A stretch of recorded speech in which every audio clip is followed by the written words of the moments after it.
All right, what up, what up? How are we doing? So the guy we're coaching today is already ready, so we're just gonna get straight into that. Let me get him to call me.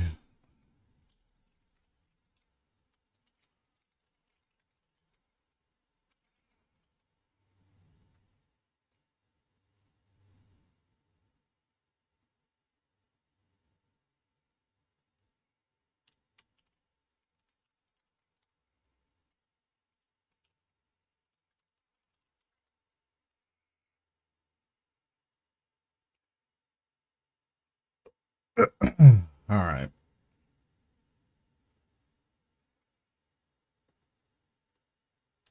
Okay, hello, hello. Hey, can you hear me? You're a little quiet. Let me turn you up. Okay, hello? All right, can you hear me now? Yes, one more second, sorry. Let's pop this out. Full screen, minimize this. Okay, so today we're working on hard mode Zuck, right? Yes, I have done normal mode 26 or 7 times, but Okay, I have got wiped out trying to do hard mode. okay. So the big thing with hard mode is that normal mode's pretty forgiving with what mistakes you're allowed to make and all that, but the damage you take is way way higher, and hard mode rewards very clean movement. So that's probably the thing that's going to help you out the most. So we're going to do one run where you just go through it and do what you would normally do, and if I see you make any like really bad mistakes, I'll call them out. Okay. And then after I'm that, using a Hellhound. Is that what you would recommend? yeah, I like Hellhound more than Blood Reaver. You can use Blood Reaver if you want to, but I prefer Hellhound.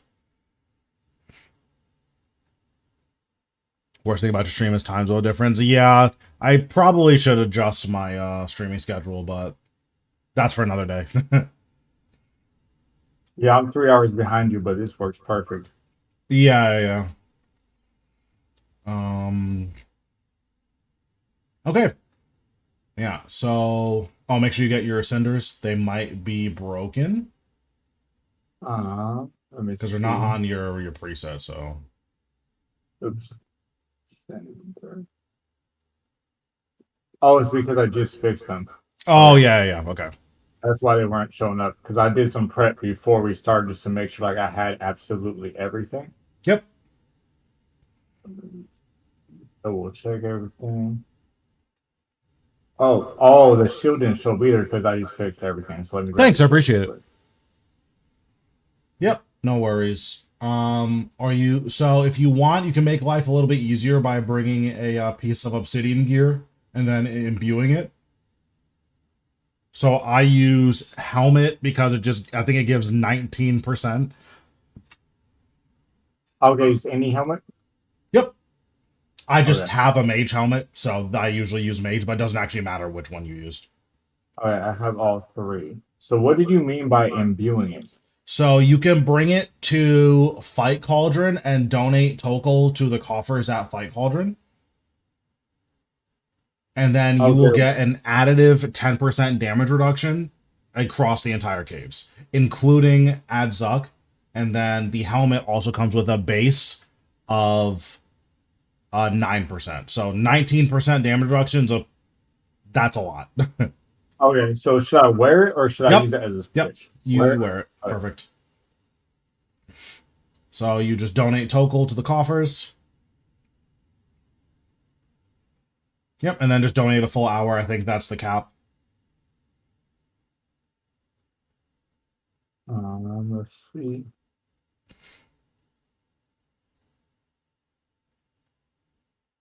Damn, 1:24 a.m. That is late.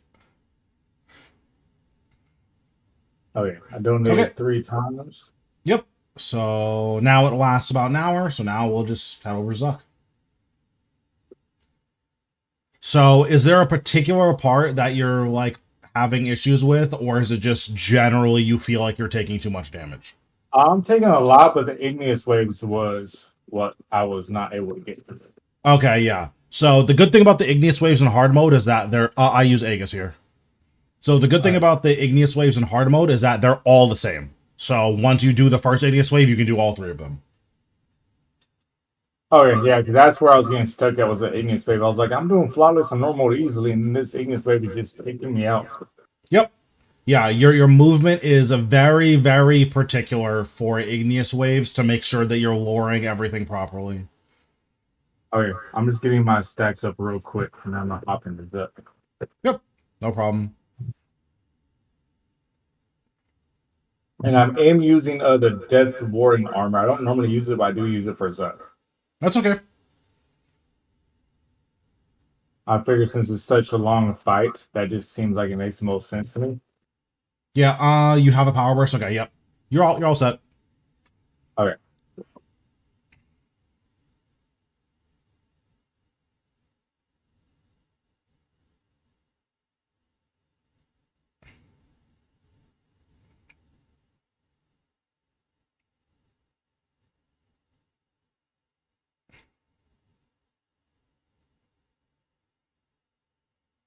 Oh, I need to turn my volume on real quick so I can hear his like shouts. Yeah, and then summon your guys and life transfer. Okay. Alright, so summon right now before we go in. No, you can go in first. It's not a big deal. Oh well. You blew it. Interesting. Alright. Yep, and then life transfer, activate ghost. And then we can just kill these guys normally. And then we'll go to the safe spot once the melee waves are done. Make sure you activate ghost. Okay, thank you. Yeah, ghost is the single most important thing that needs to be on at all times no matter what. So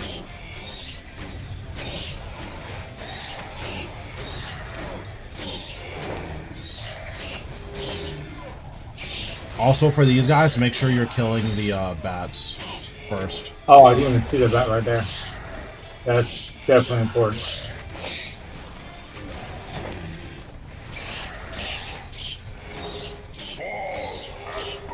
Fire waves are coming.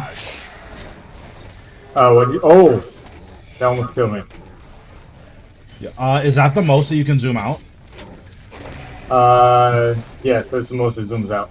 Let's teleport out. We need to fix some things about your interface. This is gonna make your life way harder.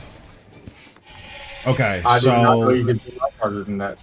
Yeah, so go to gameplay. Okay, so gameplay. Go to camera. Change it from classic to freedom. Okay. So now you can zoom out way more, and you'll notice when you use your movement abilities, the camera doesn't snap onto your character. It like lags behind you a little bit. So it's easier to target. So like you can just use a little like surge here just so you see what I'm talking about. I did not know that was a thing. Yeah.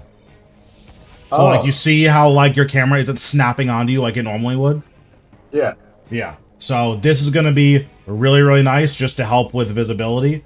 The other thing you want to do is your buff bar is covering your health. So it's really hard to actually see what your health is. So we're going to go into our settings again. You can't move it using that, unfortunately. So go to edit layout mode. So hit escape. Hit escape. Okay. And then edit layout mode.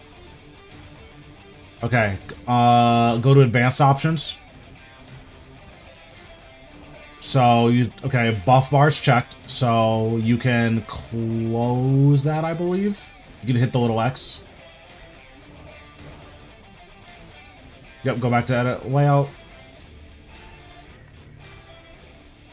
Okay, so go to advanced options, and then we want to click on the box for our buff bar, if we can. Or not like the physical box where it says buff bar. Oh, okay. Yep. And then drag that down a little bit. You just want it to be not covering your health. Yeah. Up more. You want room for another box under. Perfect. Alright. Okay. So now you should be able to see your health bar when all of your buffs are on. Okay, that'd be helpful. Yeah, so save and exit, and then you'll be good to go. Is that all the like the free things done? Yeah. So just rejoin, we'll summon our guys, life transfer, and ghost. And we're not using anything special here, just regular abilities. No, you can use Scythe. Scythe is good because all these guys are melee.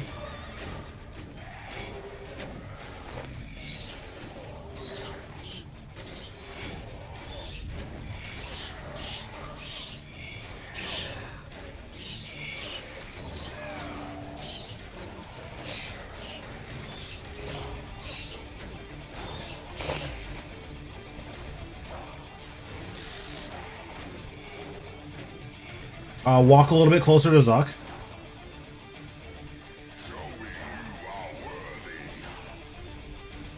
Okay, so you want to pray. Your fire waves are coming. Oh, that's the part that was also taking me out was the fire. Yeah, so whenever Zuk says something that's not a wave transition, that's fire waves. Oh yeah. So he'll say burn to ash or something like that. That's fine. Okay, because that thing does a lot of damage very quickly.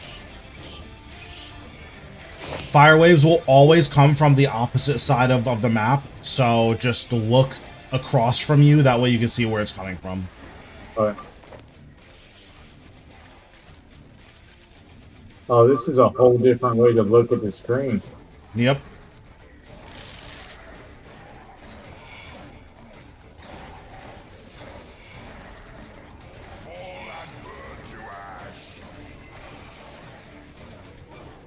Yeah, but you just have so much more visibility. Yeah, this is amazing. So the other thing, too, is for any melee unit, if they're trapped behind something, you can hit them from the other side of the wall and just be able to soul split them for free. So now let's go back in front of Zuk. Then protect melee. So this is a good place to use threads. Like, here's where I would normally use Threads of Fate.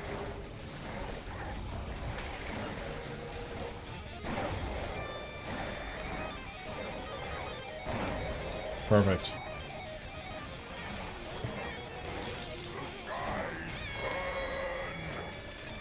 Yep, perfect. Oh. It's all good. We're all good. I normally use this space spot a lot, so this is a little bit different, but it looks like it's fine. Yeah.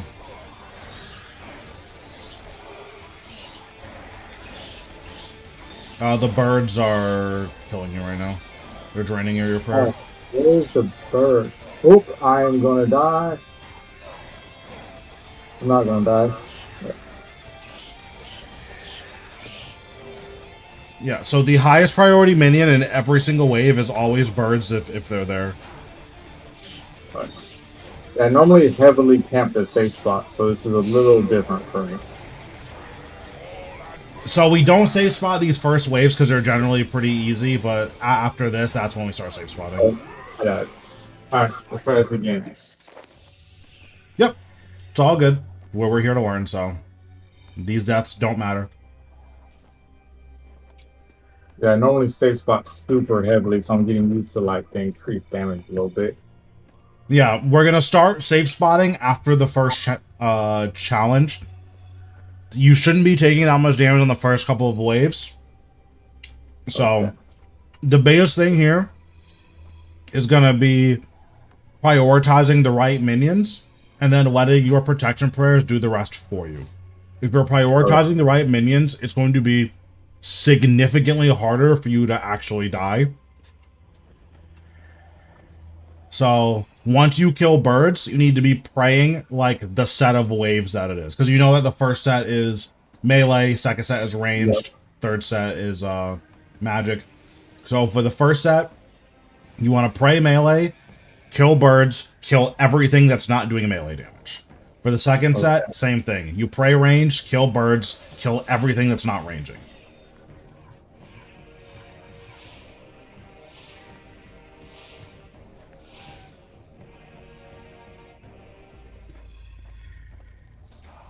And then the safe spot we're going to use is the northwest rock. Oh yeah, over here. No, the ones on top of the flame gate. Right there. Perfect. Okay. So you can step one tile east and one tile north. That's the safe spot. You stand there Okay. after the first three waves. Okay. I've not used that safe spot before. Okay. And thank you, by the way. Yep, no problem.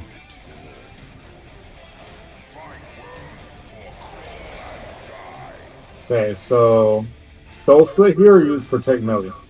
You can soul split here. You just want to like. So what I usually do is stand closer to Zuk and then just let everything walk to me, and then just use scythe and kill everything.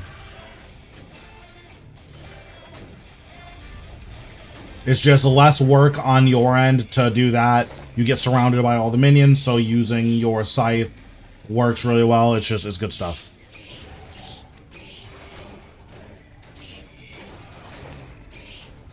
How can I buff my RNG? Listen, you gotta watch the PVM Academy series.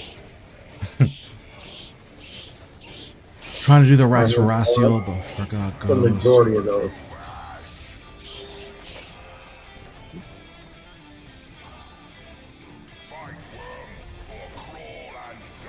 Yep, so we're on a melee wave, so we're gonna pray melee and then kill the non-meleeers. Because we want to reduce how much damage we're taking. Okay, so I was attacking the wrong things last time. Yep.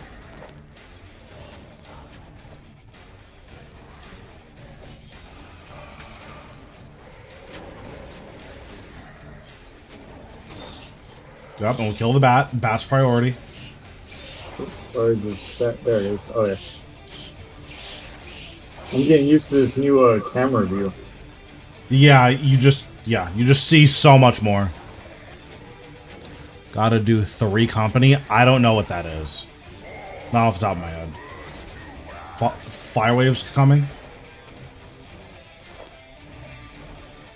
So now you see these two guys are safe spotted. You can just click on them from where you are, and then you'll be able to hit them without them hitting you. Well, the bird will walk out, but that's okay. You can just soul souls with the bird. Now, if you just click on this big guy, you'll be able to hit him over the wall. Okay, perfect. That should get me back to full health. Yep, you can just soul split and you can chill here.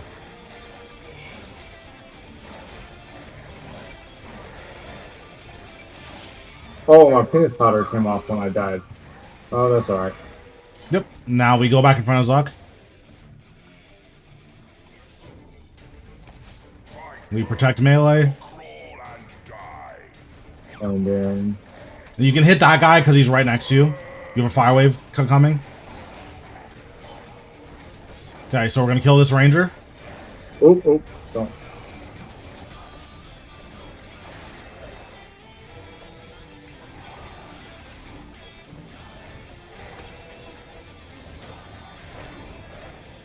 I'll kill the other ranger.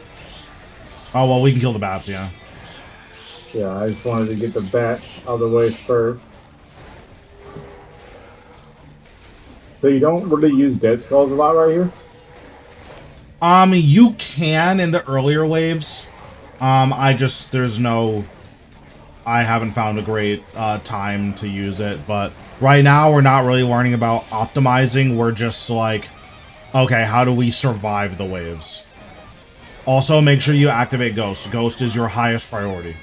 Okay.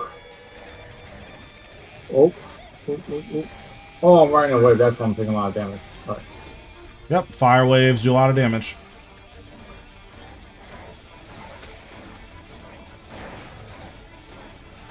Yeah, I normally use dead skulls every chance I get. I mean, you can do that as well. It's up to you. The big thing is you want to use Death Skulls for Zuk. Like, you want to have a Living Death and Death Skulls ready for Zuk. Yeah, I tend, in normal mode while I'm doing it, I will just camp him for a little bit before I press the button to let my adrenaline go all the way up. Yeah, so in hard mode, that is kind of not an option. Oh, yeah. Because we're not killing all of the guys, we're killing the Ignis, and then we're just leaving. Okay.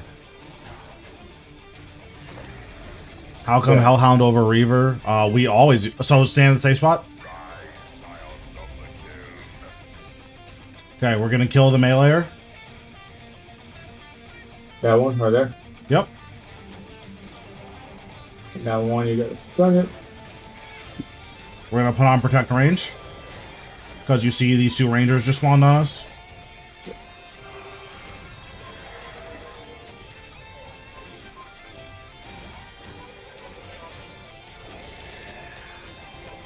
Okay, so you see where the other ranger is, you're going to click on him, and as soon as you're running towards him, you're just going to surge.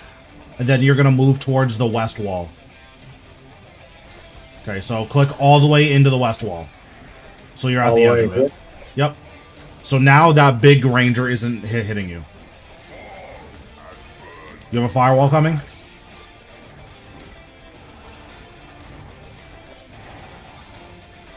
Okay, so now run south a little bit once you kill this guy, and then surge across to the major. Yep, now go around the wall and hit the major. Perfect. Do you have Prism of Restoration? Yes.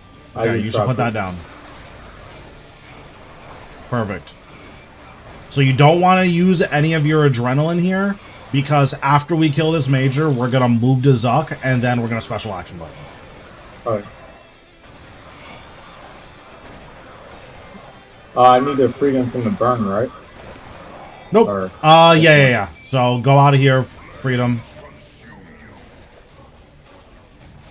Okay, so now you're going to skulls into a living death through a rotation. Oh yeah, press the button first, right? Yep.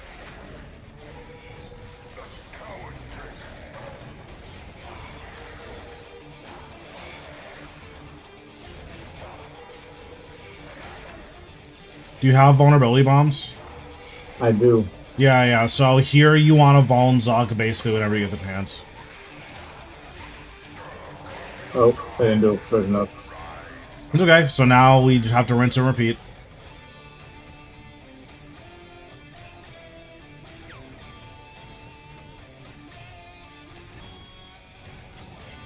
Oh, is there only the igneous mobs right now? Oh nope, there comes everything else. Yep. The igneous one spawn first, and then the rest come later.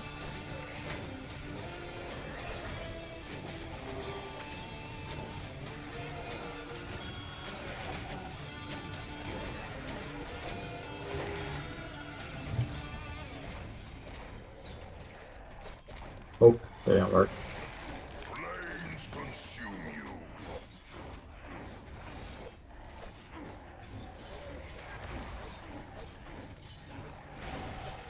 The big ranger is attacking you.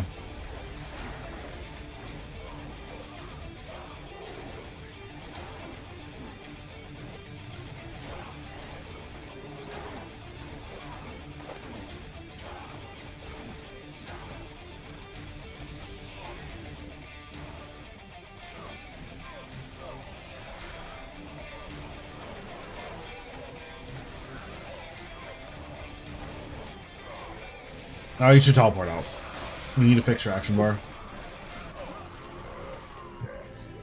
Okay. Sorry, I'm doing a lot of things I'm not used to. Yep. So we're doing a lot of stuff you're not used to. You're basically never using Ghost unless I tell you to, and it just needs to be on your Revolution bar. Okay, so add it to the Revolution bar. Yeah. So make your Revolution bar one size bigger, and then we're gonna rearrange our action bar a little bit. Ghost. Yeah, and then I don't know if you were pressing keybinds for like your volley of souls, or if you were clicking them and stuff like that. But I don't use keybinds for anything on the top bar, only for the other stuff. okay. So you should probably bind some of your more important abilities. But the biggest thing is you're never casting Ghost, and that needs to be different. So hit escape here. Go into your settings. We'll make a Revolution bar one size bigger. So you want to change the order of your bar. You want Undead Army first. Actually, hold on. Undead Army first? Okay. Yep. You want Ghosts second. And you want Skeleton third. And then you want to switch Soul Sap and Touch of Death. You're 4 and 5, yeah. Okay. Now your Living Death should be where your special attack is. Living Death. It's the. Yeah. On my main bar. Yep. Okay. Okay, and then Volley of Souls should be switched with Soul Strike. Perfect. Okay, this will be fine for now. You basically never use Soul Strike unless you need to stun something. It's just not a good use of your souls, so you don't want to be like accidentally pressing it while you're looking for the ability you want to press. Okay. Okay, let me see if there's anything like obvious that we need to fix. Okay, this looks fine. So immediately you'll already notice that you're a lot more sustainable just because your ghost is on. You'll be doing a little bit more damage. All of that is good stuff. The thing that we need to do is focus on not like spam clicking and stuff like that. Like, we just want to make sure that when we're moving, our movements are very precise. Because this is a place where if you move erratically, you'll get punished really, really hard for it. Figured out a way to cheese hard mode Warcath. Word. Okay. But yeah, so let's go back in, and then we'll try it again, see how things go. I'm getting used to not using death skulls as much, because normally that's like my main go-to. Yeah, I mean, so you can use it. It's just if it's what you're used to, then you can use death skulls. I just typically don't because you kill stuff faster with Scythe. But if that's what you're used to, then do what you're used to. I need to get used to using Scythe a little more. It's a very not used ability for me. Yeah. At Zuk in particular, it's only really good on the melee waves. Yeah, because they're all like real close. Yeah, exactly. Because like you see, if you just like stand still here, now you're surrounded. You can Scythe, they'll just kill all of them.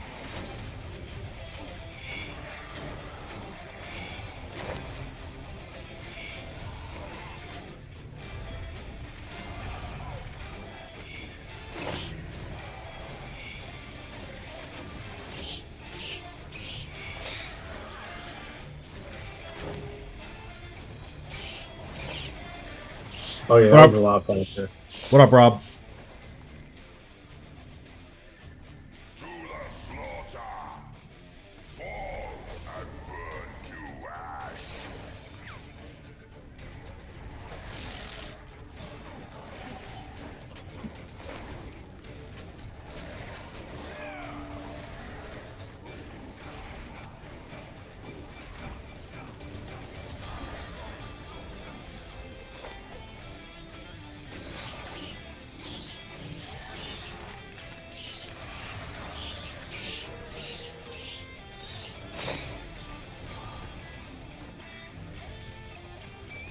That's sick.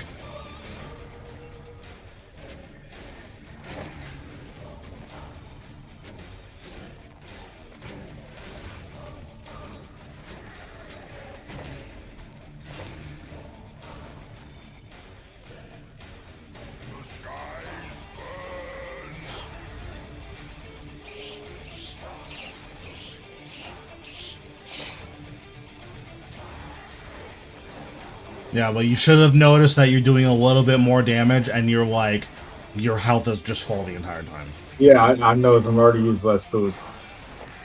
That's actually a significant difference.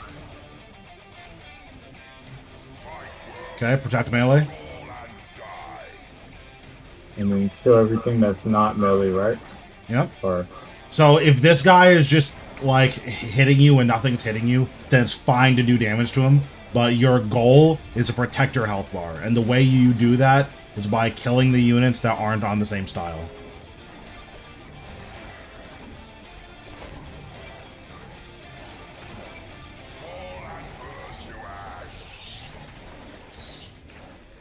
Oh, whoa, that was almost very bad. Yep.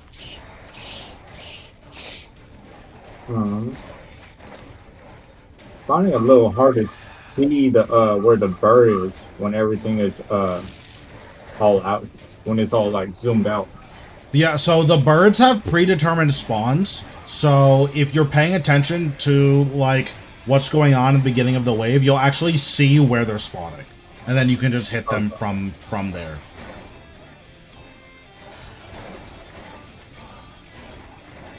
I do like this like camera view a lot better though. Yeah.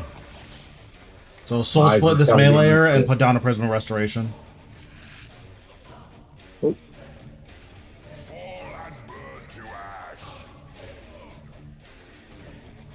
Oh, did I walk into it? Yep. Alright.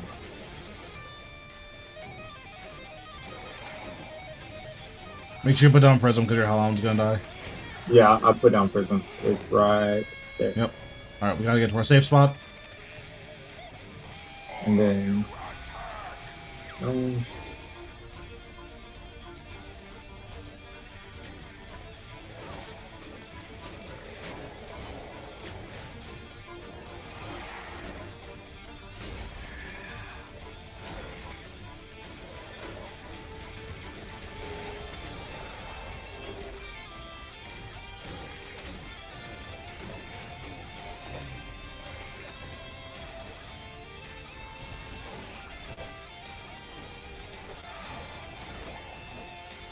Perfect.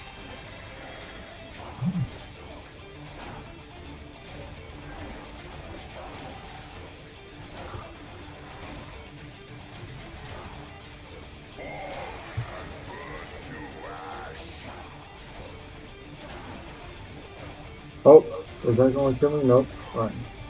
Good.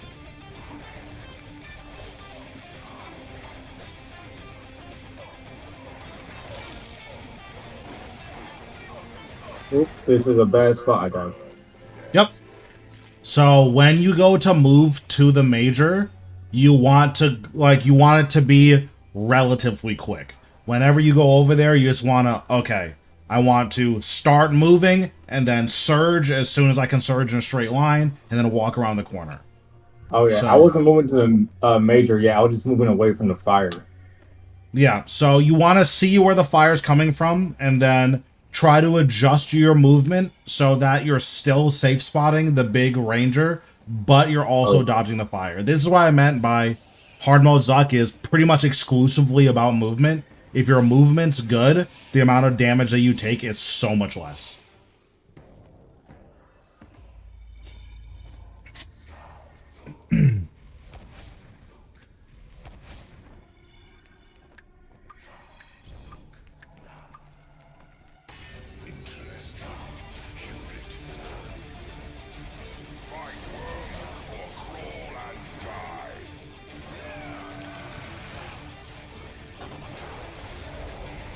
Re-overload.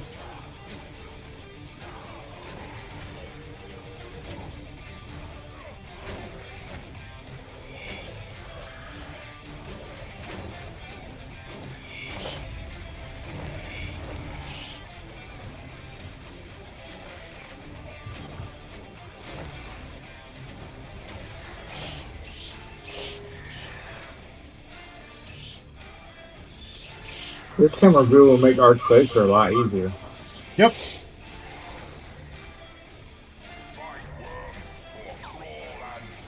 Nice. Okay, you have a fire wave coming. Oh, alright. That fire wave was not nice. You're absolutely right.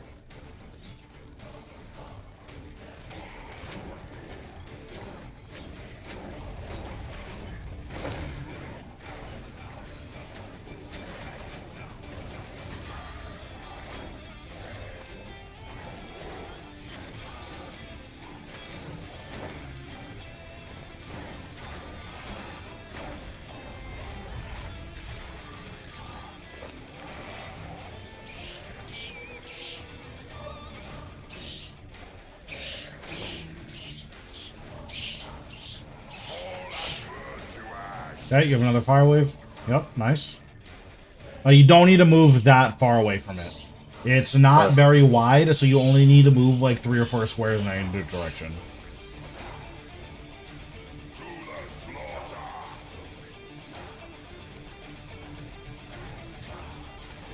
Okay, so once your health, or once you kill this ranger, you're gonna want a devotion. But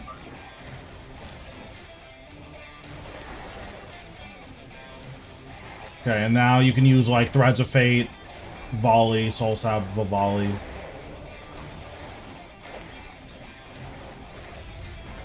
And then you just want to start killing these guys.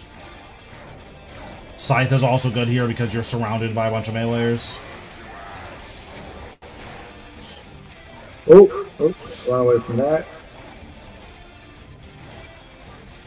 Yep, this is why our sound cues are important. Yeah, I turn sound on when I do Zuk, or like very specific bosses. Yep, most new bosses have sound cues for all of their abilities. So it's really, really good in general to play with at least your voiceovers on.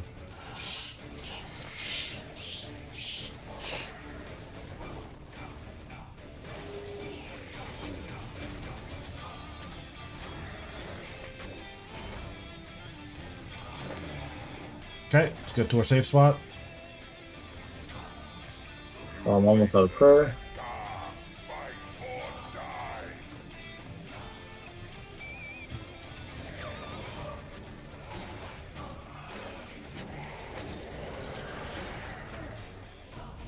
So your camera should be facing where you want to go next. Okay. Yeah, because like you don't need to see what's on the what's over there because you have no business being over there, right? So.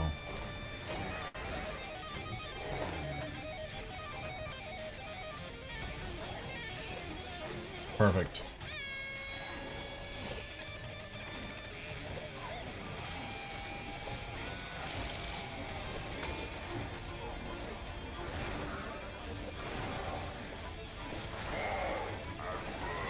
Okay, let's look at where the fire wave's coming from.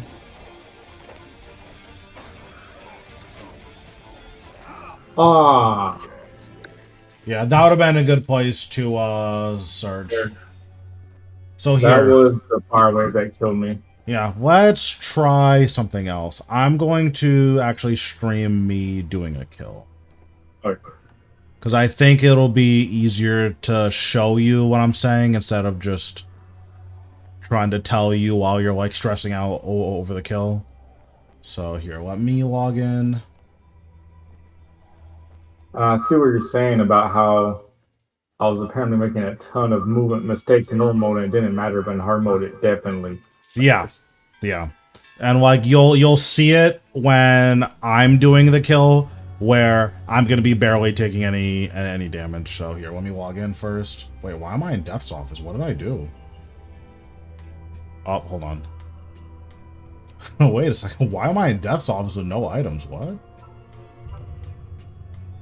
Oh, it was for a video I was recording. Okay. I remember. Okay, so we'll do this. We'll full screen this.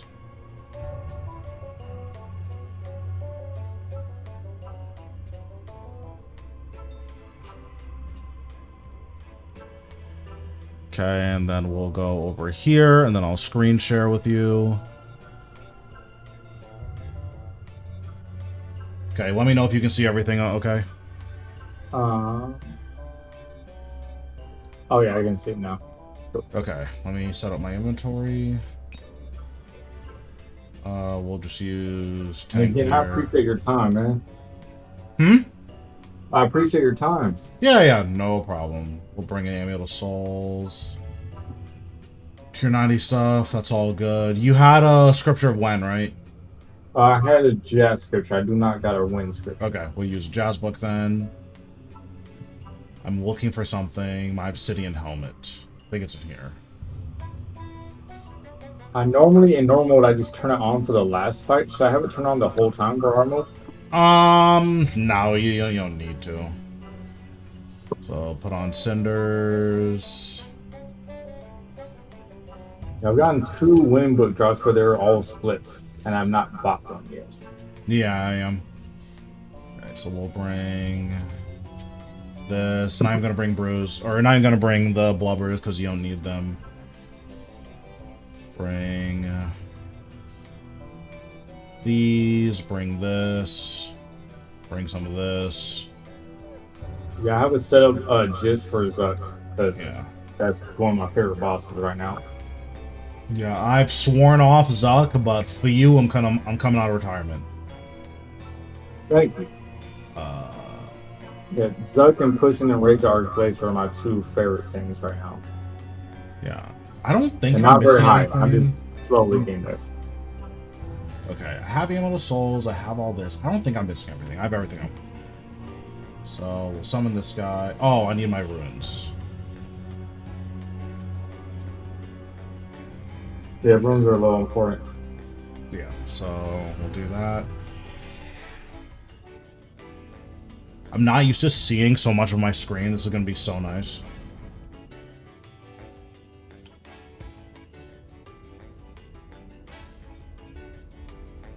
Okay, so I'll do 2 donations. Okay, now we'll head over to Zuk. Put on Aegis.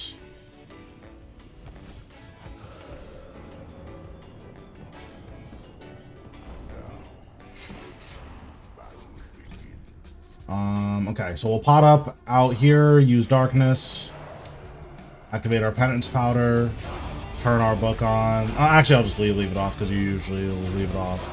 And now we will challenge, hard mode, start. Summon our guys, life transfer, activate Ghost.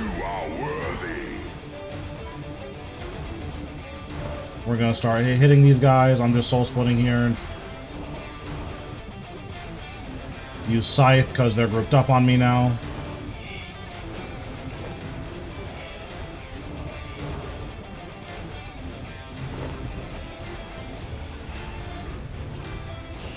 So we're going to walk over here just so we're not getting attacked by both of the birds. You don't have to do this, but it's just something that I like to do. It makes life a little bit easier. Yeah, you take out your prayer quickly. So we go back here, protect melee, kill these rangers. So the bats are going to spawn in the same spot. So here you see, because I'm so zoomed out, I see where the fire wave is coming from, like way before it hits me. So we'll kill this guy.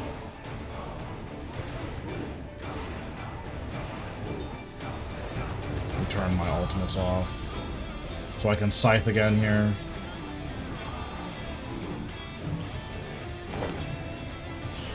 So the big damage is dead, so we'll put Soul Split back on and kill these guys.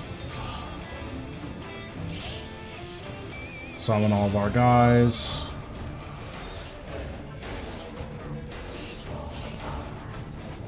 Kill this guy. Show me you are worthy. So I'll put on Protect Melee. So this guy's spawning. We're going to hit this guy. Fire wave's coming. We have a really long time to react to it, so we're going to react to it early. Okay, avoiding all the fire waves would just drop the damage I'm taking a lot. Yep. So now what I'm going to do is I want to do a big Threads of Fate and hit all of these melee guys. So I'm going to walk out here. I'm going to Threads. I'm going to Volley of Souls, Soul Sap, Volley of Souls. And they're basically all dead. We just need to like finish off some of these stragglers. Yeah, I learned that technique from watching videos, and that's super helpful, Volley of Souls and Soul Striking. Yep. So now we're going to start using the safe spot, but just that's a really quick way of dealing with the first waves. So as soon as this guy spawns, we want to stun him. Okay, immediately. Yep, he'll walk up to us. We can just soul split because the rangers haven't spawned yet. Okay, that's a mistake. I was waiting for him to walk up. Yep, rangers have spawned. This guy's dead, so we're going to walk down. As soon as he's dead, we're walking down and surging. And you see I'm like rotating my camera so that I'm looking in the direction that I want to go, like, instantly.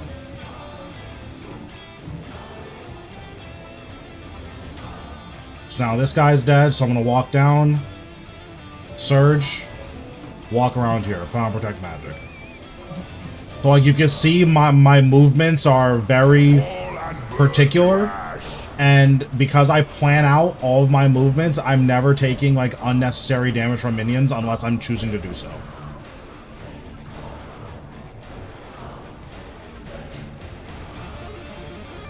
Okay, yeah, you're taking a lot less damage from other people.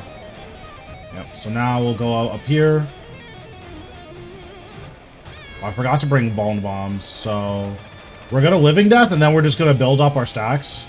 And then as soon as our skulls is up, then we're gonna special action button. You dare. So now we're using our big abilities.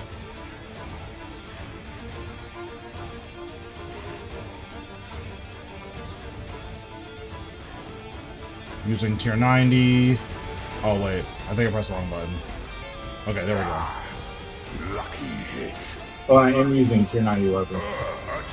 Yep, I use my tier 90 spec. So now here, what we can do is we can skulls this guy, threads this guy, and just start hitting him. My skulls didn't go off, I don't really know. Okay, so we'll skulls this guy. Perfect. Okay, I've never used this calls there. Yep. Threads is really good because it kills 3 of them. Show me you are So now we'll go back to our safe spot, and then this is where we're gonna sit for the rest of the caves. Like this is like home base. If we need to move, then we'll move. But this is where we want to be. Okay. In normal mode, I use the southeast spot a lot. Yeah, I like this spot because whenever you do have to move, your movements are very like simple. It's move a couple squares this way, move a couple squares this way. It just makes life a lot easier. So I'm not gonna need threads for a while. So I'm gonna walk out here and I'm gonna threads. Okay, I see how this safe spot's a lot better than the other one. You don't gotta walk all the way around. Yeah, exactly. The skies burn. So we're just moving a couple squares in this direction. I accidentally stepped back in the fire, but that's okay. But yeah, so that's the thing I really like about this spot. Whenever you need to move, it's okay. I walk 3 squares down, I walk 3 squares this way. That will dodge every single fire. Activate Ghost. So now we're on Jad. Jad is Jad. You've done enough, Jad. He's exactly the same in hard mode. Nothing special here. I believe his defense is higher in hard mode. So you might... Yeah, so like you might have slightly less accuracy, which just means you have slightly a little less damage. But yeah, that's the only difference. And he has double health, obviously. Okay, I say you killed everything before Jad. That makes it a lot easier because in normal mode I was just killing him while everything else was hitting me. Yeah, I just wasn't even paying attention and just got hit for free. So, but it's fine. I have a lot of health. I'll just resonance this hit. So now we're going right back to our safe spot. To the slaughter. So bat spawned here. So we'll kill this bat. Now this guy's a major, which is not ranged, so we're going to kill him. So now with this safe spot, this guy up here can't hit me. So I'm going to kill this guy.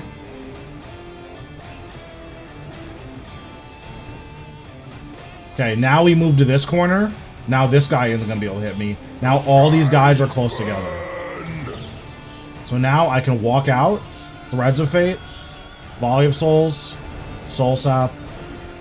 Volley of Souls. And now both of the big guys are dead. Like, I can just chill now. The rest of the wave is just free. Okay. Let's put down a prism. Can walk out a little bit so that I can actually hit this guy. But yeah, you see how with very calculated movements, the amount of damage you take is pretty much 0. And you can put out so much more damage with proper use of Threads of Fate. Or if you don't want to use Threads of Fate, or if you're not comfortable you using it, you can just use your safe spots to make sure only the units you want hitting you are the ones that are hitting you. Yeah, it's a lot smoother than what I was doing. So here we'll go back to our spot. This guy's maging, so we hit him. So like here, I'm not even gonna do threads. I'm just gonna abuse the safe spot. And skulls this guy. So this guy isn't gonna be able to hit me, and this guy isn't gonna be able to hit me. So we can hit this guy over here. Should be able to drag him a little bit. So I'll step here. It'll drag these two over. Now I can walk down. I can hit these two as I wish.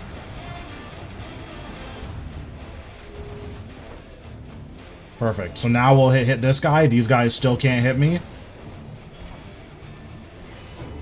Okay, so now I can go and hit this guy. And, like, because that is a lot of damage, like, it might be scary to do, like, a big threads on all these guys. So I can just do a small threads here, right? Like, I can walk out, threads these guys, and threads the major.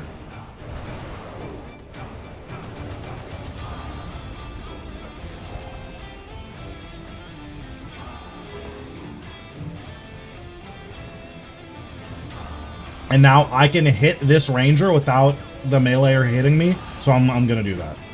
So just leave on protect range. We're gonna kill this guy.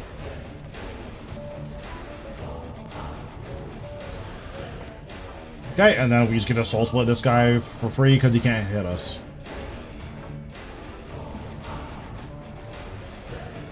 And the next one is the igneous wave, or is there one more wave first? Nope. So the next, all three challenge waves are exactly the same.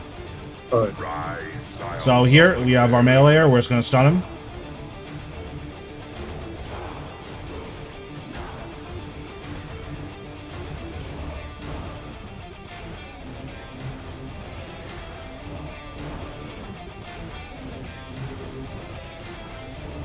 Okay, this guy's dead, so we move down here. The ranger only hit us like 2 or 3 times.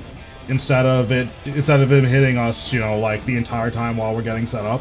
We just use very precise movements to make sure that we're going where we want to go as fast as we can.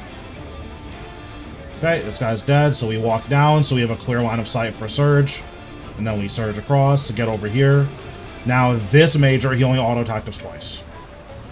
Flames consume you. So I'm looking where the fire's coming from. It's coming from here, so we're going to step out. Fire's done. We step back in.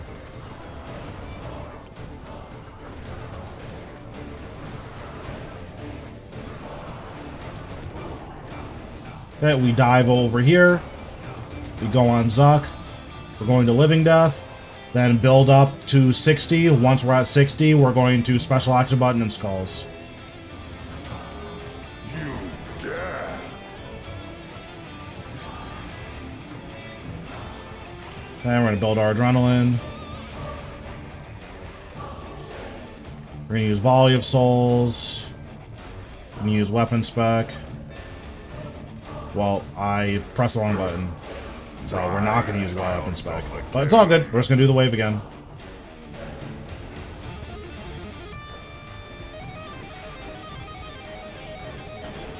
We're going to resummon, or not resummon. We're going to repot, reactivate Darkness. The timing for Darkness is when your poison potion's expiring. So that's a good way of keeping track of when you should be using Darkness again. So as soon as we kill that guy, we're already moving, and we have our camera faced in a way, so that's easy for us to get really precise movements. We're going to bloat this guy, then we're just going to use basics.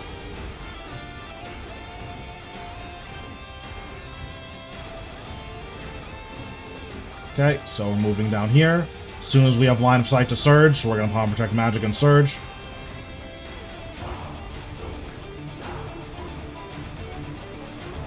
Our freedom to clear this bleed. Now we're just going to soul split this guy. Because he only has 12k health, as soon as this guy is dead, we can just walk up and special action button. We walk out, surge forward. Special action button. Treacherous dog. Ah, lucky hit. So this is the guy who doesn't take small hits, so Volley of Souls is actually just really bad against him. So we're going to Skulls, Finger of Death, Touch of Death, use Weapon Spec, and he dies. So even though he had 40,000 health, Skulls did 20,000 damage on its own. So with our Finger of Death and Touch of Death, it was just like free, he's just guaranteed dead. Okay. I never skulled a guy. I normally finger dead twice on weapon spec. Yeah, so on normal mode, you can do that. But on hard mode, that's a lot harder to pull off. So here, this safe spot's good. This Jad spawns here. This Jad gets trapped. And again, you'll notice we still haven't used any food. We're just using lures to our advantage. Oh yeah, I was going through food fairly quickly. Yep. And then I'm using the same gear that you're using, so this is all just what good movement does. Kind of amazing, actually. Yeah, this... So now here, the Jad is still lured. I can just run straight down to dodge the fire, and the Jad is still stuck there.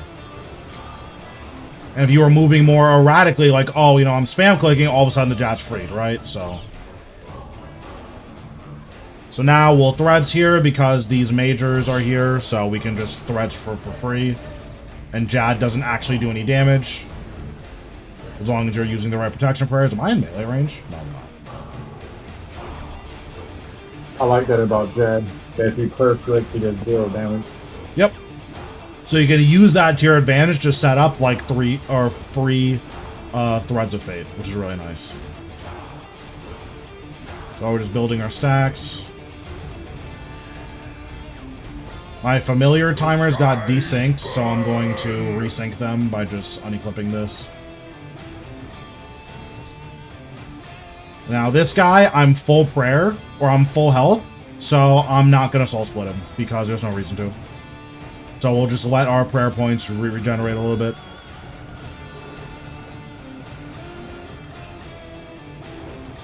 Okay, back to the safe spot.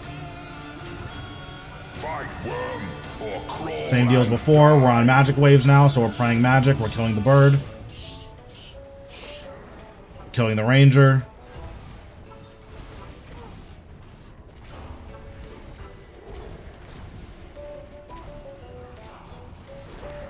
We'll skulls this guy.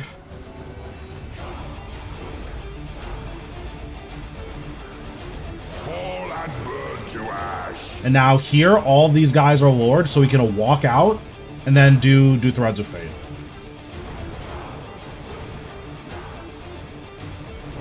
And then we'll hit the ranger because we have protected magic on, and then the wave's done. Now we just can soul split the rest of these guys. And if you're ever unsure of whether or not Threads of Fate is going to hit somebody, if that enemy can hit you, Threads of Fate will always hit them. Because Threads of Fate uses a line of sight.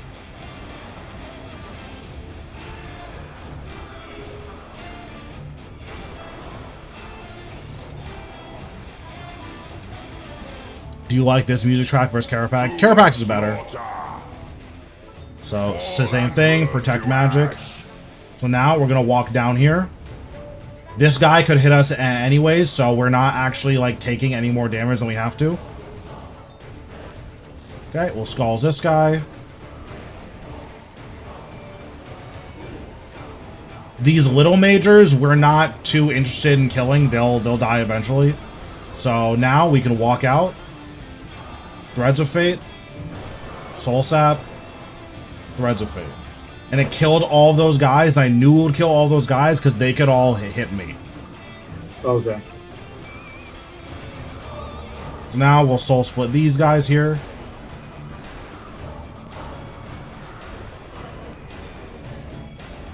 Now we'll kill this guy with Protect Magic. Fall and burn to ash. So we know it's here, so we'll move laterally, just move in a little bit. I only moved in like 3 squares to kill this guy. So you might not know this, but these guys, the longer they stand still, the more damage they do. So here I'm going to put on protect range and then walk on under him. Now his damage is reset. So it's at 120 stacks. Now it says 0. So we can just kill him. He's not going to do any damage to our prayer. Okay, and back to the safe spot.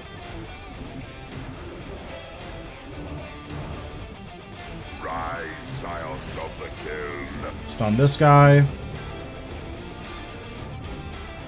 Let Revolution do the rest for us.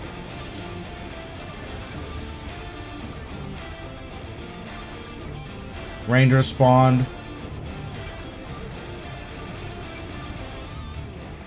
We walk out. As soon as we have line of sight, we're just going to dash. Only got attacked a couple of times there. That's what we wanted.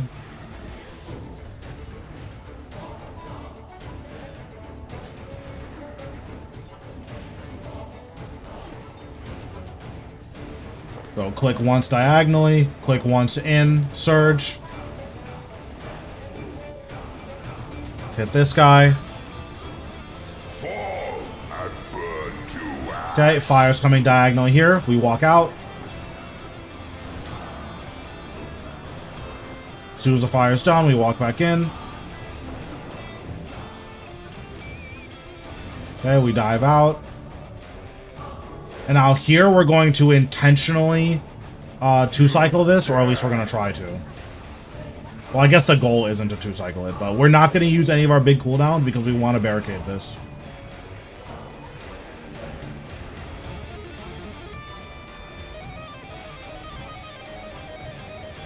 And is it still the same length of time for the barricade? God, you face the tzkal. Is it still the same length of time for the barricade? Yeah, for the DPS check, it's the same length of time. You do have to do double damage to get it in 1 cycle, but that is very doable with tier 90s. Like there, I went out of my way to not get it so we can have barricade, but it's definitely doable.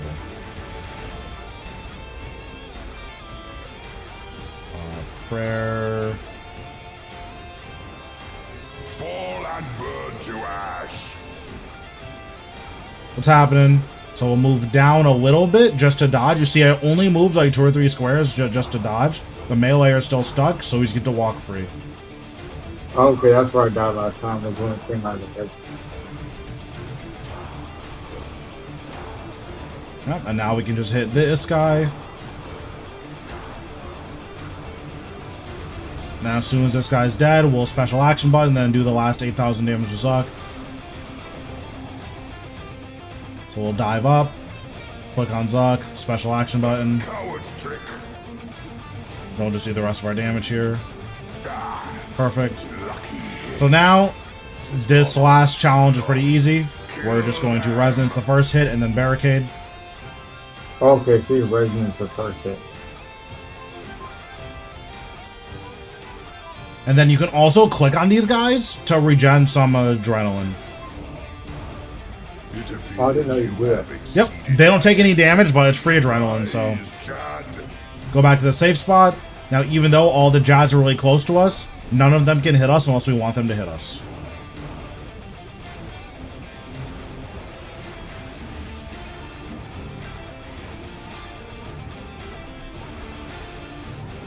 Our Volley of Souls got desynced. Or sorry, we're going to use Volley. Our summons got desynced. So after the last Jad, I'm going to unsummon all of my guys and resummon them. 7 minutes. 7 minutes is all I can spare to play with you. Thanks, Groudon, for the follow. So all I did was click on this Jad, and I had the wrong prayer on, but it's fine. All I did was click on this Jad, and I walked into range. I'm not in melee range. This Jad still can't hit me. The skies burn. So we know it's coming this way. We're just going to walk back. And we can still hit this Jad. Put down Prism because our Hellhound's kind of low. Okay, and now we just click on this Jad. Walk back a little bit because I wasn't sure if I was in melee range or not.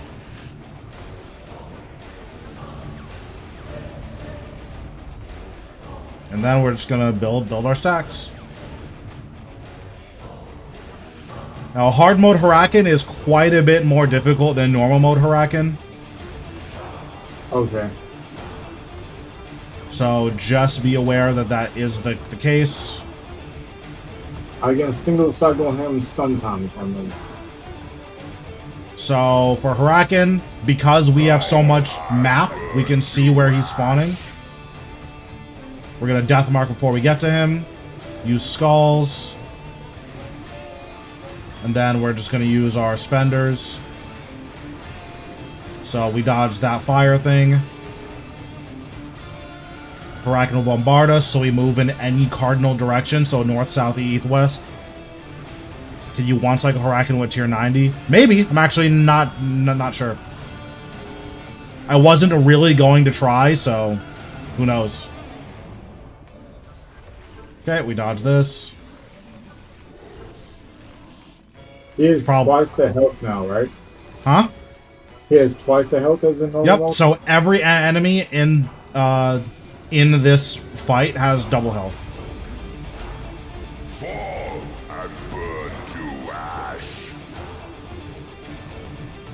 Okay, so now we kill the tentacles. So Zuk is going to start spawning tentacles on the map. These have to be killed, period. You cannot finish this if you don't kill these. Okay. These warding tentacles will increase Huracan's damage reduction by 1,000 for each one that's alive. And then the ranged tentacles, which are going to spawn in about 15 seconds, those are going to pierce your defense, so you're going to start taking a lot more damage. Yeah, we just kill these and soul split. Nothing super crazy here. Okay, so a ranged tentacle spawn, so we're just going to stop what we're doing and go to this guy.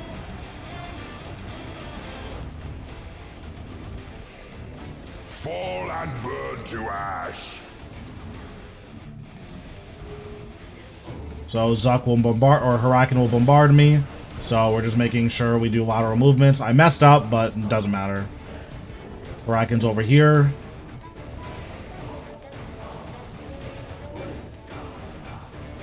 Okay, can we please click on the guy? Thank you. Skulls Huracan. Use bloat. Move in a cardinal direction to dodge this attack. Use tier 90 spec.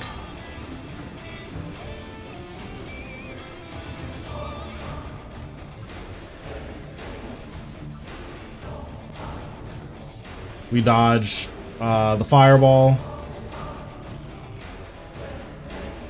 Dodge the other fireball. Finger of Death again, just to see if we can get a crit. We did not. Finger of Death again to see if we can get a crit. Okay, we did. Nice. So we got a 2-cycle. We're going to resummon our guys. We're going to life transfer. And then we're just going to build stacks on Zuk. You don't death mark Zuk in hard mode because you don't actually kill Zuk in order to do it.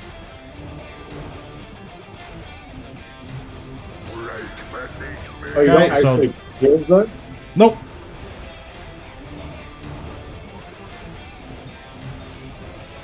So for this mechanic, search through him, walk back to your spot.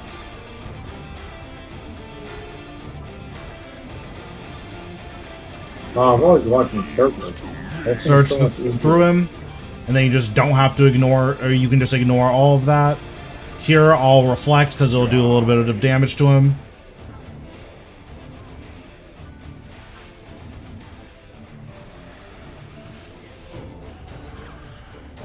And this is gonna be like a 5-cycle, but it just doesn't matter. To ash. Okay, so I know it's gonna spawn here. Click on the guy, search. We need to stun him, so we'll stun him. Float. The next one's gonna spawn here. Rise, ash and So we click on him, surge. As long as you click on him first, it will always put you in a good position. Okay, because I haven't been searching for that reason. I normally anticipate magic, devotion, and then just walk there. Yep. rise. So here, we'll click on this guy, surge.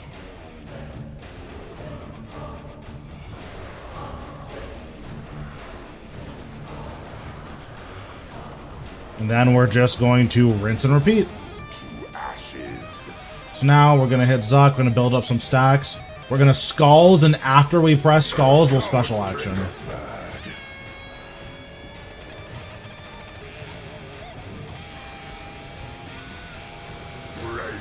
We just let this bleed stay on us. So you just press real- the action after you stalled? Huh? You press the action button after you did that skulls? Yep.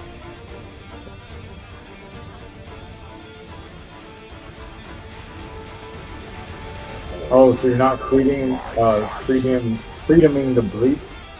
No, so the bleed doesn't actually do enough damage for it to be worth using freedom. So what I do is I just tank the bleed, because if you mess up the quake, then you don't have freedom for it. Oh, yeah. And that has killed me before. Yeah, exactly. So that's why I just tank the first bleed. So same thing. Click on this guy, Surge. You see it always puts me in a good position.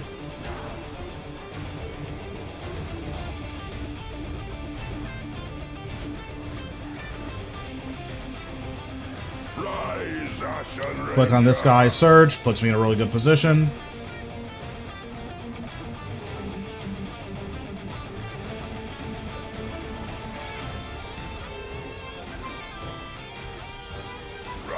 Click on this guy, Surge.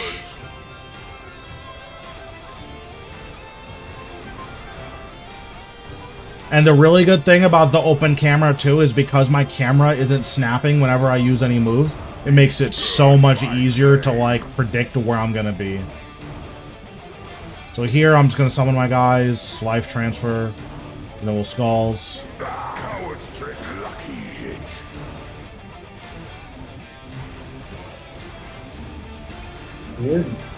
In my opinion, you're going at decent speed to this fight, too. I said, in my opinion, you're going at decent speed to this fight, too. Yeah, like it's gonna be like a 35-minute Zuk, but all things considered, that's pretty good. You know, friendly to his first hard mode a couple days ago, and it was 54. Yeah. And now, obviously, I have a lot of experience here, so like I'm never gonna like downplay how much experience I have. But the reality is, if you're paying attention and like again, you really work on your movement and making sure that all your moves are very intentional, you'll see how much longer you last. Well, I haven't used any food yet, Okay, that's incredible to me. and I haven't used resonance at all to heal. I think I used it once to tank an attack, or I used it once at a Jad, but I didn't have to. I could have just soul split. I would have been fine. Rise, Ashen Ranger. So same thing. Click on the guy, Surge, puts me right next to him. And the timing for Surge is you want to wait until your character starts moving. Because if you like just click on him and Surge, like if I do this, I just instantly Surge, it does that.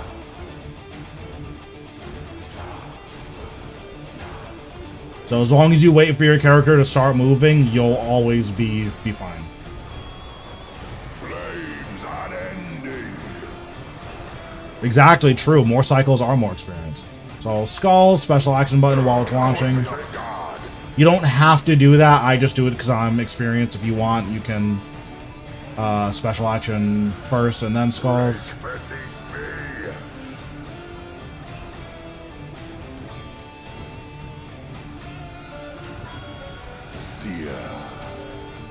Oh, okay, I see how you're air flick and soul split a lot here. Yeah, if I wasn't doing that, I would be eating a lot more food. It's just second nature at this point for me. So now you drop him to 100k, he summons this conduit. Now you've more or less finished the kill. So you need to drop this conduit down. Well, you need to kill the conduit 5 times. And then every time you kill the conduit, Zuk will send a 10k typeless hit at you. So you just need to make sure that you keep moving and you keep running in a circle. You can deathmark all of them if you want to, but I'm not going to bother. So this is hard typeless damage. I'm going to resonance this first hit. So it just completely blanks it.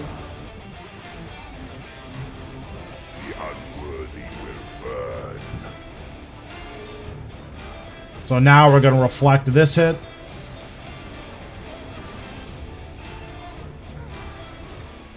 It did 4,800 because we have a Hellhound. If we didn't have a Hellhound, it would have done... And if we didn't reflect, it would hit like 12k, so... That's why it's important to use your defensives here. We'll summon our guys. We're going to resonance this hit again.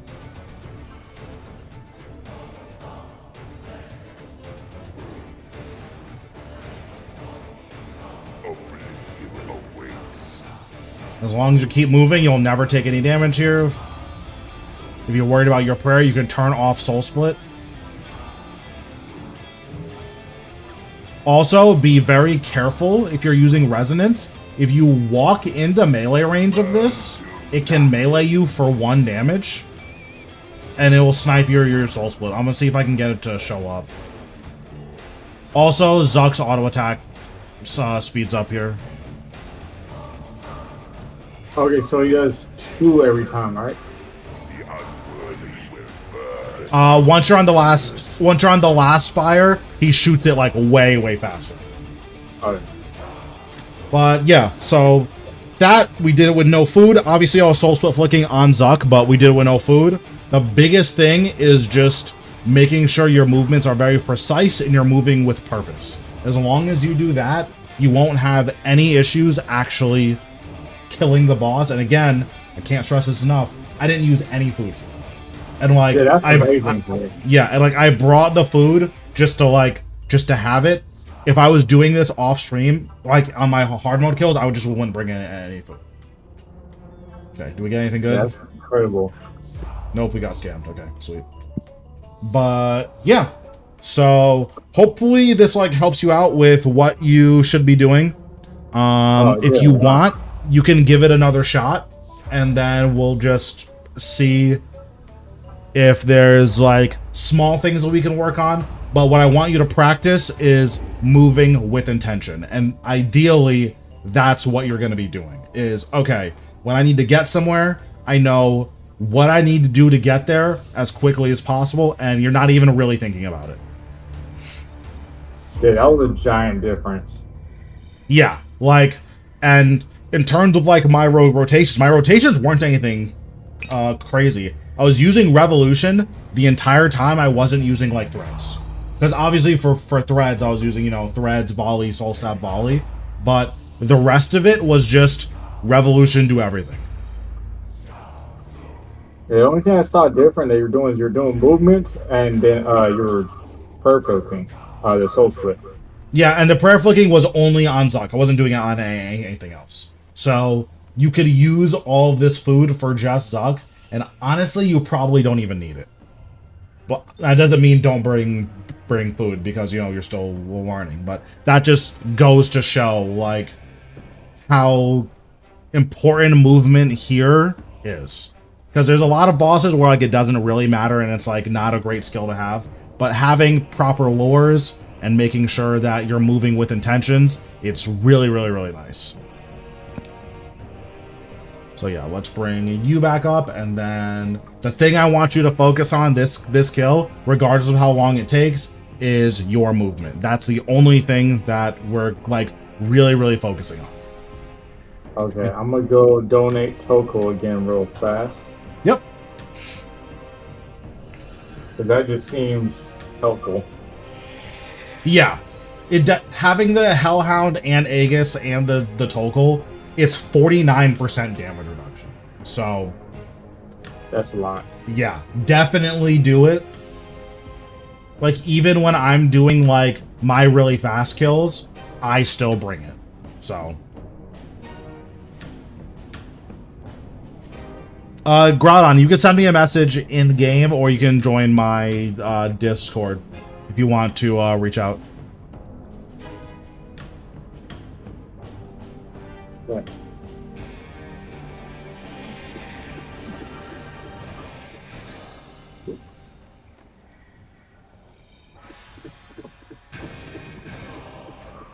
Oh, perfect. Oh, okay, word. Are you in? What? Just send me a message then. Because I literally, like, wasn't even, like, I didn't connect, like, 2 and 2. I just, like, didn't even think about it.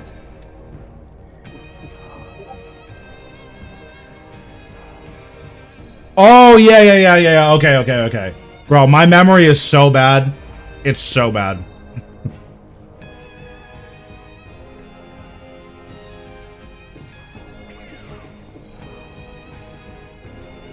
Do you think that's gonna be enough charges, or should I repair my Zolan? Let me check. How many charges do I have left? Well, I don't know what I saw. You can repair it. It's probably good to repair it.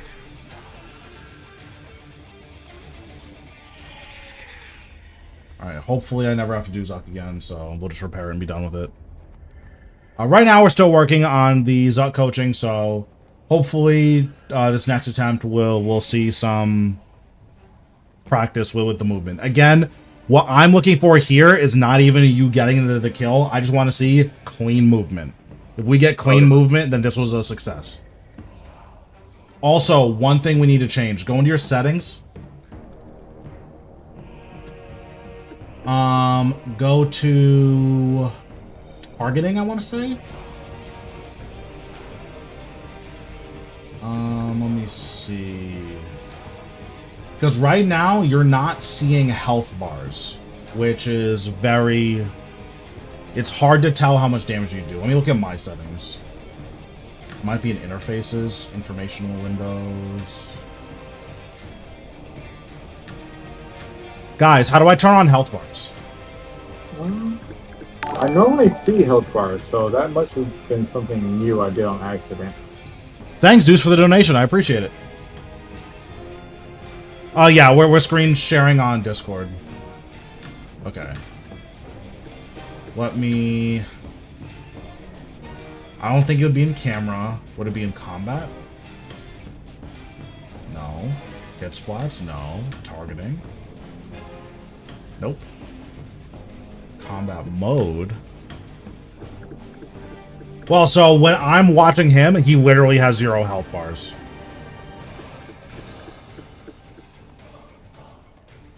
Oh, that's true. It might be off screen. Notifications, additional... Oh, you know what? Let me see. It might be in layout. Advanced options. Okay, it's just... This is so worthless. Because that's something that's going to make it a lot easier. The floating health bars. I feel like it's an interface. You're talking about the one that shows up on the left? Yeah, like, can you go to, like, a target dummy or something so we can just see where your health bar is? Yeah, I've always had those. Because I can't see it. So I don't know if I'm just not looking in the right place or what. Because I know that you can, like, see how much health it is if you hover it, but while you're attacking it, I'm not seeing it. Right. Oh, I see it. It's over there. Okay, that's on me then.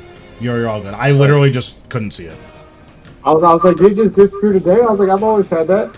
Yeah, I was like, bro, how are you killing these without knowing how much health they have? But okay, I understand now. It's just in a different spot. Yeah. Okay. I understand. Also, make sure that you lock it. That way you don't accidentally drag it and move it.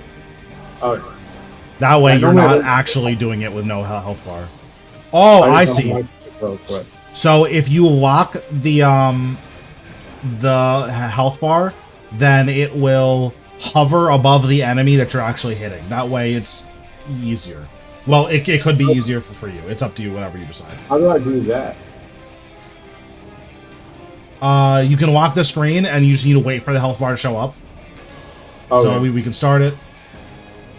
And then click on Zuk, and then you can lock it from there. Okay, so start the fight? Yep. Darkness, you use both your pots.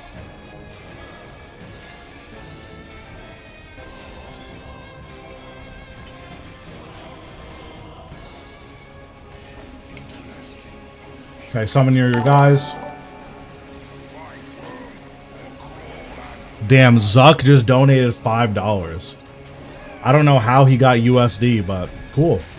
So if you hover the health bar, you can lock it, and it will make it so it hovers above the enemy.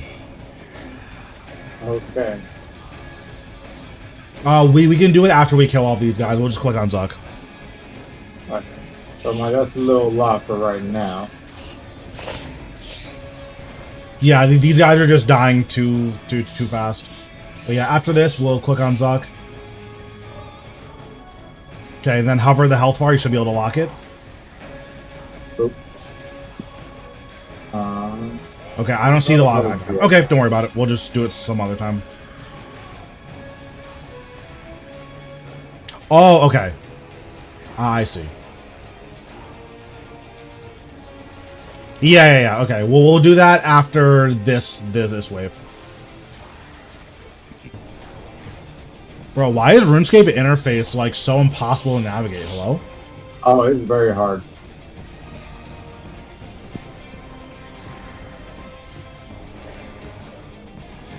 Okay, so don't move from this spot. After we kill these guys, we're gonna fix our interface. Alright.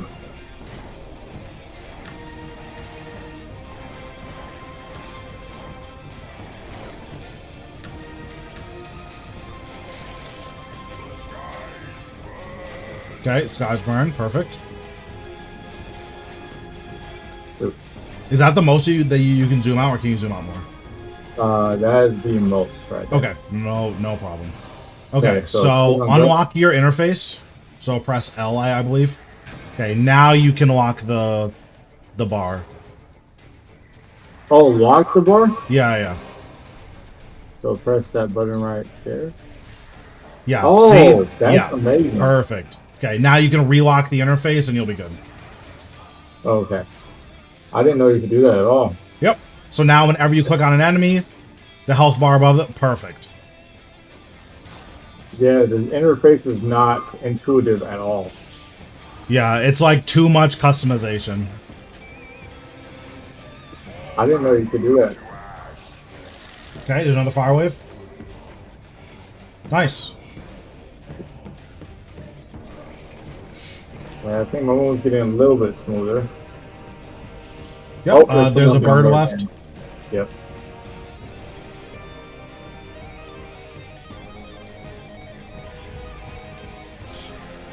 Oh, yeah. Yeah, action bar binding is so whack. Especially getting double action bars, it's a lot. Nice. Okay. Oops. I didn't mean to spam click, I was trying to click the little bird. Yep, if you have trouble hitting moving enemies, then just wait for them to stop moving. Oh! That hit me out. I didn't see that coming. Yep, so we're moving a little bit too erratically here, so let's try to focus on cleaning up our movements. Yeah, I kind of panic mode when that last fireball came. Yeah. Because again, one of the issues of cleaning up with like that type of movement is even if you are doing that to dodge the firewall, you could unlure or relure enemies in a way that makes the kill way harder. Oh, okay.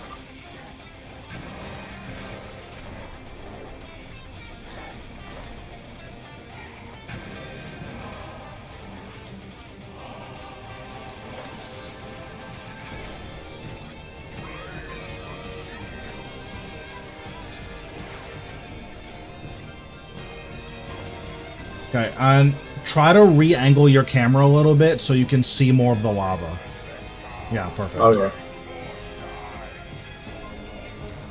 Oh, do I not have a thing? I don't. Oh.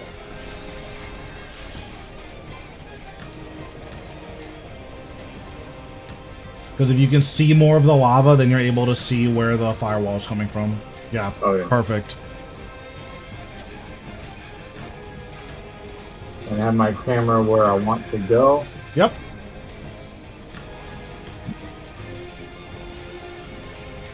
Perfect, perfect. Also, lock your action bar when you get the chance. lost my action bar? Yeah, you see at the end of your action bar, there's a lock icon under the gear wheel. Oh, yeah. Okay, perfect.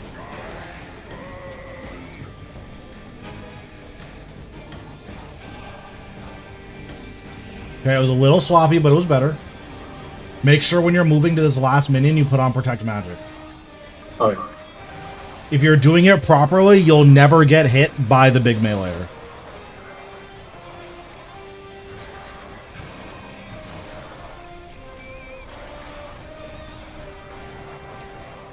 Okay, your overload's off. Okay. And...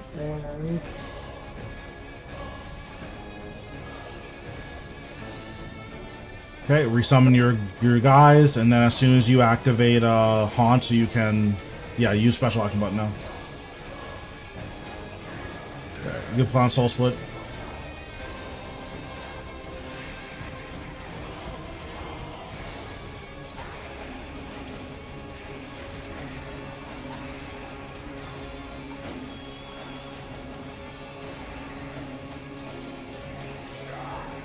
Okay, we're getting ready. Alright, let's 2-cycle it. Yep, it's all good. You'd rather 2-cycle it cleanly than make mistakes trying to get 1-cycle. I didn't see that come.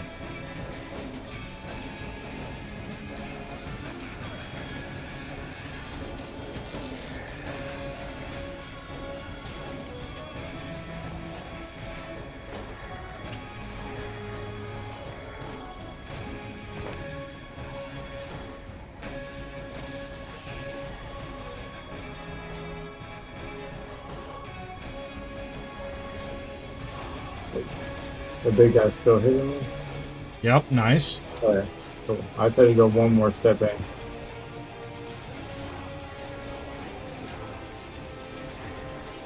Von Bomb Zuk to help clear the... right now, we're not really working on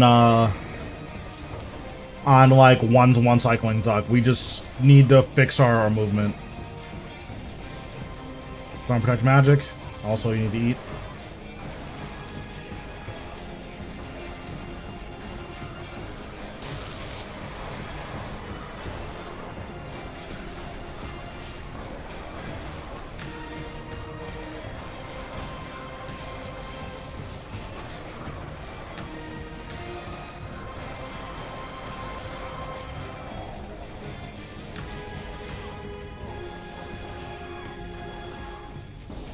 Okay, so don't use like huge cooldowns here. You can just use basics. So make sure you put on soul Split. You're not taking any damage.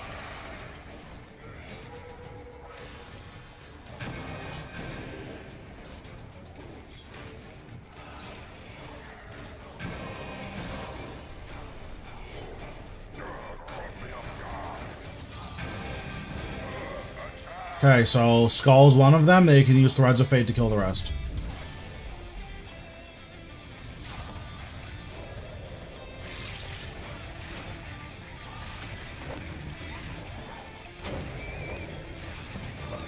Perfect. Super, super, super clean. Perfect. Alright, let's go to our safe spot. Wrong safe spot.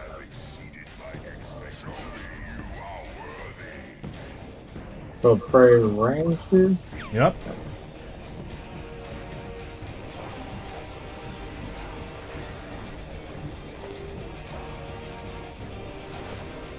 Okay, this is so much smoother.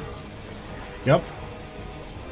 Like, outside of messing up the firewalls, obviously, but like just having like a little bit better movement, you can already see how much health you're saving by just moving properly.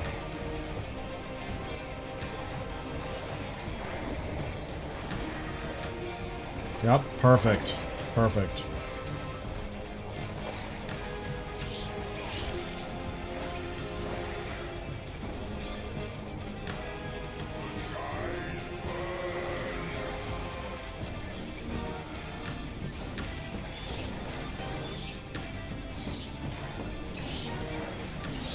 So now there, because you moved like so much to dodge the firewall, you ended up having to unwar that guy, and you couldn't really soul split him. Where's the bird? Oh, there's the bird. Okay. Yeah, I moved too much for the firewall. Yep.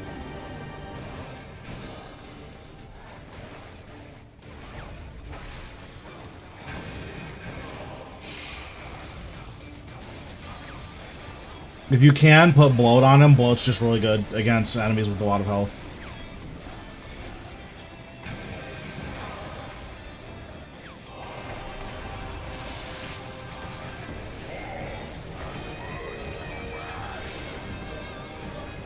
Oh, that's not good.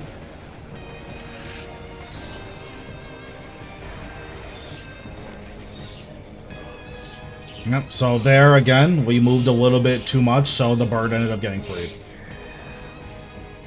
Yeah, I need to learn to move a little bit less with the firewalls. Yep, so we're on ranged waves.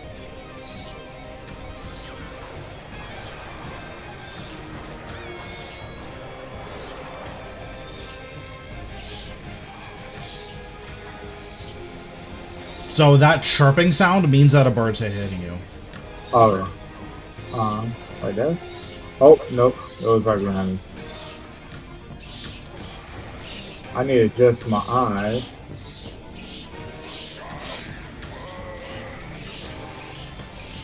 Do the minions hit harder? I believe so. Yeah, you need to restore your prayer. You have no prayer.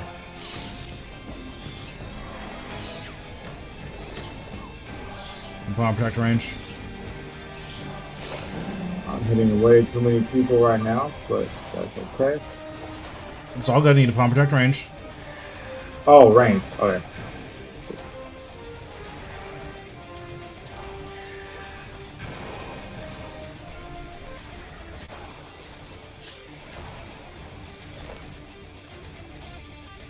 Okay, now for this guy, walk under him so that he moves and then click on him. You'll take a lot less damage. Okay, perfect. Whenever you have one ranger left, something that you can do.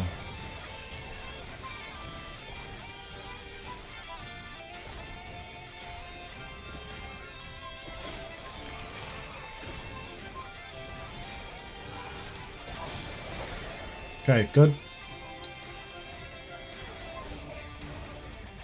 So you don't really have any food here, so all you have is movement to preserve your health. So it's going to be really important for these next couple of waves that you do that. I saw you do it all with no food, so I know it's possible. Yep. My movement is not perfect, but it's better. Okay, let's get back to our safe spot.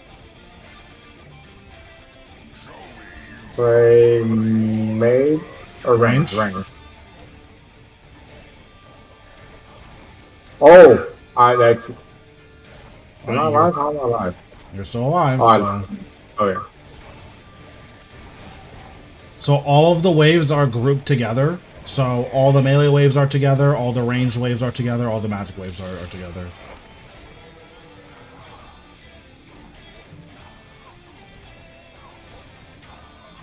How can I move here to get that stuff on me? Oh, I died. Yep, it's okay. So on the last part, how could I have grouped them up a little bit better? So if you moved around the corner on the north corner of that rock, it would have pulled those two guys in. Okay. Yep. All right. Well, I appreciate you, man. That I didn't get it, but I got a lot better movement. Yeah, so that's what I want to see you work on. And honestly, it might be better for you to go into normal mode and just focus entirely on getting good lures for Threads of Fate and then moving in a way that doesn't use your resources. So something that you can do to practice in normal mode is have a preset with no food on it so that you have to use your movement. Okay, because I just play no food at hard mode, so normal mode should be a lot easier. Yeah, so that's what I'll say is do practice mode, or not practice mode, but do normal mode with no food. And then once you're used to moving so that you can use no food in normal mode, then we can start working on hard mode. And okay, now I need to learn how to dodge fire waves, but besides that, everything you're doing is exactly the same. Okay, all right, thank you. I appreciate you, man. Yep, No problem. If you need help with anything else, just let me know. I will. All right, later. All right, take it easy. Okay, check those camera settings. That was Freedom Classic. I think he just has a small monitor, or he's playing on a laptop, which is fine, but I think that's what's happening.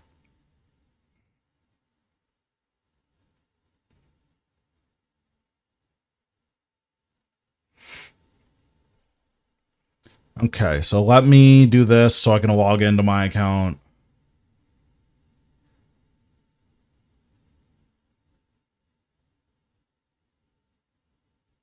Also, I need to get rid of this full screen. This is kind of whack. You can see so much with full screen, though. It's like so nuts. Like, I might have to redo my stuff so I can see in full screen. I have a Reaper task I need to do. And then after that, we're gonna probably do more stuff. Well, I also had to adjust my screen for the screen share. Like, I've shown this before, but this is what, or rather, let me see. What's going on, Stylish? I think mine is 22. So this is what I'm used to seeing. This, oh, let me take off full screen.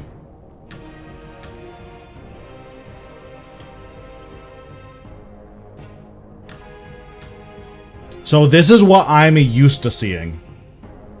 Or rather, this is what you guys see. So I tried to clean up the UI so it's super obvious what's going on. This is what I see.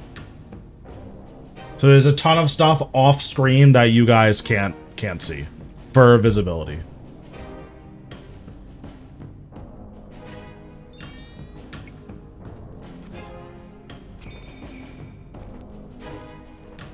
Give me all that wrapping paper.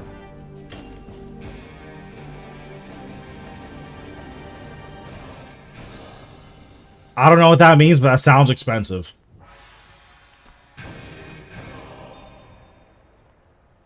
I didn't know that we had named monitors now. Alright, let's see. Odyssey Arc. It's about to be a $4,000 monitor. Bro! This is the biggest monitor I've ever seen in my life. Yeah, no thanks. Alright, so let's see what our Reaper task is. That's actually the biggest monitor. Telos. God, I'm gonna grief. Alright, well, we'll do some Telos. That's fine. I'm not gonna troll. We're gonna have some nice, clean Telos kills.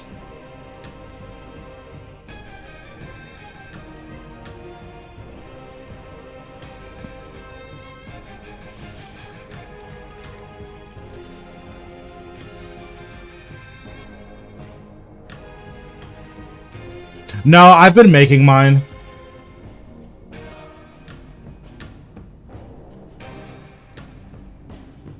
I should buy some so I could test it on the beta, but I've just been making mine, and that's been going fine.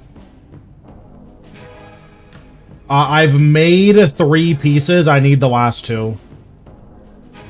So we might do some Vorkath. I wanted to work on comp stuff, but we might just do some Vorkath so I can get some more spikes.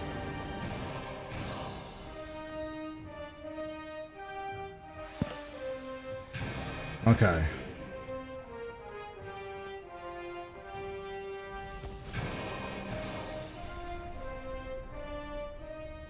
Nice, that's awesome. Combined cape is so sick.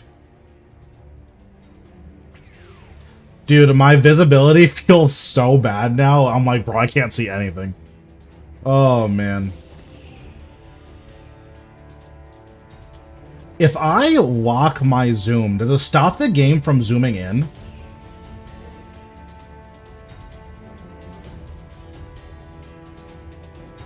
Okay, let me try it. Oh, well, I can't try it now.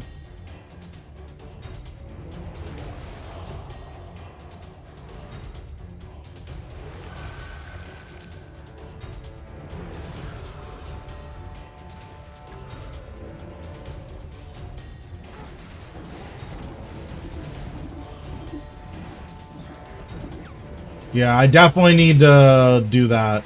Okay, I'm like hardcore trolling right now. What is going on?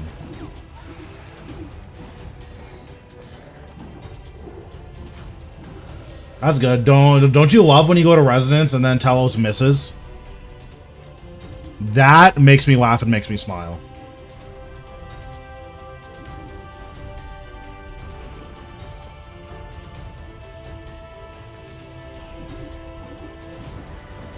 Unequipped chest for what?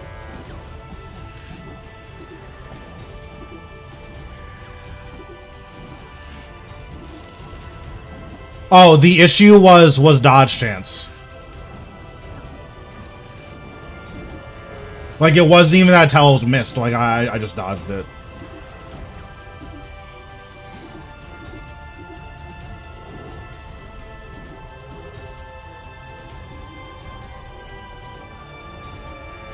The one-time dodge chance fails me. It happens at Verago all the time, where I'll Resonance and then Verago will miss like 5 times in a row. It's like, thanks, Verago.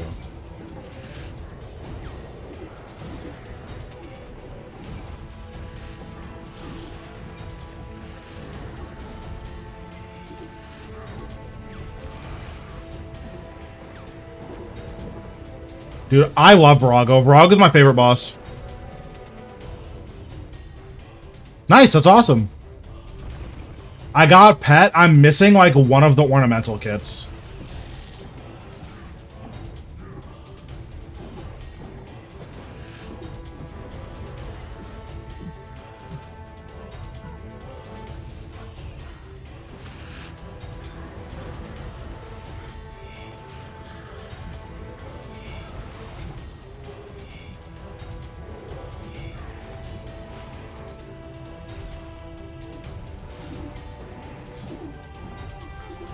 Oops, wrong prayer.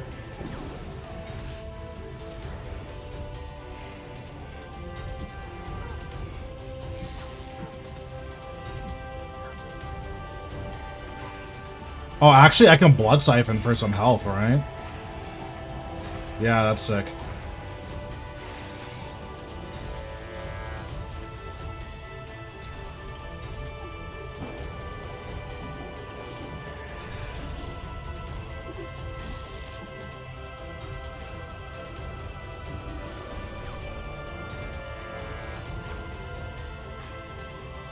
Yeah, it's tough because in some ways, like, I definitely agree that they need an overhaul.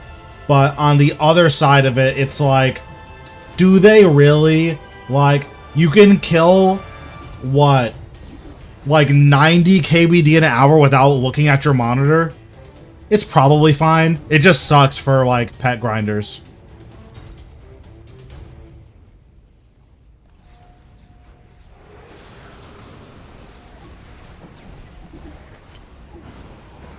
Okay, why did I go there? Hello?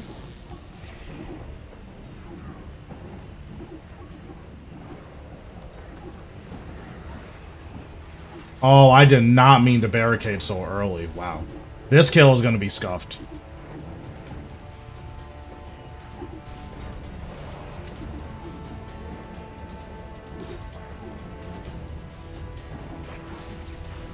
Is what I would say, but that kill was clean. Okay, that was really bad.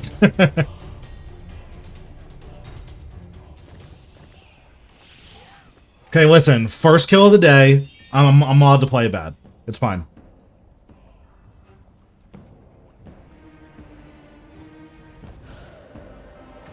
I feel so zoomed in right now.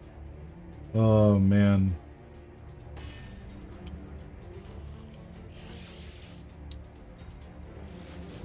I did not click on that, by the way. Wait, I think I am just more zoomed in, though.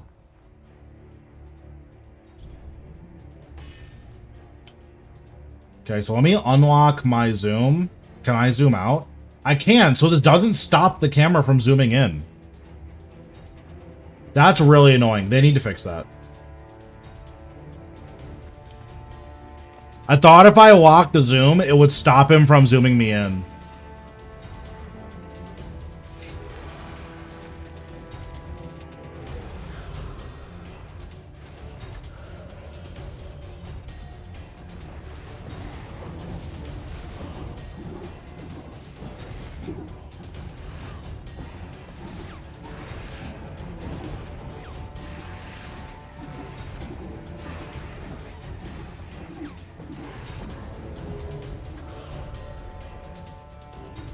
But now I know.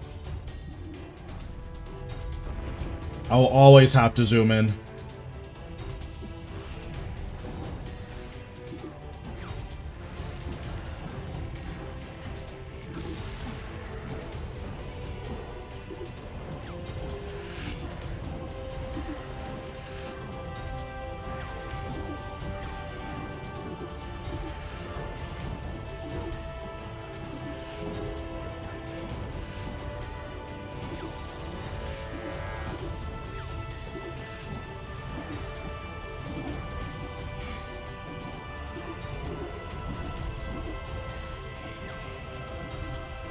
Okay, not bad.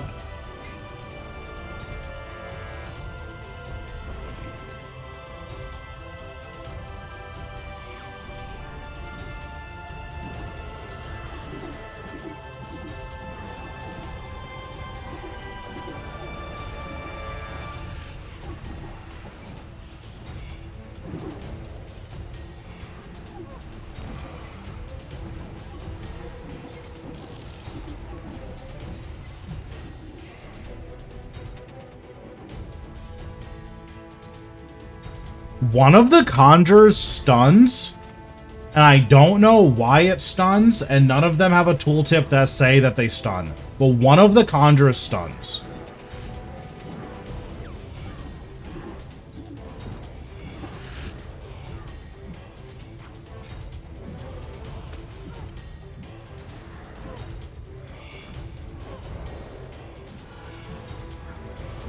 Damn, this guy lived? That's so crazy.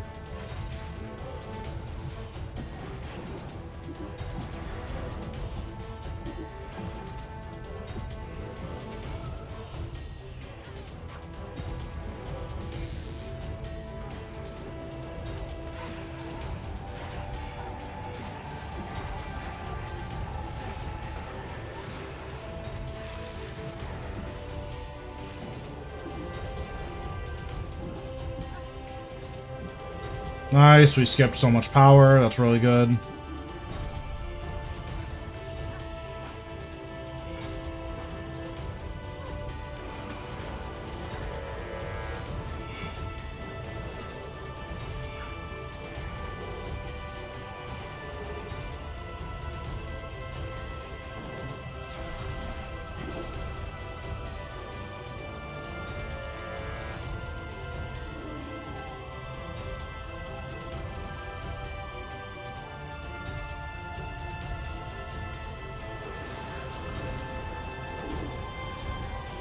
Oh, I forgot that equips it. I'm bad.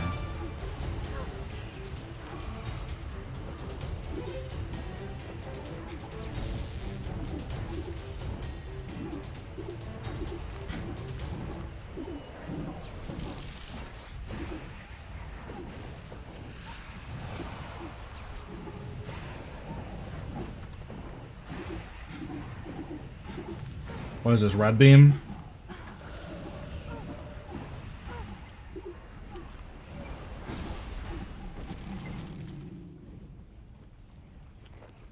Did I barricade first again? I think so. I also need to, like, put on my barricade pants, because that's, like, the whole point of them. And if you're gonna bring them, you should probably use them, right?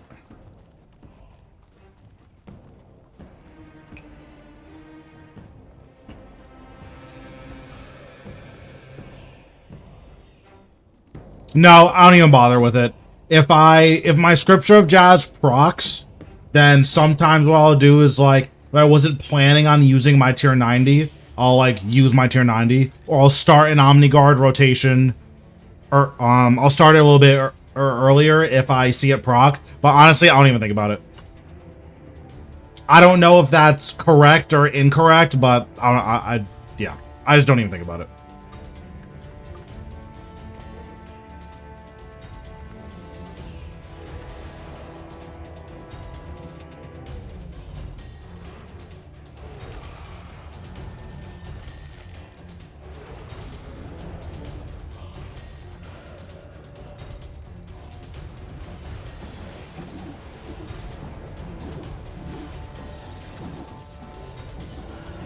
Like, here it procced, but I'm in a rotation, so I'm not gonna, like, change my rotation to account for it proccing. Also, I deleted him, so it wouldn't have mattered either way, right?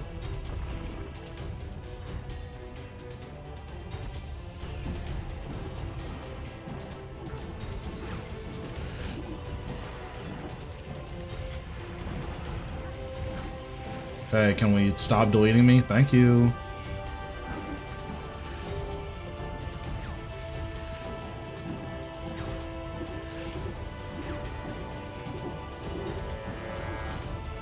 I'm just gonna tier 90 here. Normally I wouldn't use it, but I just use it to skip the hold still.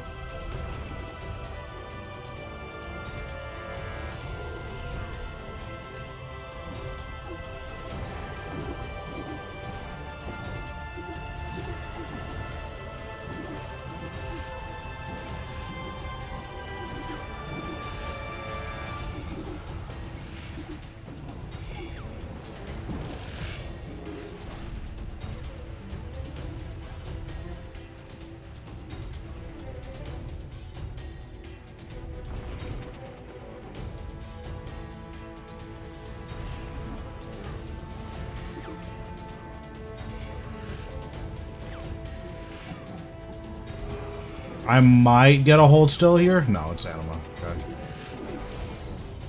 So we'll res that.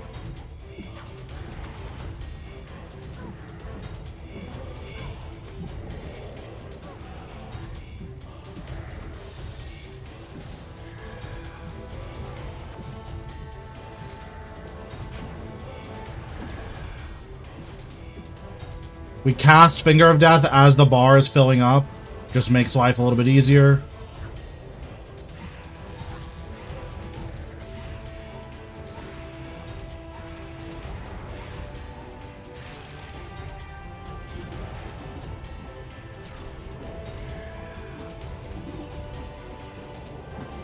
Stunlock him. Probably kill this volcanic.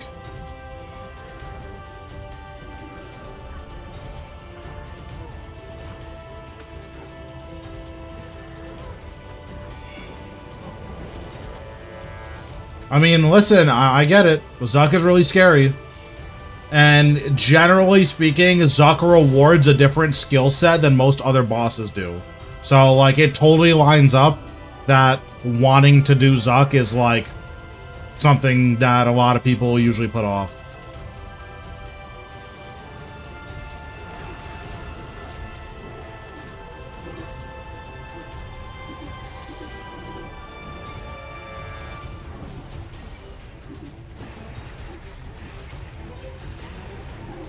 Okay, now this was cleaned.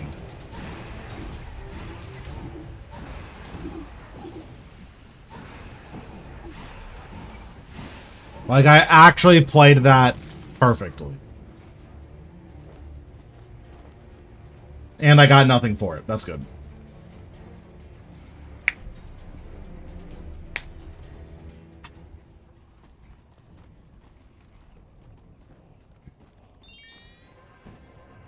So we have 5 more, and then if you guys want to, like, I can do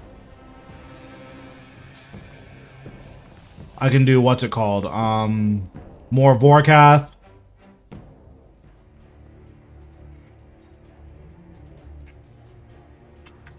Yeah, I mean, practicing your movement on normal mode is probably a good thing to do now. In preparation for hard mode. Yeah, I really wish you could lock your zoom so that the game doesn't force zoom you in.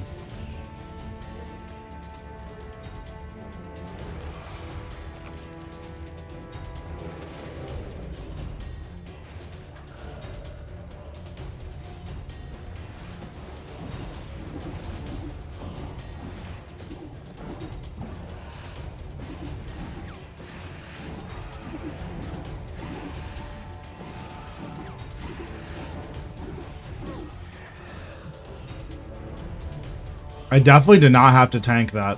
What's going on, Chris?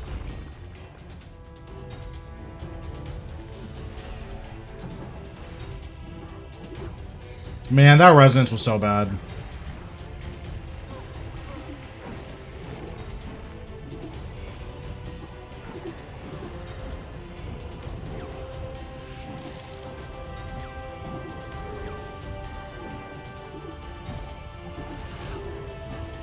It keeps hitting me for 5k and my defenses are suddenly on cooldown. 1 second.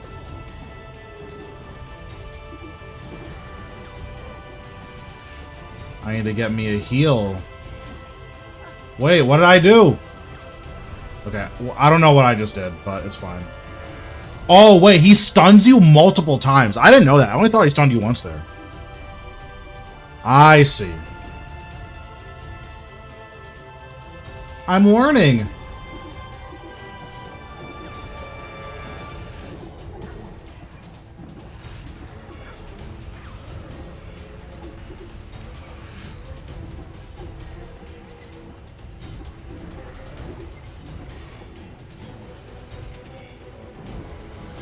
For some reason, I've opted in stun locking him, so that's what we're doing.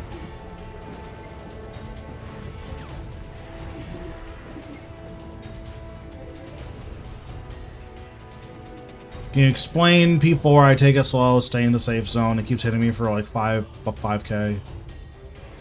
Yeah, you're probably getting hit with the so much power, which is his hardest hitting mechanic.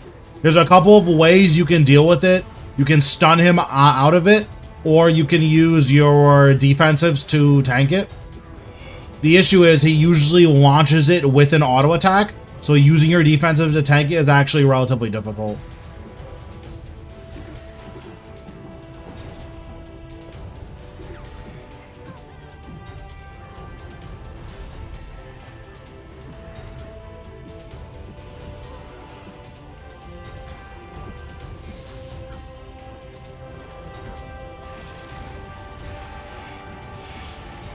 Dang, that blood siphon was so worthless.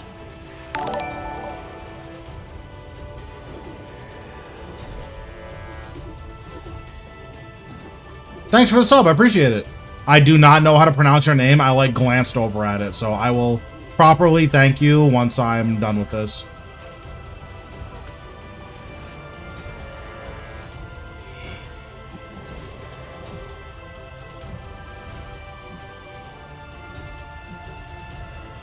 So there, after phase 2, or after the second anima thing, I just stunned him like 3 times in a row. So he just never actually sent the attack at me.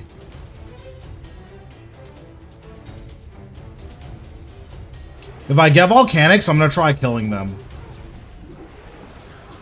Okay, so we reflect. Do this. Skulls. Barricade.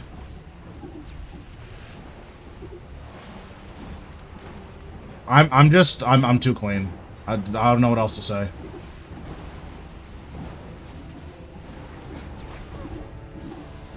Wait, die? Okay. For some reason, in P5, it feels like the death mark has a delay on it. I don't know what that's about, but it's kind of annoying.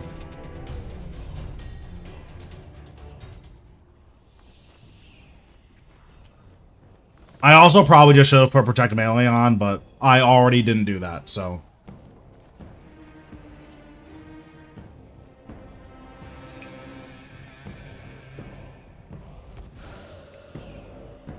But yeah, Telos can be stunned, so it is nice to use your stuns here, and you just get to ignore or skip a lot of mechanics.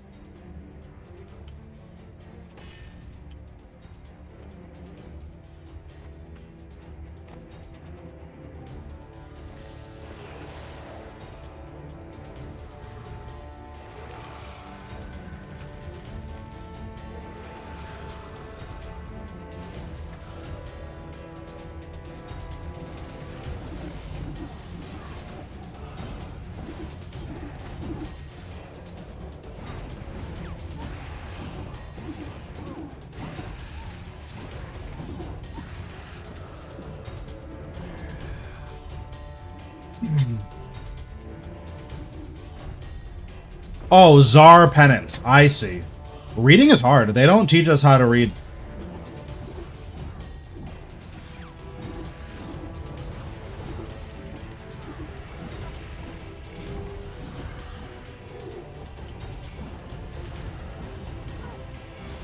Oops, wrong prayer.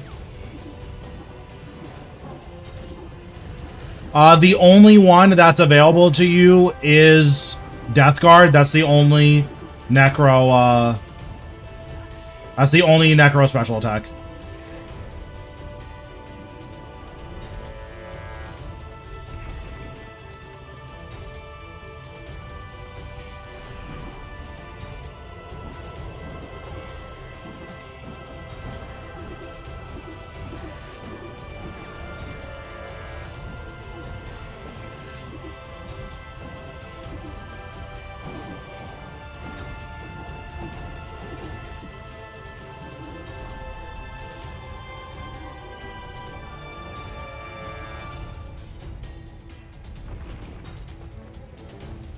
So first thing we're gonna do is we're gonna bloat him.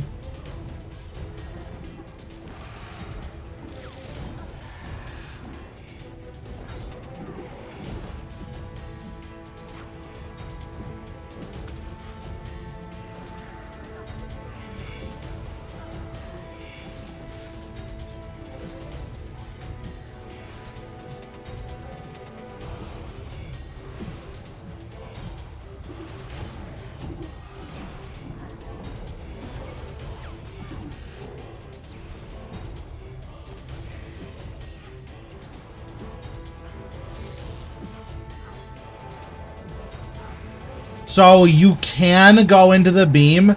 Typically, I only go into the red beam because it's gonna make you take more oh god, I'm dead. I'm dead! 7 minutes. Is what I would say. 7 minutes is all I can spare to play with you.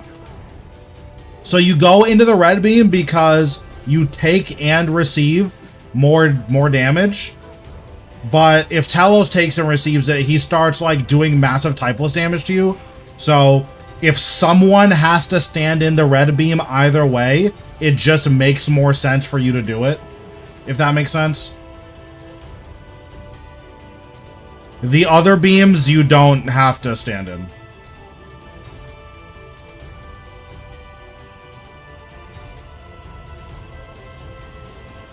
Volcanics, my arch nemesis.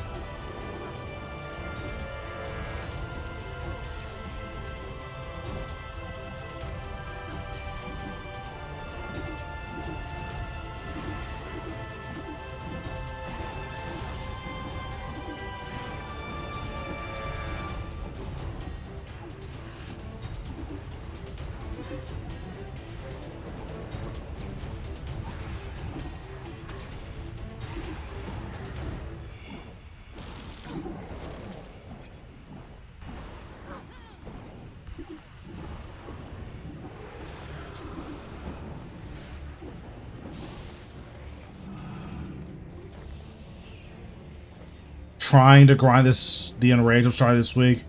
Yeah, I mean, Telos is pretty cool. Every time I get Volcanics, I don't want to play the game anymore, but we, you should probably just not use threads on the last golems. That way you can just kill all the Volcanics once they spawn. But you can also just ignore them. I don't know.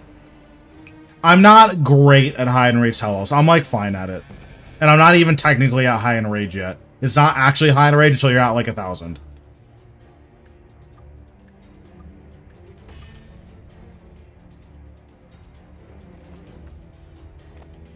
Although I don't think I have any desire to push past 1,000. So we'll see.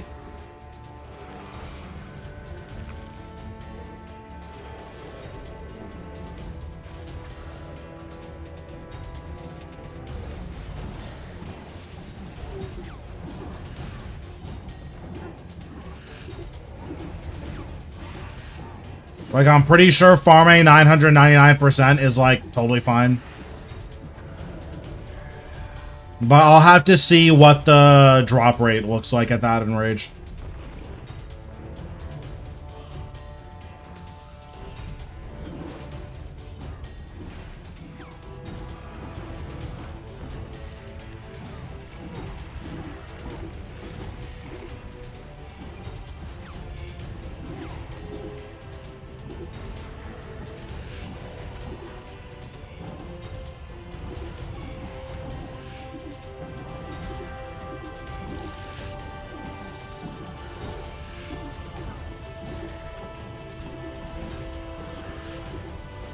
Nice. But yeah, I've only seriously started doing Telos within the last like couple of months. I pretty much have no experience with this boss.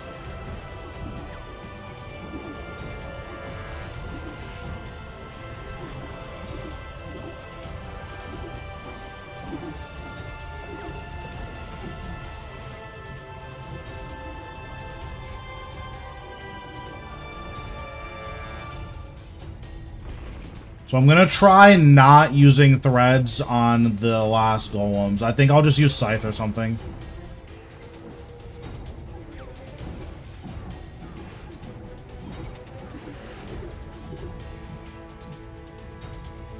So you can just res this.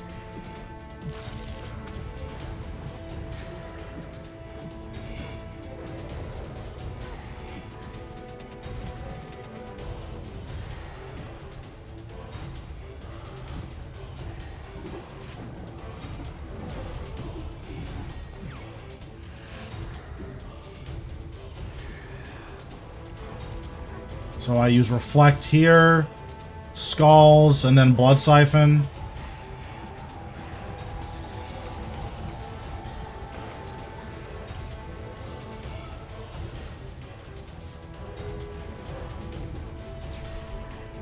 So we stun him. We stun him. Tier 90. Perfect.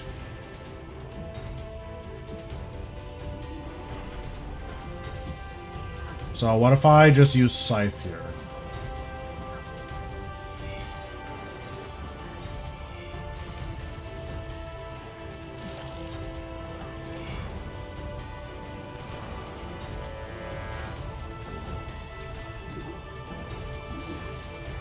Okay, nice. So now I have threads for golems.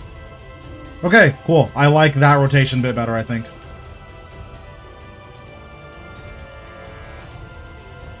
So I'll just Death Mark.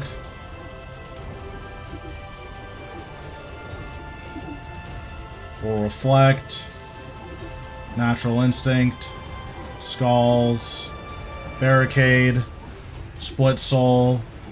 Living Death. Skulls. Finger of Death. Finger of Death.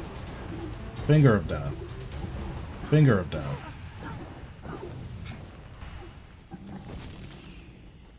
And there it is. I did sign. I think it happened again. I'm telling you, it feels like when you Deathmark P5 Telos, it takes a really long time for him to actually die. It might be worth bloating him. That way I have more hit marks. Which means that Deathmark has more opportunities to proc.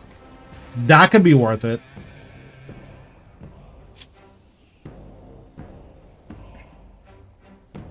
Or once he's at like 60k, I could thread Soul Sap Volley. That could also be worth it. Does Malotop? No, it does. It's like a 16. Yeah, with these pants, it should be a 16-second barricade. Wait, why is it only 13? Oh! I don't have Malotops in my pen. I felt like my barricade was really short, but I thought I was messing up. Okay. I understand. I have brain damage. I was like, wait, I think you're right. Are Malotops like bugged right now? Yeah, no, I have brain damage. Yeah, you're completely right.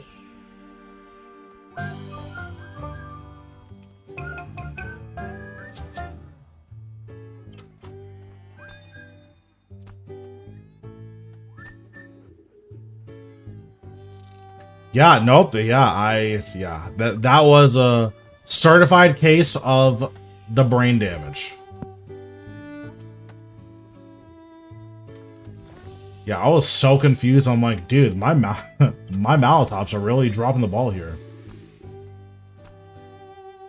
Wow, I got a 3 tier already. I'll probably keep this one.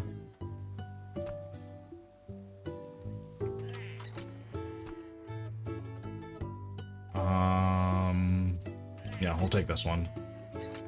Okay, cow calf, don't care. You're getting sent to the Shadow Realm.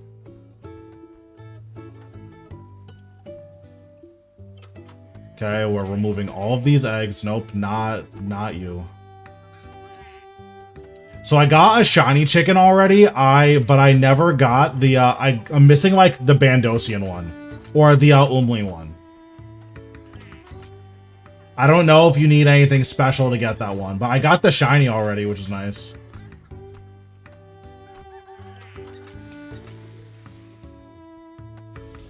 Okay, nothing here. Sure.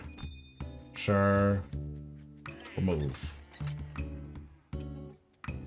Let me check. Okay, it's on now.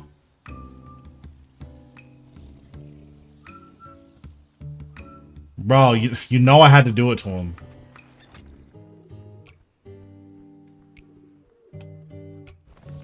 And my private chats are hidden, so you can talk as crazy as you want in my DMs.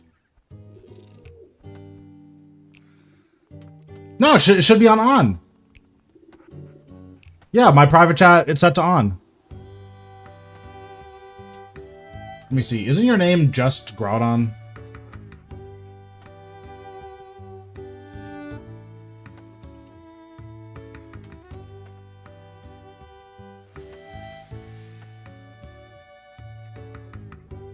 Do I have brain damage? I don't... Okay, I just added you. There we go.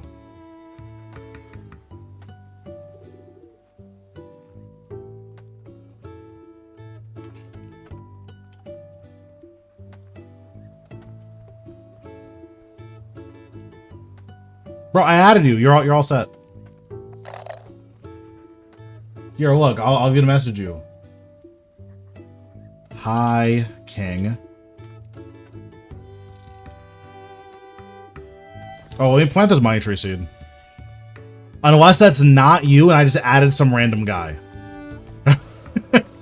That would be bad.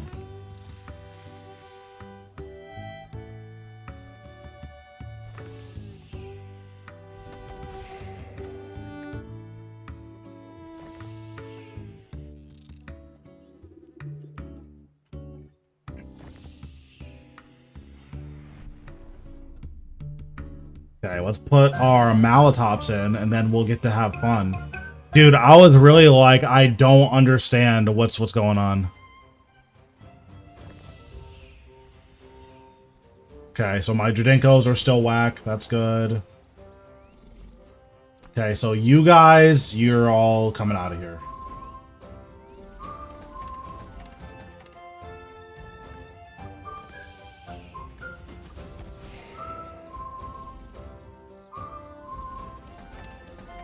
Okay, breeding pen's all good.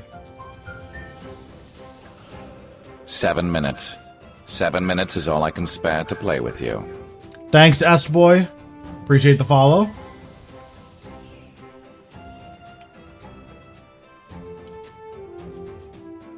Okay, so these do not need to be in here. I'll just put these in here. Also, if anyone needs POF animals, let me know.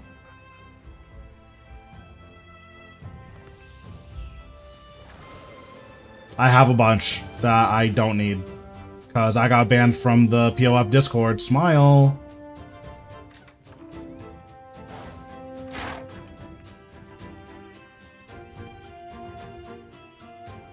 I asked how much something was, so I got banned for it.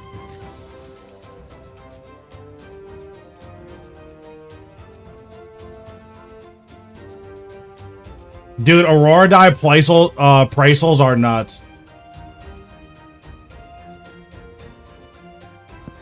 Yeah, I also thought that was ridiculous. But yeah, I got permabanned. I was like, oh, how much are Royal Dragon breeding pairs? Like Royal Dragons with the 3 breaths and the shinies. Like I asked how much that was because I didn't see it. And then no one answered. I went to sleep and I woke up and I was like, wait, I'm not in the Discord anymore. So I tried to join it again because I thought, oh, maybe I like left or something. I tried to join it again. I couldn't join. I was banned.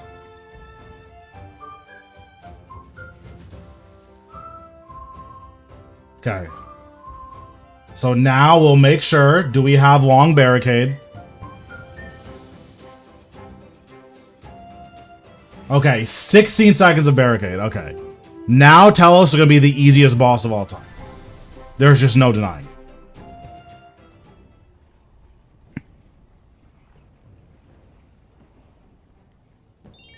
Yeah, so after that happened, I just stopped caring about the animals. Because I had like 150 mil worth of animals to like sell. Probably more than that, at least at the time. But like now it's like, alright, well I'm banned, so don't care. Because like, let me see. Because I've also gotten rid of a ton of my animals. So I'll actually show you what I have.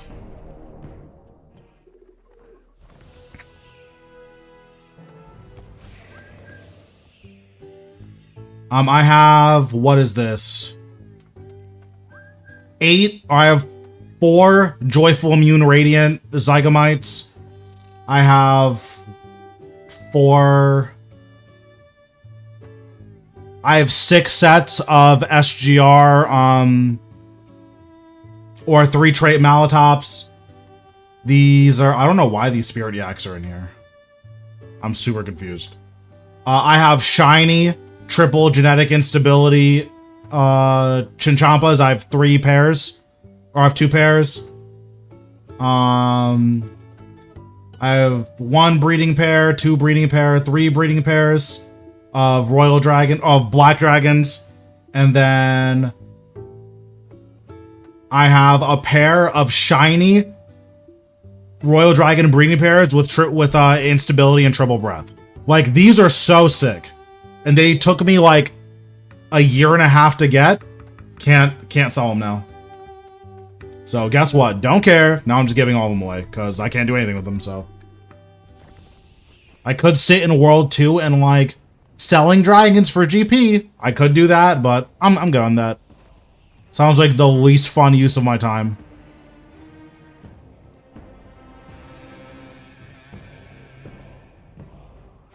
Bro, I'm almost out of signs. I've been playing so bad lately.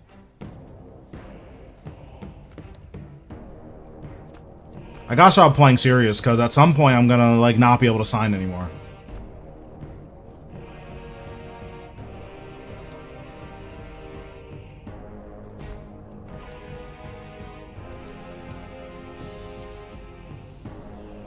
Hard mode is significantly harder because it's more punishing. So what happens to a lot of players is they learn bad habits on normal mode, and they learn bad habits on normal mode and then have a very hard time transitioning into hard mode.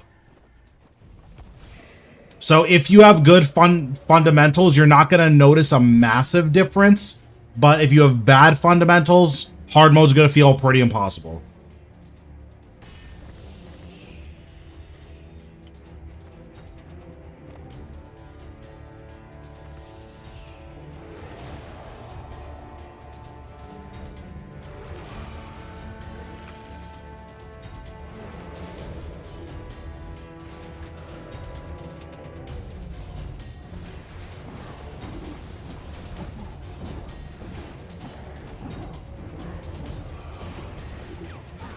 Hard mode's trash loot is also significantly better, and your chance of getting a rare drop is significantly higher.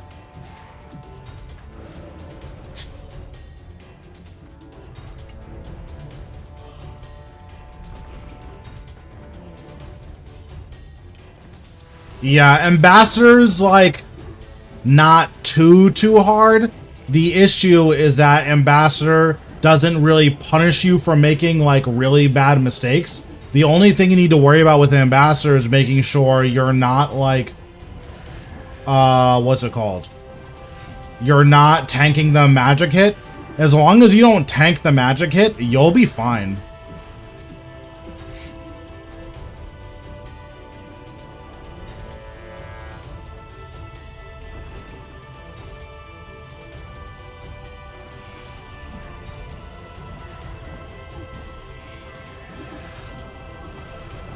So here, I just stun him once to clear his freedom, and then I just burst him. Use tier 90, and I 5-stack volley. You just skip this entire phase if you do that.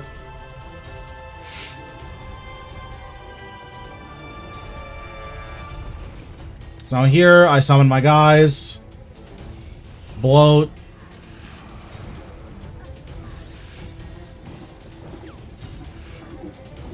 So, personally, and I don't know how many people recommend this, I don't think you should ever sell gear for other gear. I think that is a really bad habit to get into, and you just shouldn't do it. Oops, I forgot to anticipate.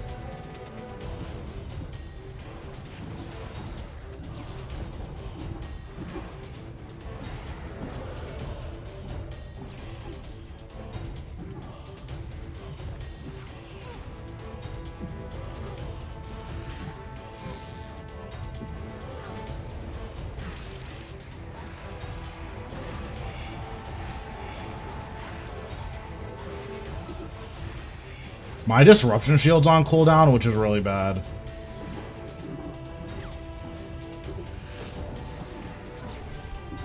Ooh, I got the resonance though. I'm so sick with it.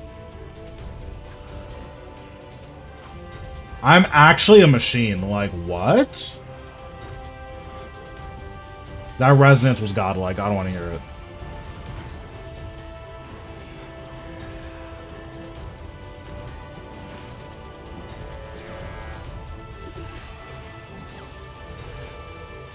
That resonance was so godlike, I don't want to hear it. I'm actually a machine.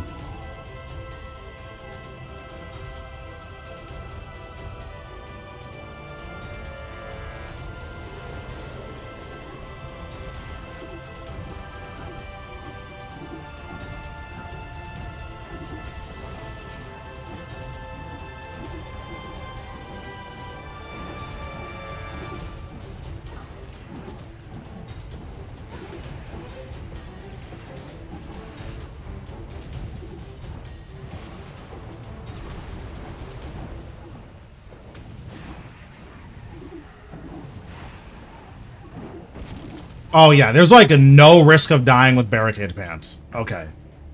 Malatops are pretty good. Yeah, if it's an extra set, like you already have a set of Havoc gear and you like have a second one that's just collecting dust, you can sell that. Unfortunately, you could wait until the combat beta goes live.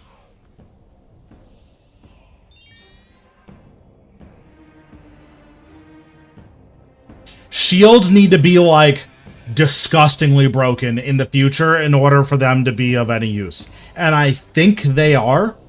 Like, I think in the future, what I would like to see is, like, a Diablo-type system where we start getting more horizontal progression. Like, we start getting set bonuses that, like, augment what our abilities do. Or we start getting, like, you know, more items with legendary affixes that are really powerful. I think RuneScape would benefit a lot from moving towards that.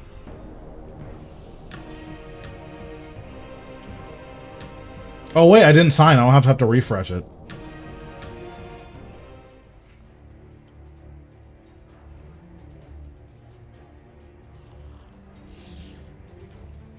Not signing is kind of cracked. No, I not mean to click on that. 7 minutes is all I can spare to play with you. Thanks, Enemy, for the follow. Appreciate it.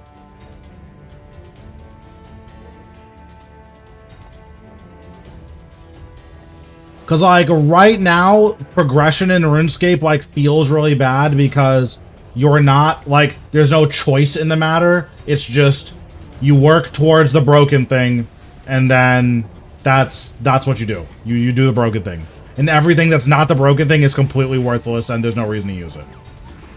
And that feels really bad, and it should feel bad. It sucks when, like, all of your gear is worthless.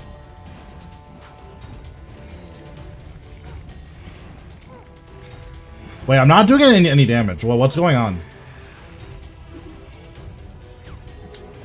Oh, my conjures aren't down here.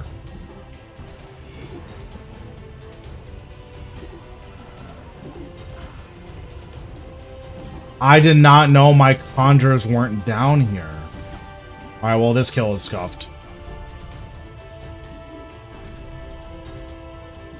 That is super annoying. I don't know why conjures don't just teleport on you if they can't hit their target. It's really insane that they don't do that.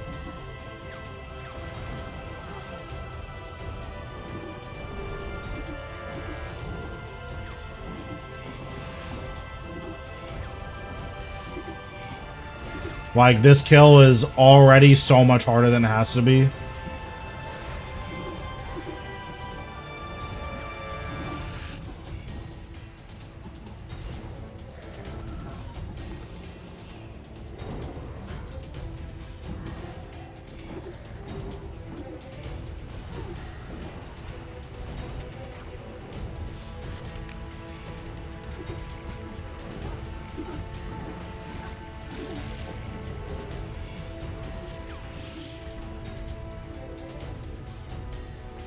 That's not what I want to do.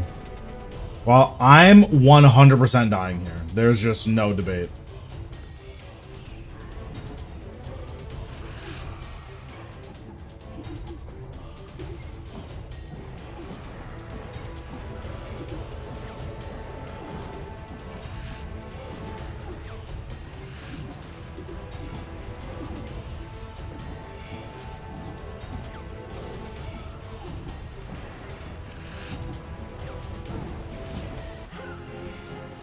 Yeah, that's what I figured.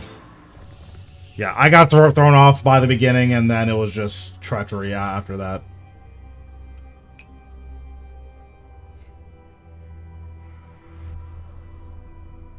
Yeah, so if anyone from Jagex is watching, why can't our conjurers realize that they can't hit the guy? That's super weird. Like, I know that they're dumb ghosts, but... Come on.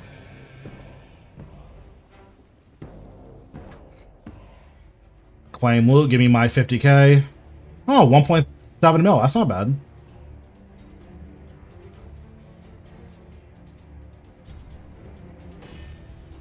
Okay, now I know. Don't ever summon my guys up here because it's guaranteed death.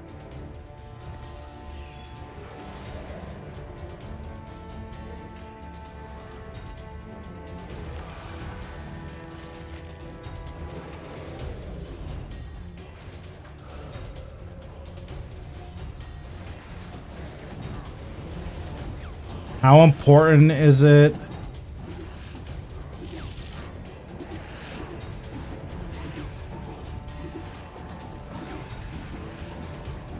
Yeah, it would be nice. How important is it to learn a boss as I keep... So are you saying how important is tank gear? Or do you mean like more conceptually, like how important is it to like persevere? Like, I don't really know what kind of question you're asking. Right now, the main reason I use tank gear is because I don't have power armor and I don't feel like buying it.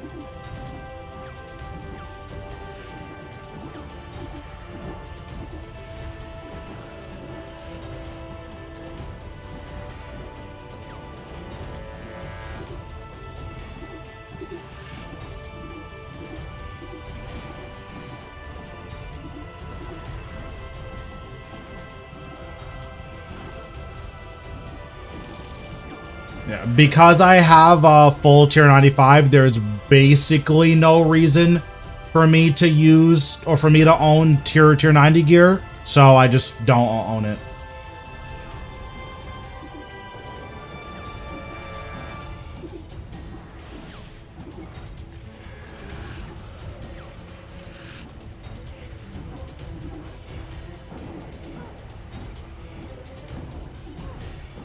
So tier 95 gear is going to be tankier than tier 90 gear because of how much more sustain you get from it.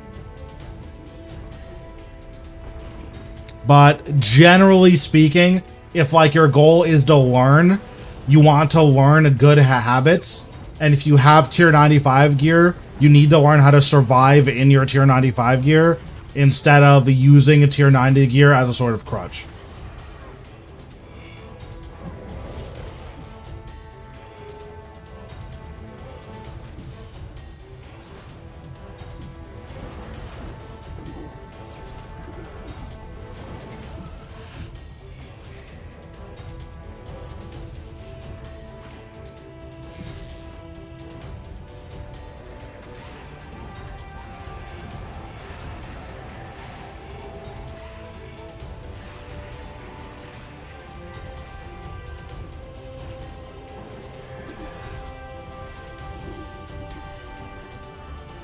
Tick perfect disruption shield. Bro, I'm just too clean. Outside of the one time that I completely griefed and died for no reason. Besides that horrible tragedy, I'm like kind of clean.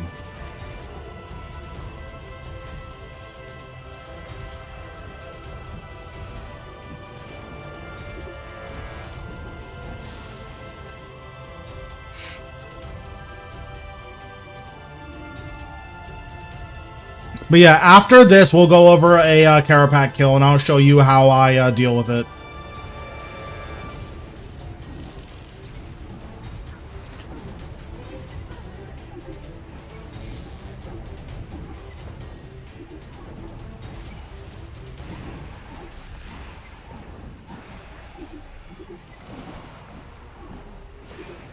Bro, Malatops are so broken.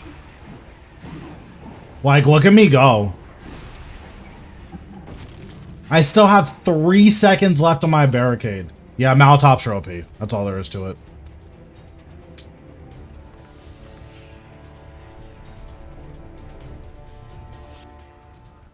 So, generally, you shouldn't really be using any food at all.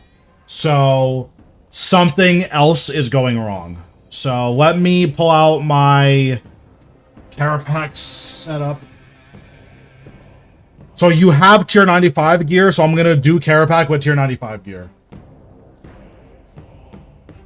Where is my Carapac setup?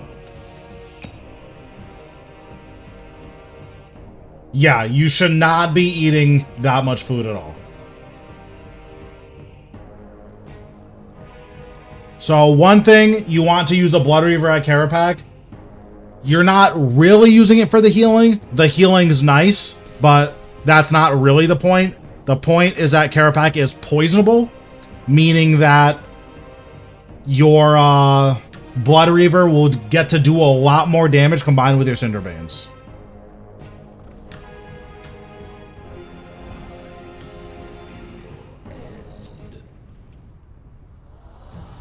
Let me put on Dark Magic for this.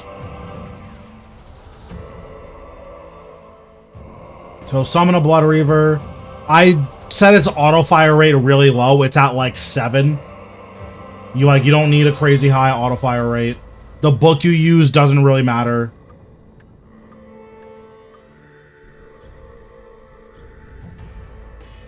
So you can surge forward, and then this puts you in position because Carapac won't spawn yet.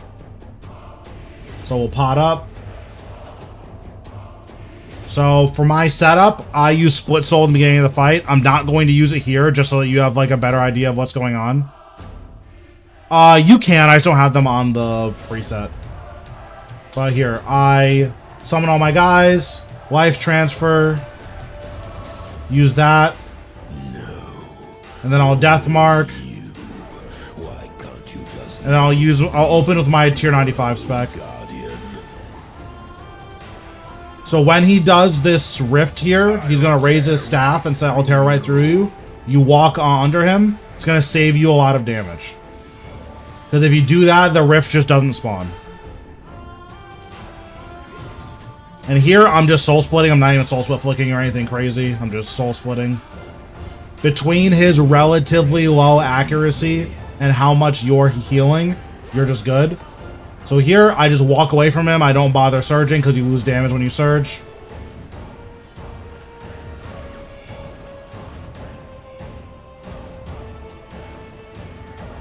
Five-stack volley.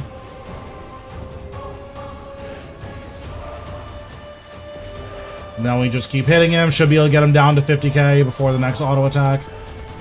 Perfect. So now we're going to get ready to time warp. So we time warp Living Death. We're going to Skulls, and then we're going to life transfer. And we're doing all of this because we're going to get all of our health back. So I missed the skip there, but it's fine. As long as you get the first one, the kill's going to be pretty easy. If you're uncomfortable doing that time warp and getting under Carapac in time, then what you can do is you can Oh, let me kill this. What you can do is you can just wait until after he sets up the thing first.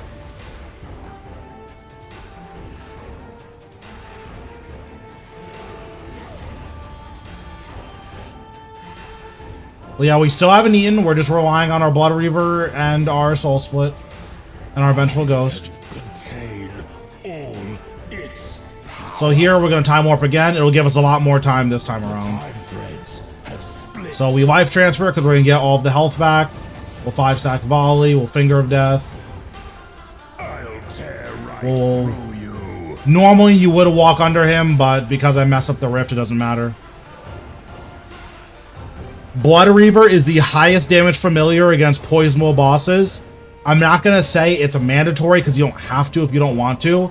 It's so much damage here that you really should just bring a Blood Reaver.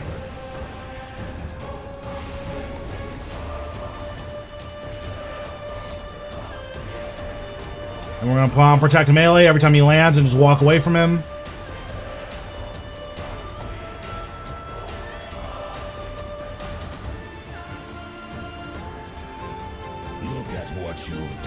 So I'm going to grab this body.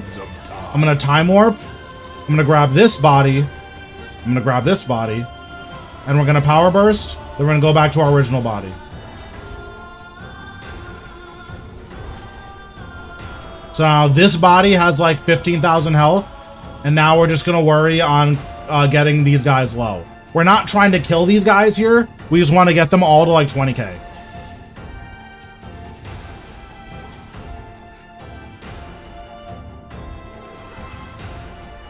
So I ate a little bit because I made some pretty bad mistakes earlier in the fight.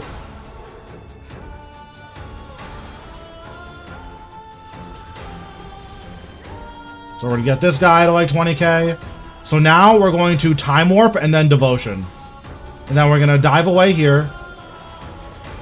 We're going to hit this guy. Hit this guy. Now we snap back and kill this guy. So now we have 11 seconds of Devotion, and our Devotion's back up.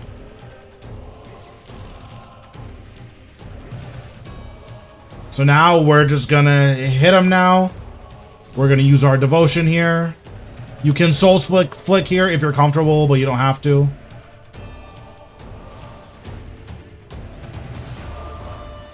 Okay, our Devotion's out, so we're gonna use Reflect now. So without the scrolls to make it heal, I'm still going to be fine. You will be using food if you don't have the scrolls for healing.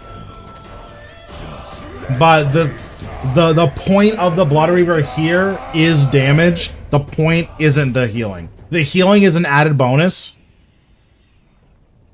But that's not the reason you're bringing the Blood Reaver. The reason you're bringing it is because of the synergy with poison damage.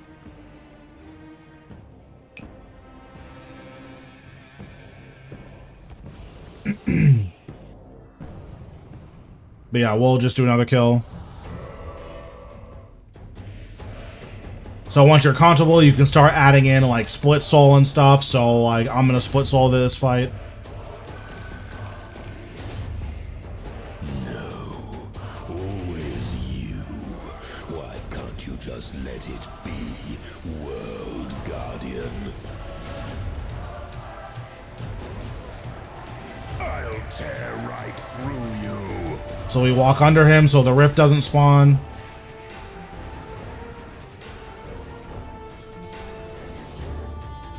Put down a prism to heal our Blood Reaver. And then I'm not even Soul Split flicking here, I just have Soul Split on. I will put you in your place.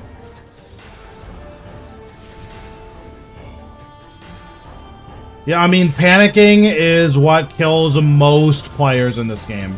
As long as you understand how much damage is coming, you'll never die. Or if you think you're gonna die, you'll be able to teleport out before you actually die. No. So here, I'll save my Time Warp until after Rift, that way I don't mess it up. The tide threads have split.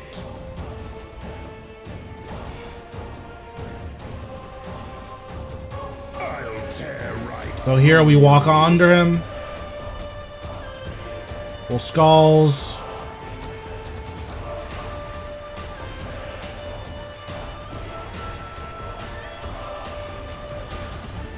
Okay, now we'll do Time Warp. You will break beneath me. Skulls. Summon our guys. Life transfer. And then you life transfer in Time Warp because you're going to get the health back.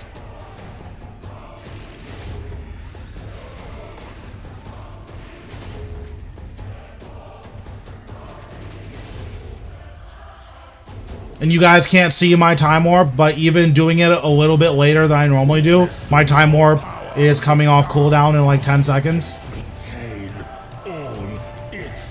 So I got lightning, which is okay. We're going to go over here and we're going to Time Warp.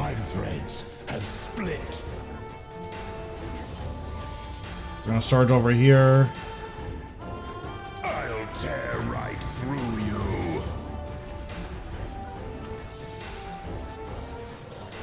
But yeah, so like I'm making mistakes, but it just doesn't really matter because I'm like keeping all ahead and making sure I'm dealing with all the mistakes.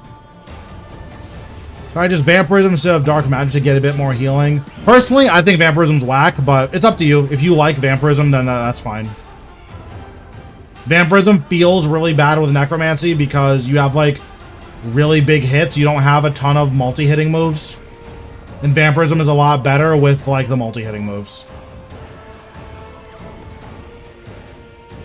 So I'm going to try to burst him here. I should be able to, but we'll see. Yeah, nice. So we're going to go and close this time thread.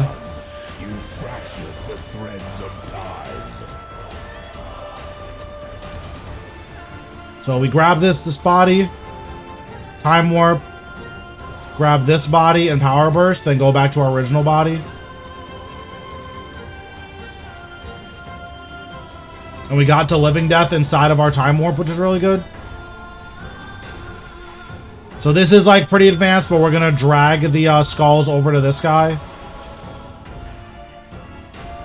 Then we'll just hit this guy.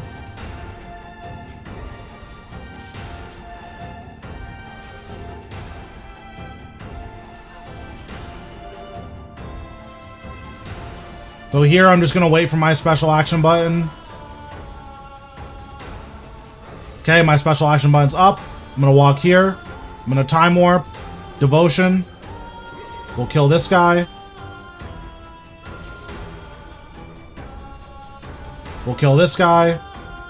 And we do that to extend our devotion. So I'm going to Resonance here. Carapax is going to keep missing me, so that's fine.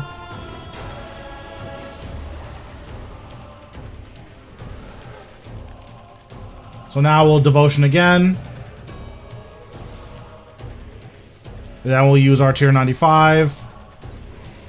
If you're comfortable soul split flicking here, you can, but be careful because every time you miss, you're going to take a disgusting amount of damage. We're going to reflect because our devotion's over.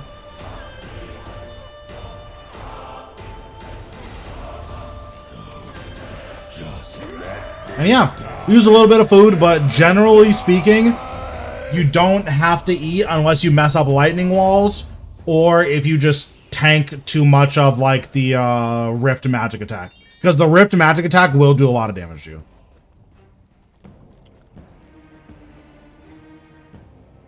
But yeah, I have a guide up on my YouTube, so if you look at that, that should give you a pretty good idea of like what you can do. If you want to use the tank build, it's significantly less work for you to do, but your kill is going to be a lot slower. Like here, I'll do a kill with my tank build just to show you. Where are my weapons? So this is going to be significantly slower.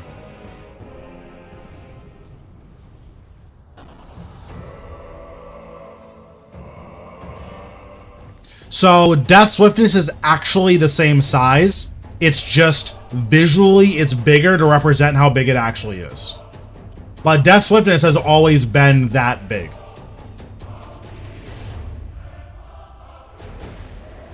So this is going to be with tank gear. I'm still going to split soul in the beginning because split soul is really good. Why can't you just let it be, world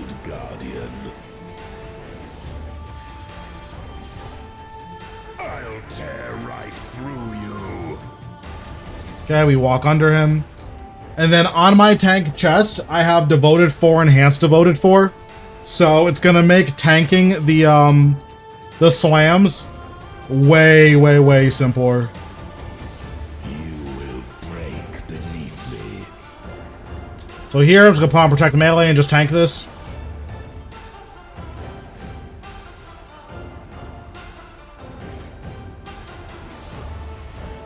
And we're just not taking any damage. Once I get to about 1,500 health, I'm going to reflect. Or sorry, once I get to around 10,000, I'll reflect.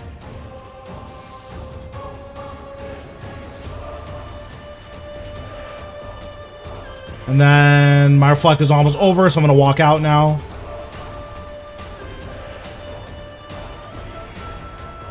Okay, we're going to use skulls. Use volley, use blow. We can use a finger of death here. Once we get to around 7,500, I'm going to use reflect again.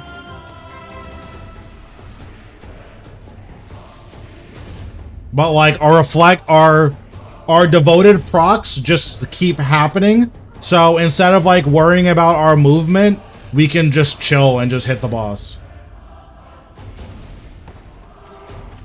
Once he's at around 100k, you can step off and just hit him now. Yep, I have both perks on. If you activate the Devoted Prayer, then a Carapac will turn it off. So don't use the Devoted Prayer.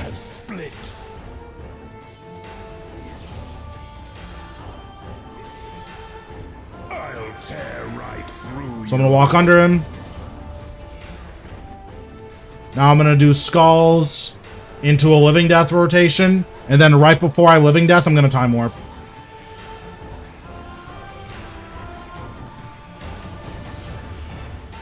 So Time Warp, Living Death.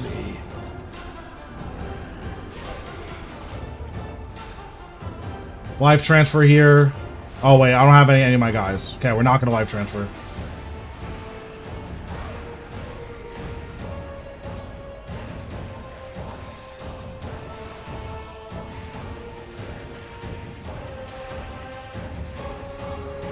They had to nerf Bow the Last Guardian though. It sucks. It had to happen though. Okay, so we took a little bit more damage than I would have liked, so we just have to walk out now. We're probably not going to be able to get the skip here, but I'm going to try. Oh, that critting is really good. Okay, nice. We got a little lightning skip. That's good.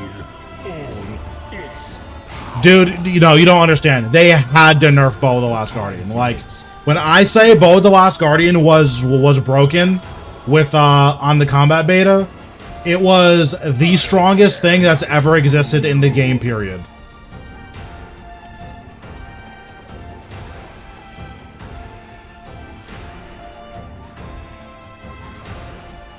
So ranged is still up to par with Necro, but ranged was like more broken than release Necro was.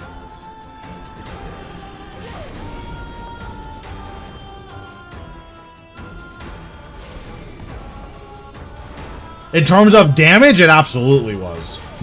Maybe not in terms of utility. In terms of damage, it 100% was.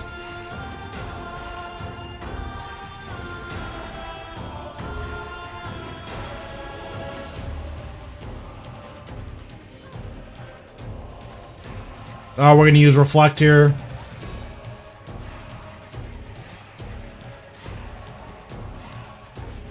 Okay, we'll move now.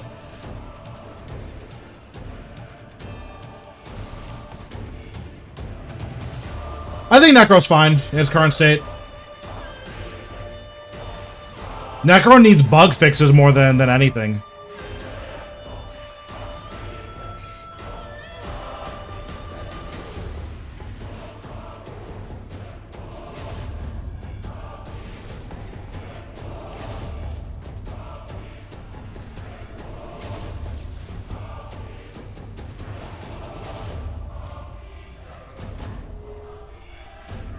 Look at what you've done. You fractured the threads of time. So we're going to do the same Time Warp thing here.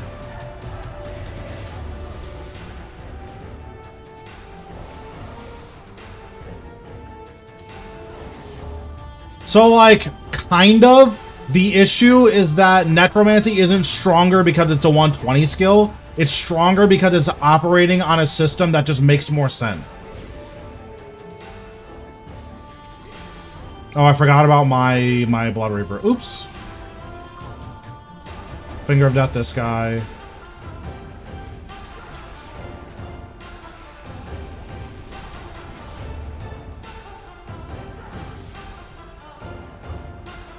Like, the crit system that Necromancy uses is actually so good.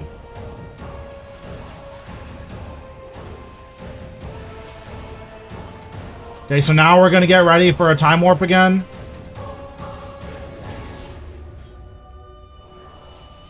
We're gonna tier 90 this guy. Kill him. Okay, we have our devotion back.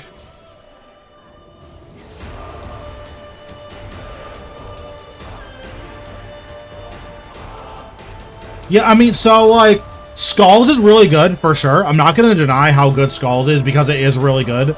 The issue is, we don't have, like, 20 years worth of weapons to use as special attack weapons with Necromancy. I'm going to Resonance here. Okay, he's just not going to hit me, that's fine. I'm going to put Devotion back on.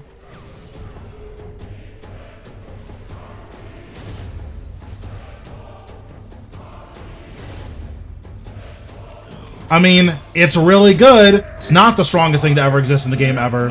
The strongest thing that existed up until they nerfed it was Bic Arrows. If you care about game balance, Bic Arrows with Black Crystal is the most broken thing that's ever, like, that had to get nerfed. It took way too long for it to get nerfed.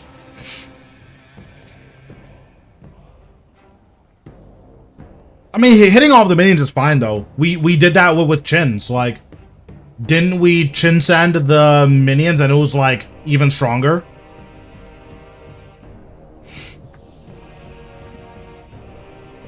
Yeah, you need to stack it, but once you stacked it, you were doing an extra, like, 400,000 damage per minute with just, what's it called? With just poison procs.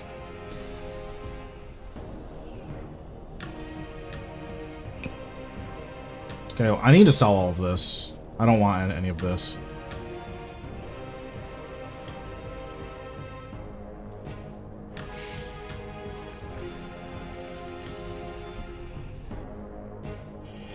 But yeah, because, like, I saw videos, because, like, in terms of damage, the amount of damage that range currently has on the beta, well, not currently, but before they nerfed it, it's the strongest damage we've ever had.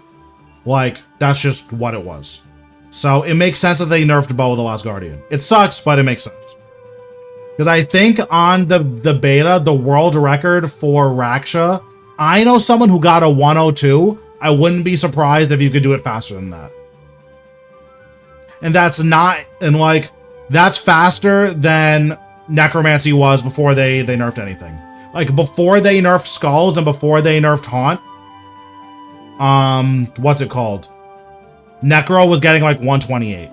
So ranged getting 105s, or like, you know, you said 105, I saw 102. That happening on the beta is just completely insane. And then that was before Dracolith.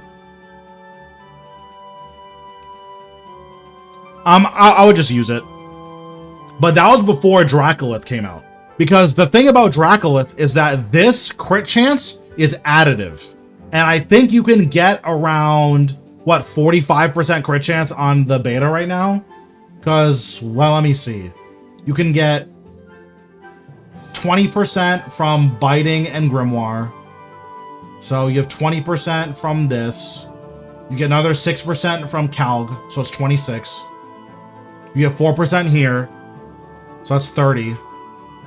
You get 3 more percent from your arrows, so that's 33. Yeah, and then 10% base, so you get 43. So you go from 43% crit chance to 83% for 2 to 4 abilities. Yeah, exactly. So on 4 abilities, so on 3 abilities, because let's say you're using fleeting boots. That means you can full channel rapid fire with 2 stacks before on your Bow of the Last Guardian. You full channel rapid fire, you 90k debo, like, what, 50k snapshot into a 90k debo. That is the most disgusting damage I've ever seen in my entire life. Like, that just can't be in the game. So yeah, they're gonna nerf it. And that's over 3 abilities. You still have a whole other ability if you're not using fleeting boots that has the extra crit chance. So that interaction, they had to nerf it. Like, you just have to. So it kind of changes because you lose out on 20% adrenaline from no crit.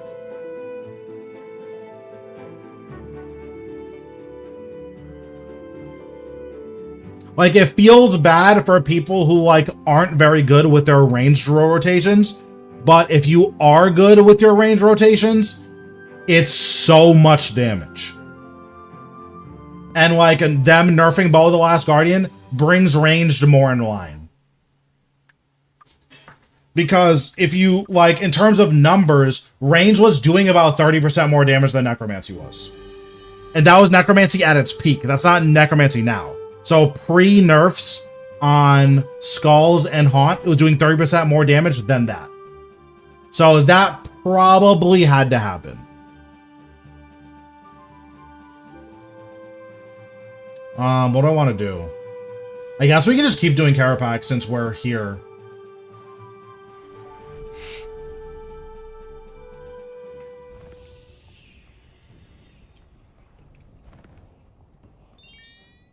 You could do that.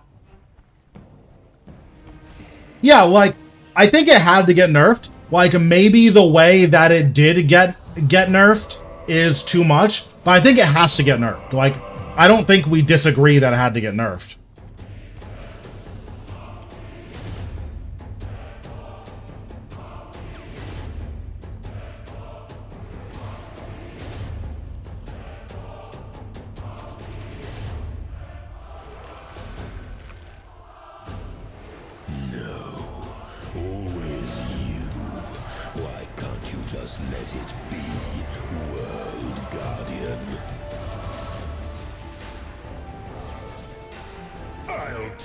Yeah, that's too try hard for me. No thanks.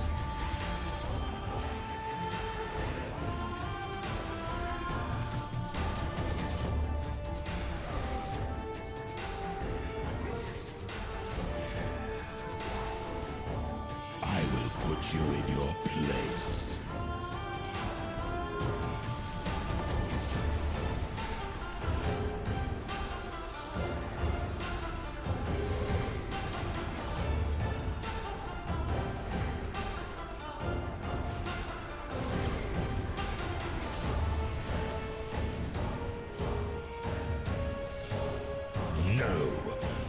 Control the threads of time.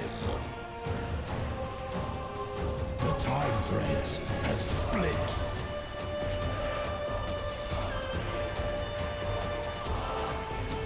I'll tear right through you.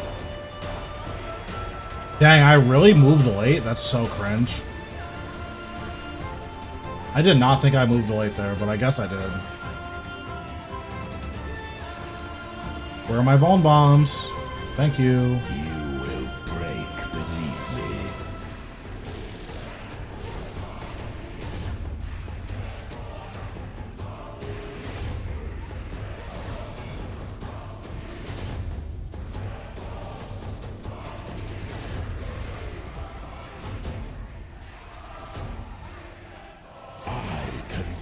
Yeah, range is still going to be the strongest style in the game. It's just not going to, The tide threads have split.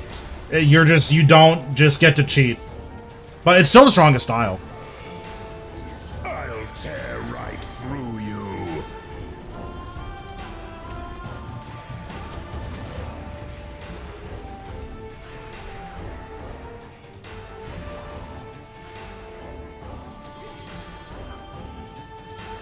I mean, It depends on who you're asking. Are you saying it is ranged still really, really good? Of course it's still nuts.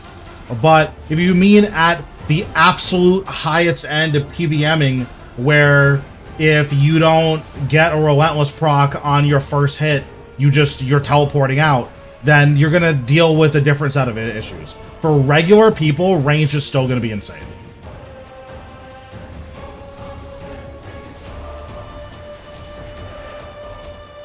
I don't know if I'm getting this. Okay, I did. Nice. Look at what you've done. You fractured the threads of time.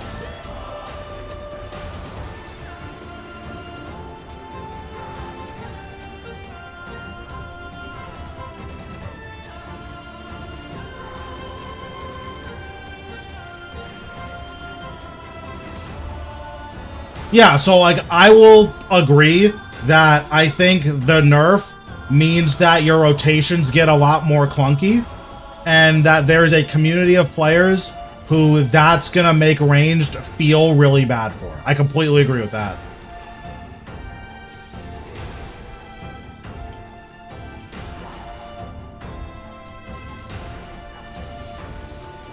I guess my only counterpoint to that is I'm not sure if I care if those players are having a worse time. Which, like, sucks, but, like, I don't know if Jagex cares if those players are having a worse time additionally, you know? And I think that if Jagex didn't care about those players, I think Jagex is correct to not care about those players.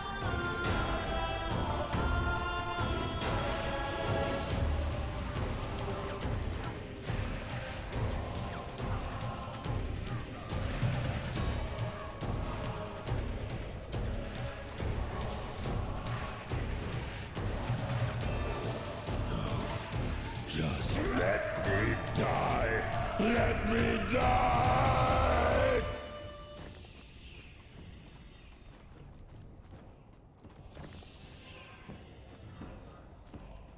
So, sort of. One of the major issues is that I think the content creation scene is really lacking, is that a lot of people have really bad fundamentals, so a lot of people never actually make it to endgame.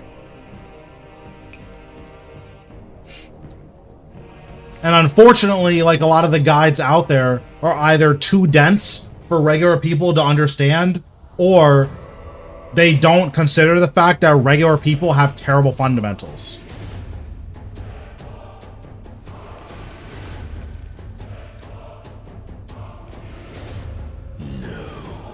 Always you. Why can't you just let it be, World Guardian? I'll tear right through you. I mean, Vorkath was clearly rushed. I think Vorkath is an anomaly. I would be very surprised if, like, the next boss to come out is that sloppy. I don't think most bosses are going to be like Vorkath. Break beneath me.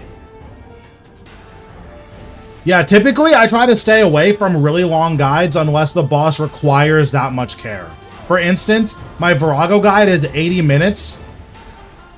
Most people are never going to be able to solo Verago.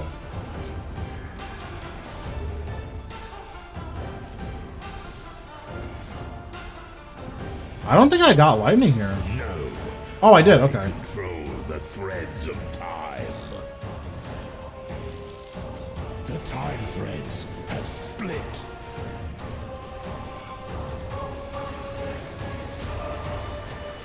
I'll tear right through you.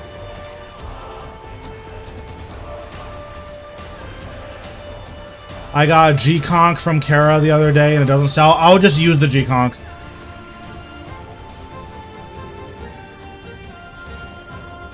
I will put you in your place. Oh, wait. I obliterated him this phase. What the heck? Well, the thing is, even people who do care don't pay attention to most things. Power. The tide threads have Like, I don't know how many of my coaching sessions you guys have seen. There are a lot of players who just don't know, like, really basic stuff. through you. And it's not their fault. Like, well, like, depending on how you phrase it. Like, it's not their fault, but, like, those resources just aren't out there, you know?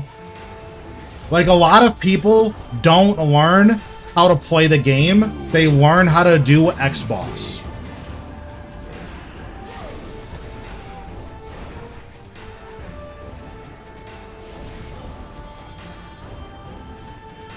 Which is bad, by the way. Like, that's not a good way of learning how to do content. Okay, I'm like hardcore troll. Oh.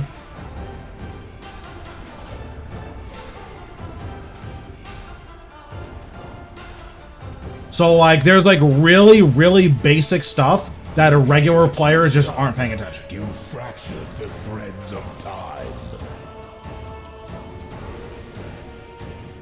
I guess I'll make this one tanky.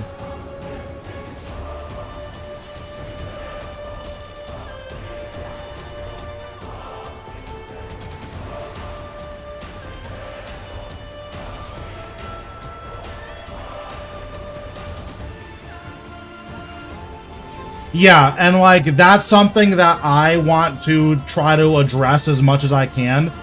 RuneScape's new player experience is complete garbage. Like, there's just no other way around it. RuneScape is one of the worst new player experiences I've ever seen in my entire life.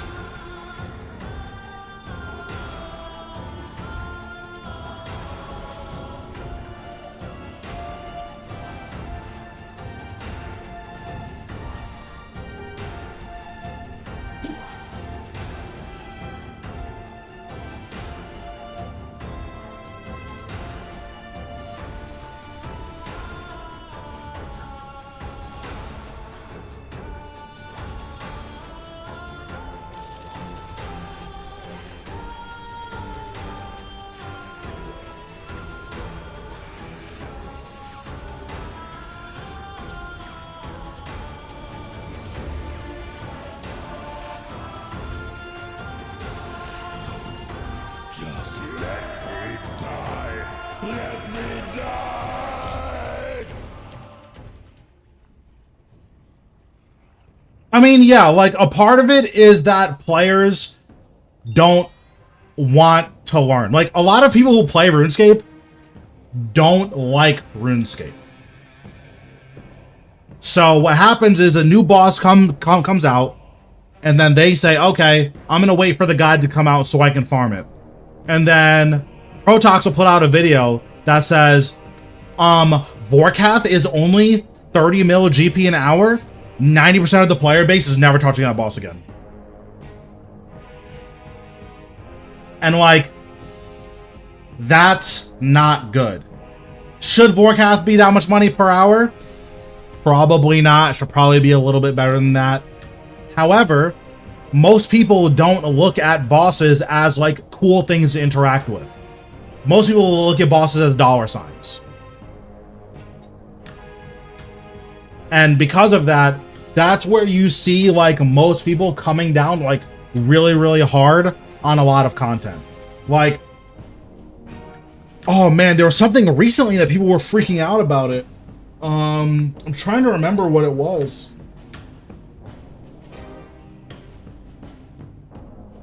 Oh, when Necromancy ended up getting nerfed.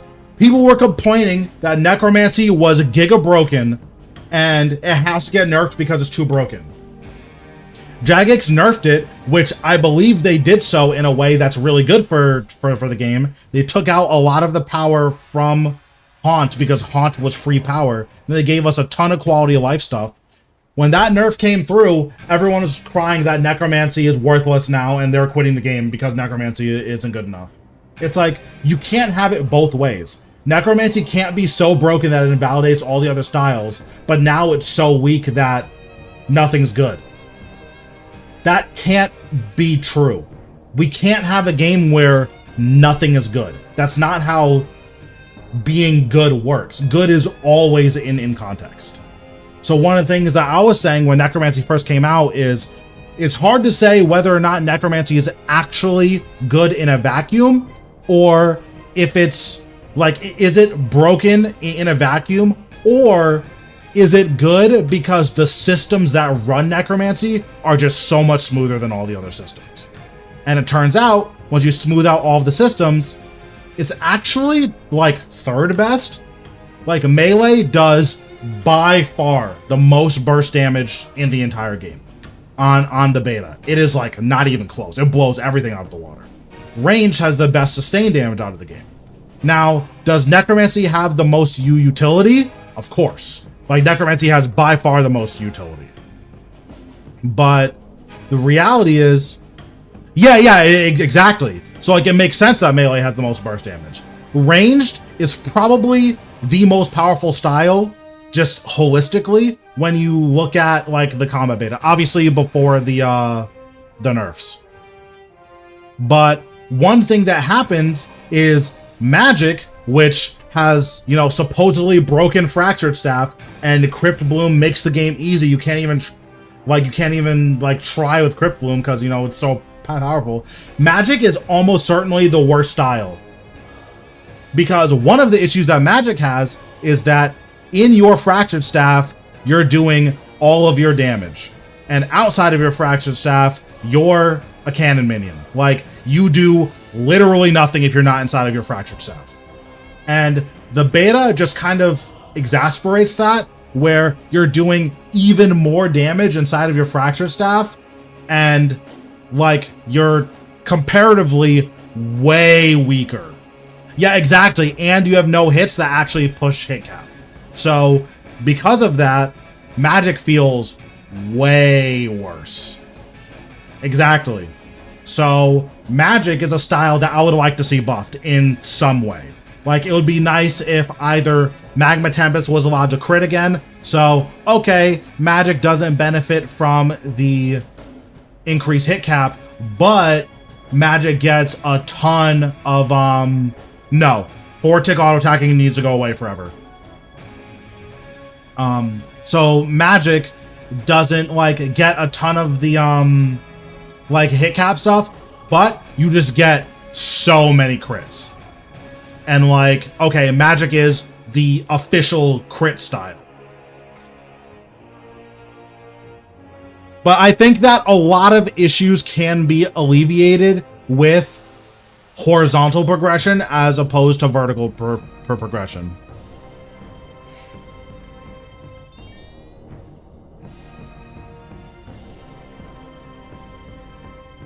Yeah, or magic needs more crit damage, so that, like, when you're critting, you're actually using the 7 increased minutes. hit 7 count. minutes is all I can spare to play with you.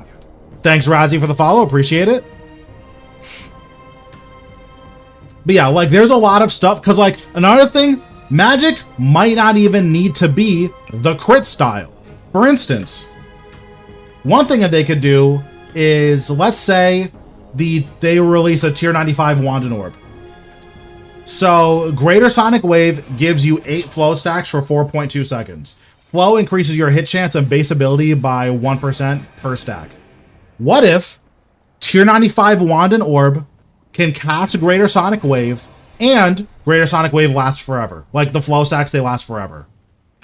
Now you have something really interesting, because magic will have the most backloaded damage in the game, because you have to keep building your flow, and, like, you just don't do anything until you flow, but you have infinite stacking damage.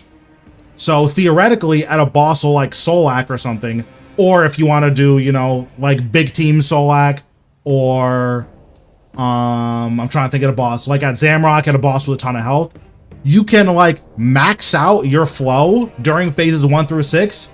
You get to Zamrock, you pop both of your runes, your G-Conk, or not your G-Conk, your Omnipower is just 120k damage, because you have 300 flow stacks.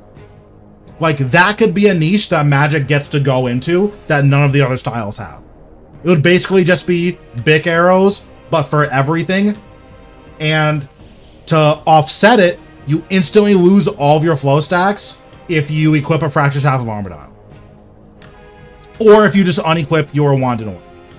Like, Now we're getting somewhere like really cool, where now there's a build where if you want really backloaded damage for magic, like the last part of a phase is really, really hard. Now we have the flow build for magic. And then, you know, we can still buff your fractured staff and stuff like that. Because right now magic is the weakest style, at least on the beta. But that would be something where, okay, now there's a reason to care about the fact that I'm stacking flow, and magic gets a unique niche. Same thing with melee. Like, they could change melee so we have our crit build and we have a bleed build instead of just using bleeds when all your crit stuff is on cooldown, or when like your berserk is on cooldown. Like, imagine Trim Masterwork Spear gets a tier 95 upgrade, and what this passive does, instead of bleeds, they get their damage increased by 50%. Bleeds just last forever. Now, with the bleeds lasting forever, you can tune a build around that.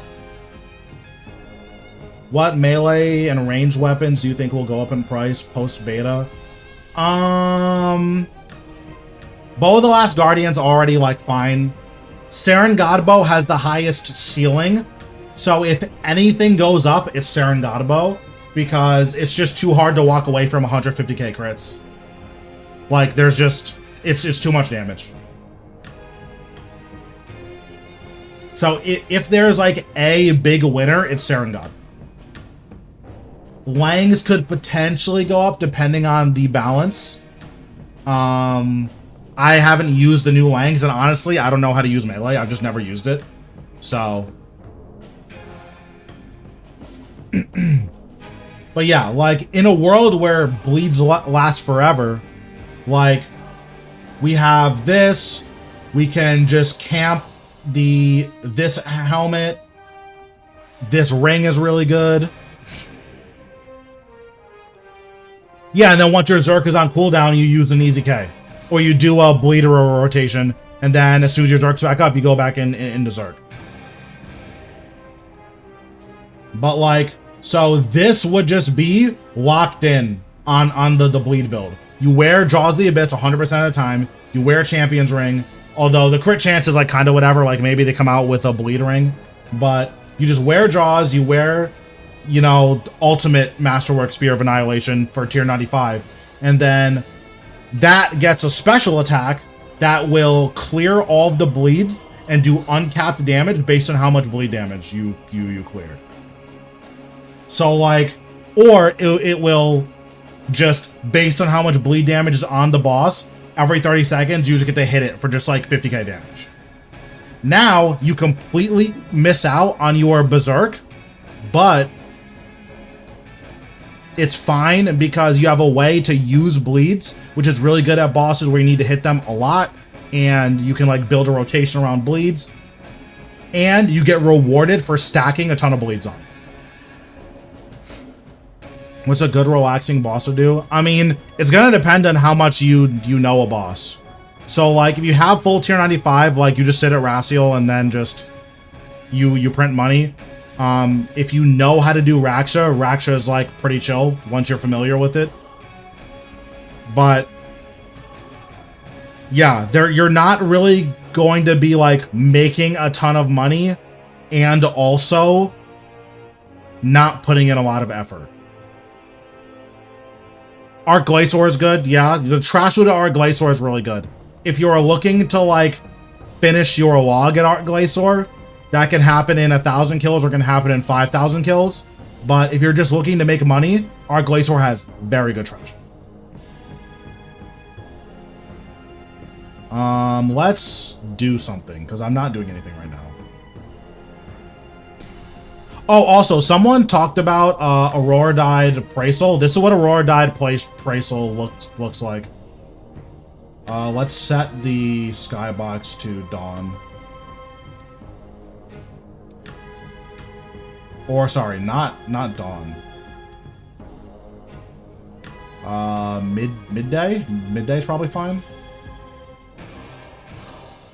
But yeah, this is Aurora Dyed Praisal. I think they look pretty good. And then it'll happen eventually. My guess is probably like 6 months out. Like, I don't know if you know this, but when Necromancy came out, that's when they just fixed Langs, so that Langs work when their Aurora died. Before Necromancy came out, Aurora died of Langs, none of your perks worked on them. They just fixed that when Necro came out. And Langs had been out for what, 9 months? Or Aurora Die was out for 9 months at that point? Let's see. This is Aurora Died. Serengadbo. I think this looks really good with the white and blue. You can see it better in the max skill. The max skill is really good. Good lighting. But yeah, this is Serengadbo. I think this looks really, really good. Obviously, this is Fracture Staff. I think this looks really good. Thanks, Sergio, for the sub. Appreciate it. This is Drygor's. I think Drygor Maces look nuts with Aurora Die. So this is Maces.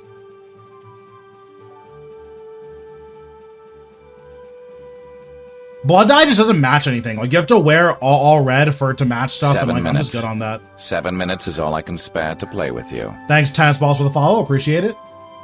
And then this is Aurora Die Easy K. Easy K looks crazy. Like, this thing goes crazy. And then Blightbounds. Where's Blightbounds? I know I have a main hand. I don't know where my offhand is. Okay, that's my offhand. What's going on, Sandra? I'm doing okay today. I'm too poor for third age dies, unfortunately. I am gonna third age die my Bow of the Last Guardian whenever I get a third age die, but I'm too poor for third age dies. And then this is Blightbounds. I also think Blightbounds look really good with the Aurora die.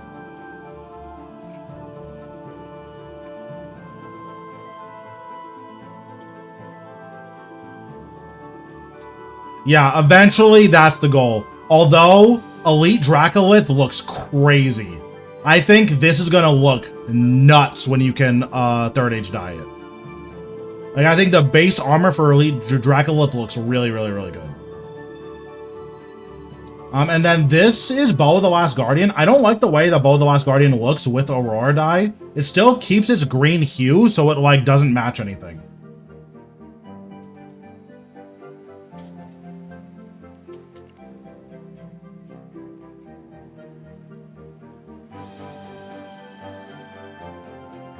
Yeah, Elite Dracolith is like nuts. That's gonna look so good. So like, this is Bow of the Last Guardian. It's still green. So like, it just looks weird.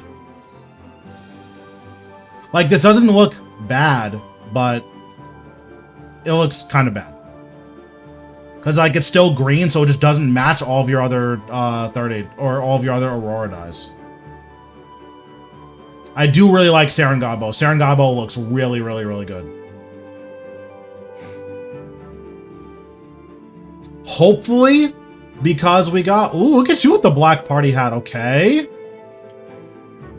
But hopefully, we get a black die. That would be something really cool. What did you buy with all of your money? I bought an Orlando Smith hat, and I'm doing clues off stream. Whenever I finish streaming, or whenever I finish doing clues, I put it in the GE. But, yeah, I bought an Orlando Smith hat. I have, like, 3,000 hards that I need to do, so those are going to get done at some point. But, yeah, this next week, I'm probably going to be, like, super focusing on clues. Yeah, a black die would be nuts. I hope we get one. I think it would be so sick. Like an obsidian die. What's this? Tectonic? Honestly, I don't love Tectonic. Like, I think Tectonic looks kind of whack, but that's just me. I know I'm in the minority there.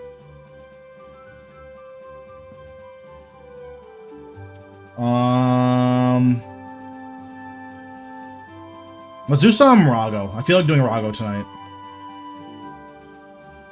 It would be so much more than that. If they released it on Masters, it would be the same price as Third Age. Probably a little bit more expensive. Like an Obsidian die, that's like a 10 build die. 100%.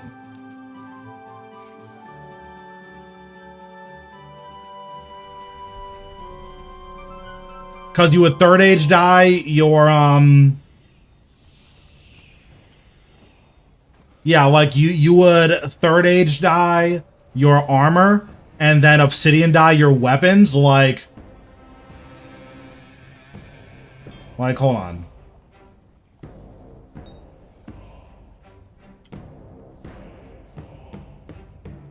I mean, Orlando Smith is 9 bills, so like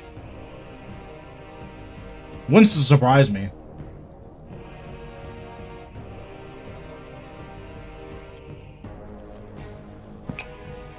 Okay, let's send this guy home. Let's send this guy home. Thank you.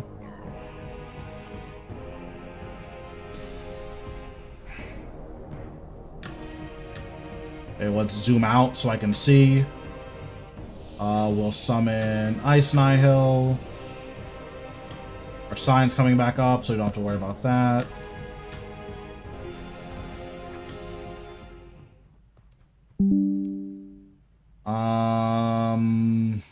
We'll refresh Majrat.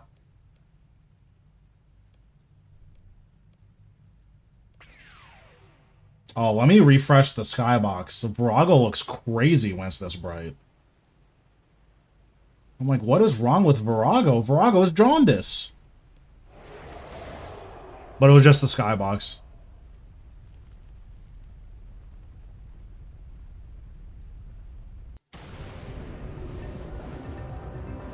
Yeah, more particles would be nice. Aurora die looks so good because of the particles.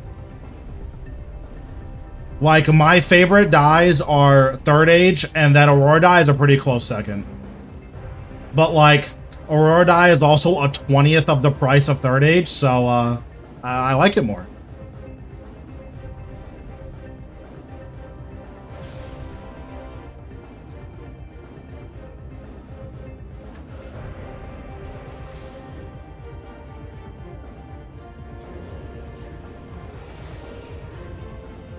Oops.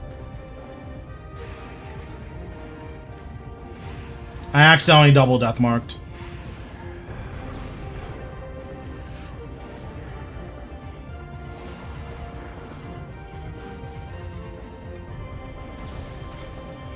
I mean, the first thing that they need to put in the game is they need to redo the character model update. Our characters look like goblins, and I'm just good on that. Once they update character models, then, like, we'll start talking about dies. I think updating our characters is the single most important thing that they could do to make RuneScape, like, more appealing to new players. Oh, I didn't even realize he launched a magic attack.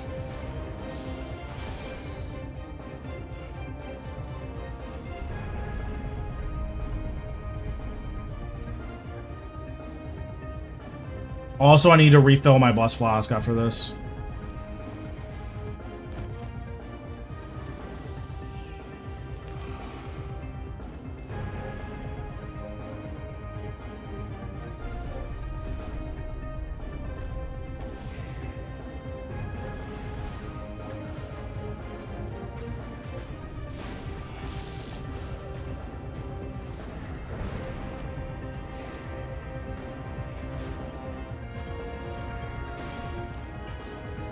Yeah, I mean, our characters just look really ugly. It's really sad.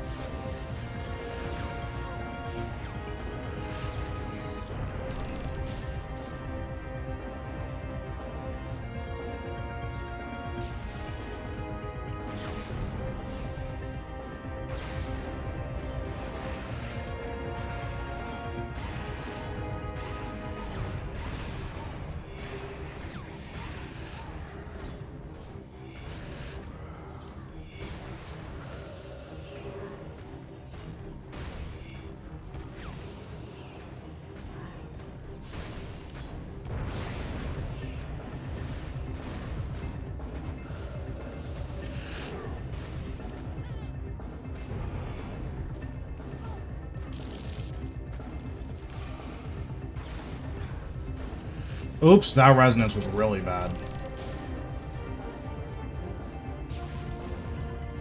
Nice.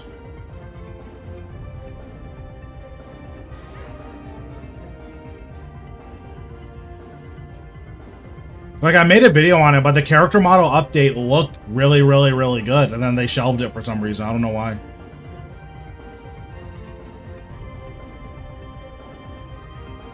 Like, it doesn't need to look like Black Desert or like Blade Soul. Like, the game doesn't need to look that good, but the game needs to look so much better than it looks now.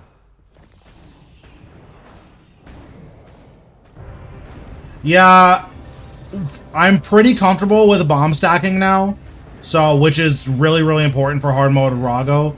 So I should be able to start getting kills relatively soon. Ooh, the invisible magic attack. I like that.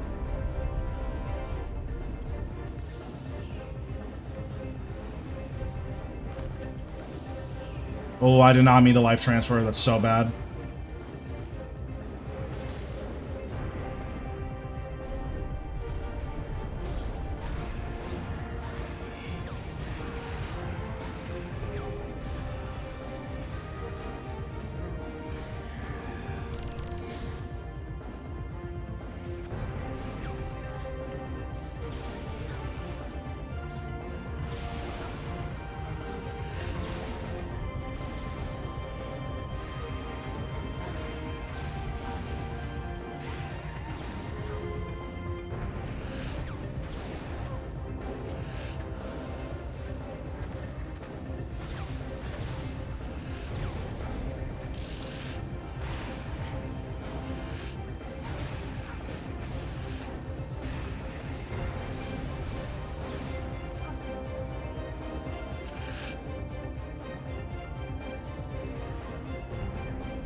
Oh god, I almost got obliterated.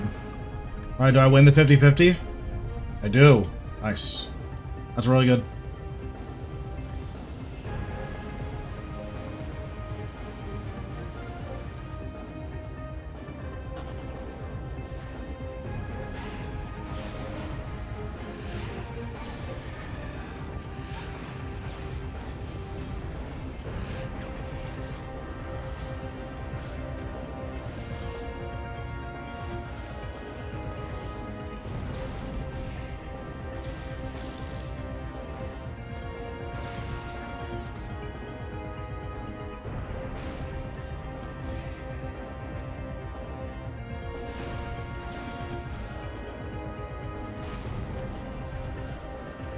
It's a little dicey.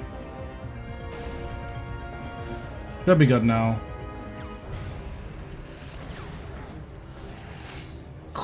Clearing rocks is just really stressful.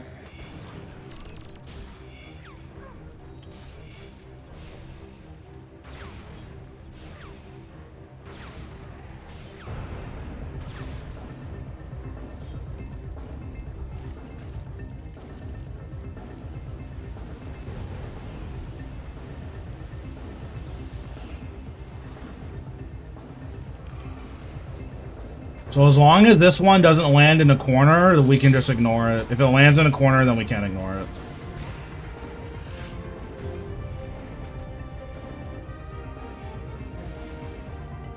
Okay, nice. We can just ignore it.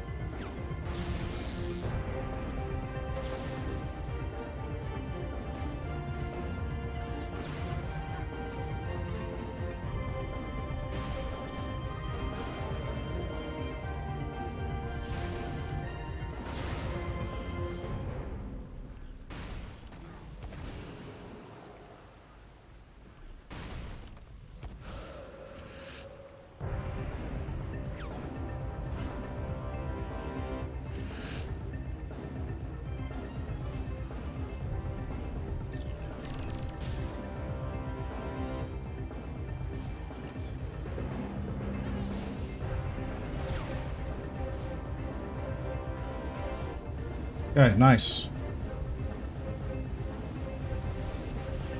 Now we will death mark.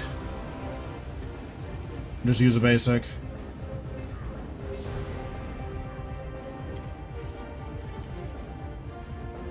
Perfect.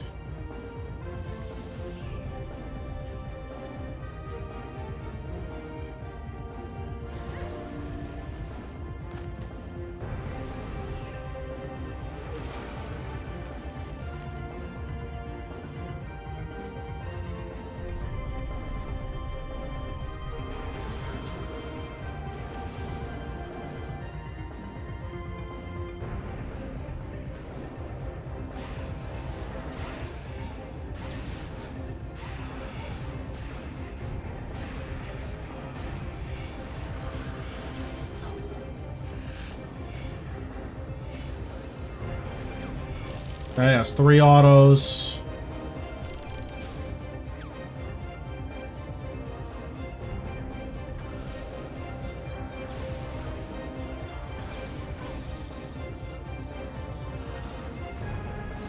So I did it right, but I accidentally auto-attacked him while the reflect was still on.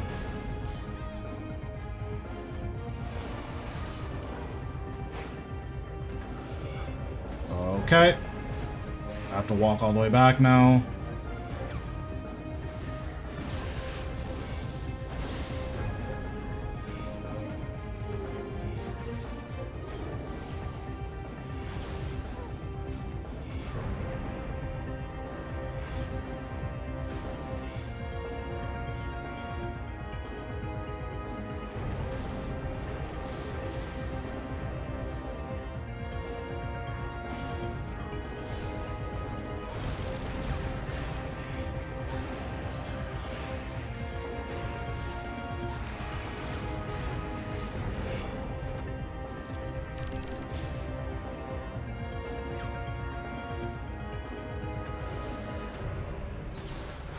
Nice. Perfect.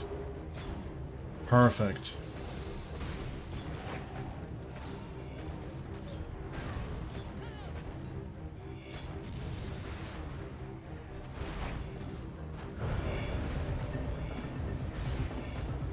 This should be it?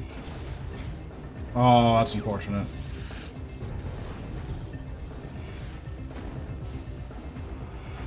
Nice. Yeah, the times aren't bad. I could have done that a little bit faster, but I messed up the first bomb stack by auto-attacking. Bruh, I hope so. Like, I am never doing a normal mode again when I get Vitalis.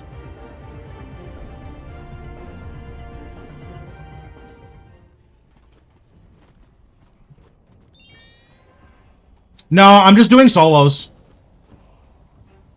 I think even if you're re-rolling me one, although I guess what, because if you have threshold, then like technically it's better because like you can re-roll it, but all my kills are solo, so technically that's going to be the highest chance for me. What's going on, Miles? Yeah, that's kind of try hard, and I think it's just cool to be able to say, hey, I did solo Vitalis. So, that does mean I'm going to have to do, like, 1,500 solos, because I'm going to go dry on it, but I think either way, it'll be really cool to, like, say that I did that. There was some... I need to refill my flask, that's right. And then eventually I'm going to learn hard mode, and then I'll be able to say that, like, I did solo Bombi. That's going to be really sick. They're both, like, anima beings, but as far as I know, that's their only relation.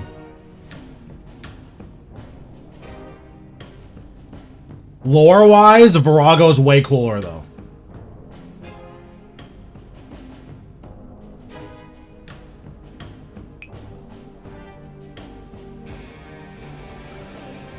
I need to put Verago on this portal. I'm used to having him over here. I'll put Nex on this portal.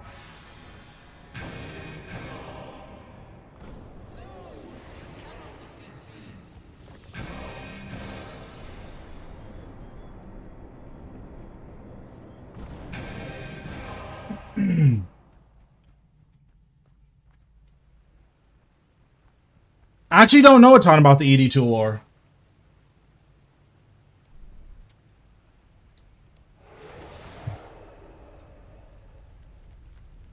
I know that Verago likes fighting people for fun, and that he killed Tuska because people didn't think that he could do it.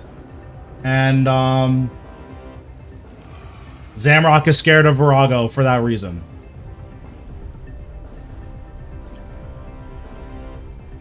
Like, Verago was just, you thought I was feeling you, and then killed Tuska.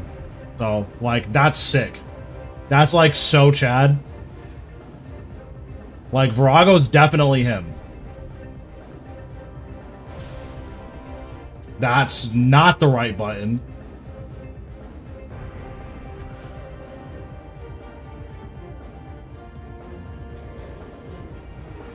I imagine Seryu is really strong, too.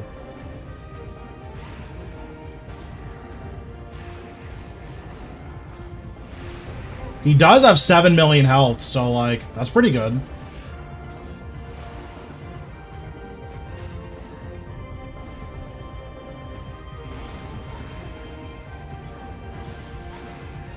Like, you can't have 7 million health and be weak, right? Like, that's just not possible.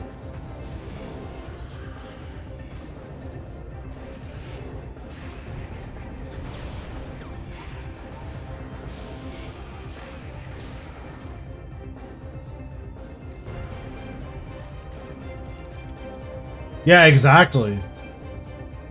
I mean, Verago doesn't die either. He just, like, takes a nap.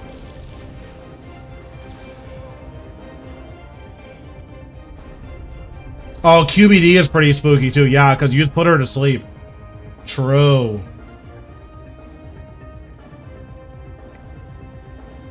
What's going on, boss?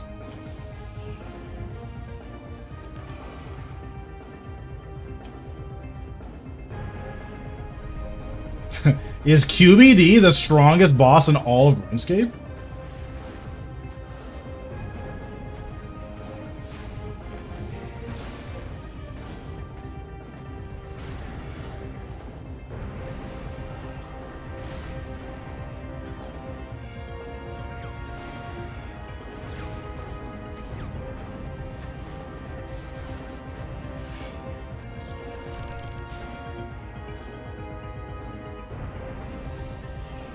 Oh, I did not mean to do that.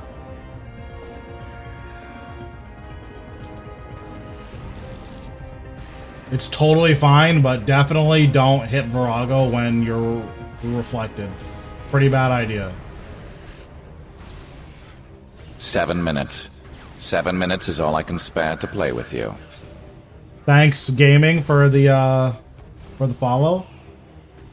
That's a psychotic name, but, you know, I appreciate it.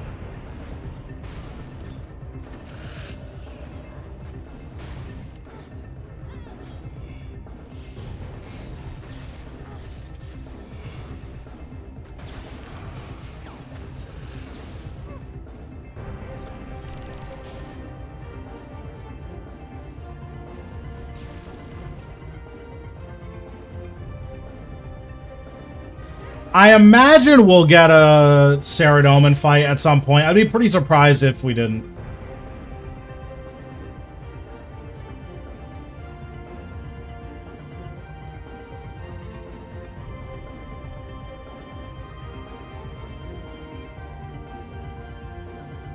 Well, yeah, I would be surprised if we got it, like, right now.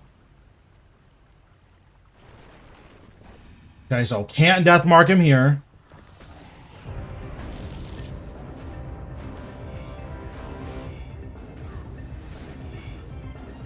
Okay, I can deathmark here, and then I should be able to hit him now.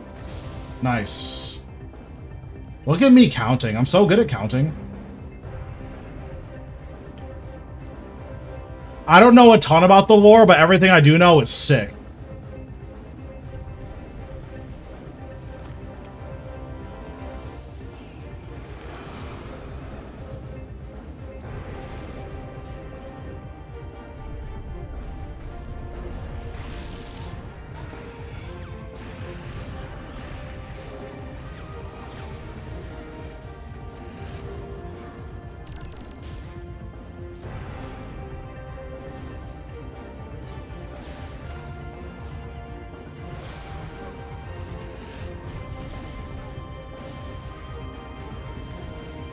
Okay, Verago, don't be an asshole.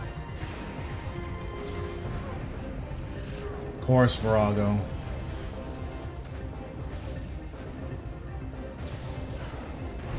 That was really bad.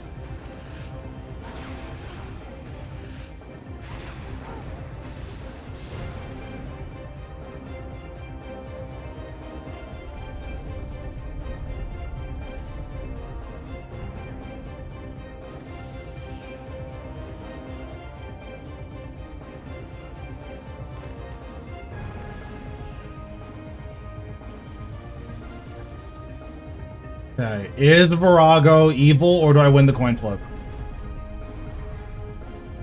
Oh, well, it doesn't matter because I got trapped under that rock. Which is nuts because I walked into it after it spawned. I did not know that you would get trapped if you walk into it after it spawns.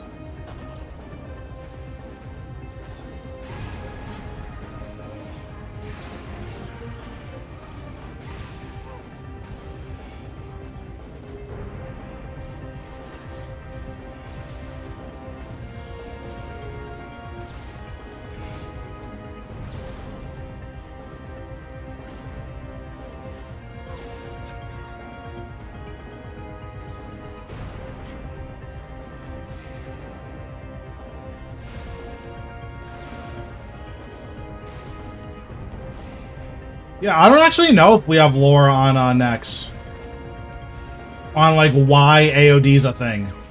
I would be very surprised if there wasn't, but I don't actually know what the reason is.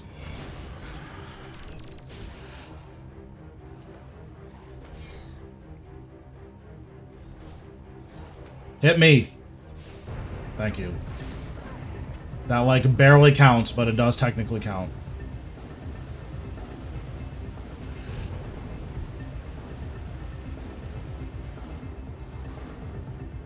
I thought Zaros was so cool.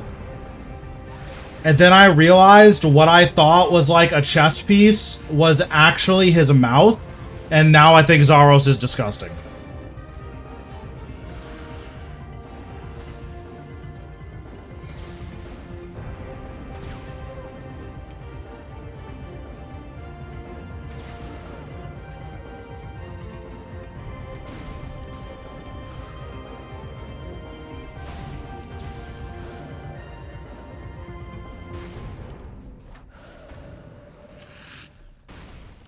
Also, Guthix looks like a monkey. That's not my god. No thanks.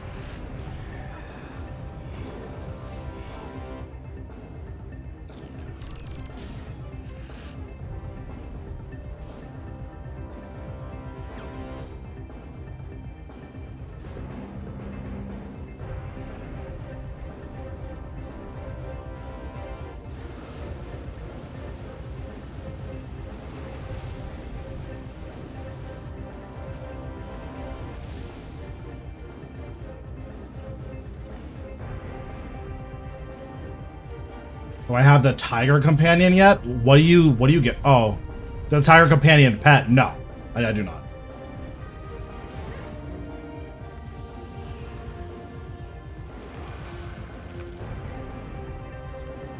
Like, unironically, Guthix actually looks like a monkey. Like, Guthix is not cute.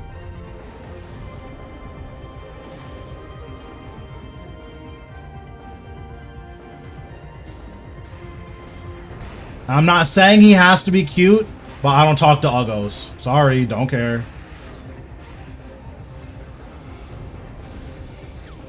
Oh, I completely griefed. I don't think you can bomb sack from this far. I'm gonna barricade.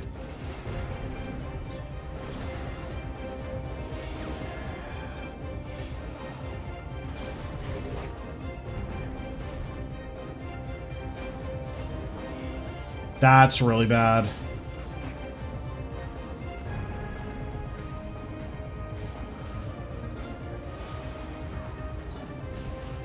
I fixed it though, that's good.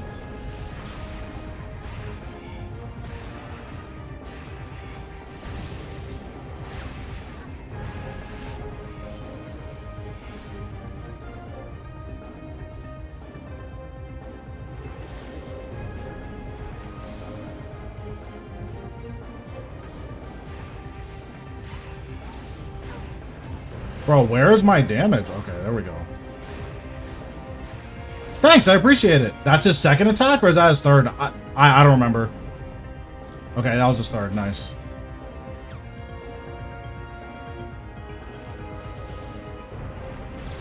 Woohoo! That's the bomb stat kid.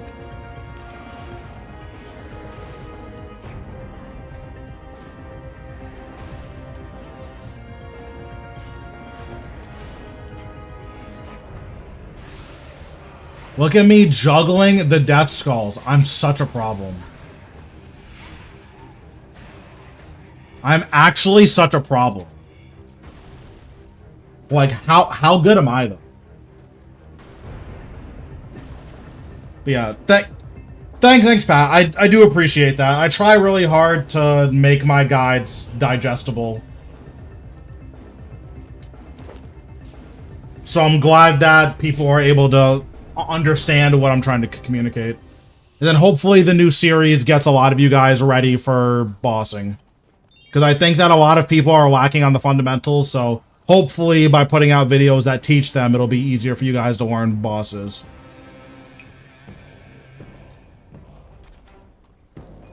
Bro, my movement is just so crazy. Just no one else can do it the way that I can. I'm too powerful.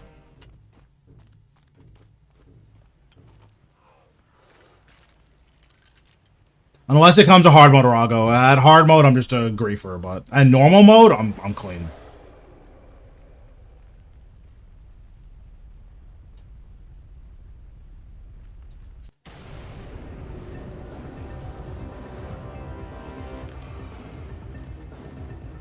Bro, that's what I'm saying. Like, 7 minutes is all I can spare to play with you. Thanks, YBT, for the follow. Appreciate it. Bro, wait until February. Verago's finished in February. That's all I'm saying.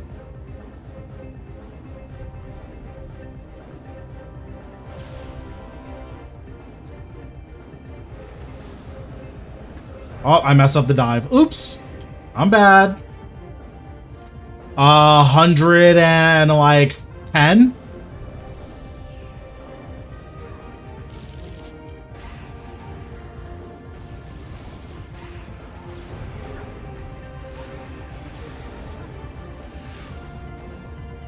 Oh, that was horrendous. Jeez.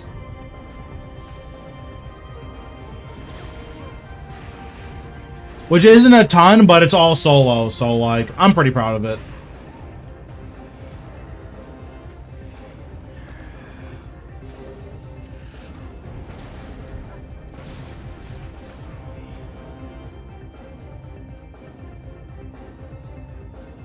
And let me tell you, learning solo Verago with no Verago experience, it's a lot.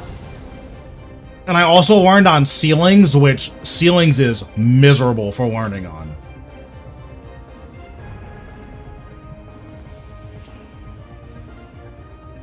I think the only week I could have learned on that would have been worse would have been Vitalis.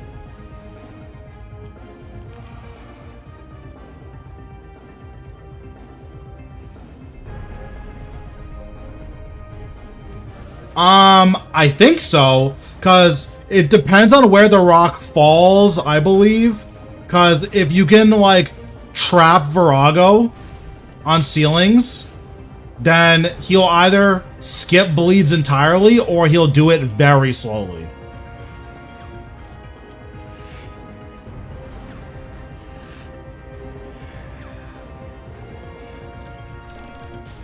But it depends on rock RNG.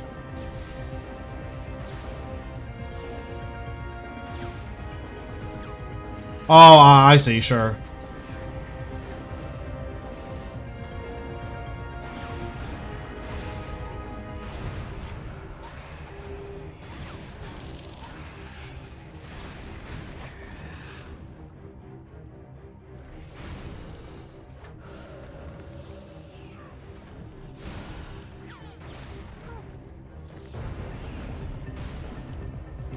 I used escape, and I should not have used escape.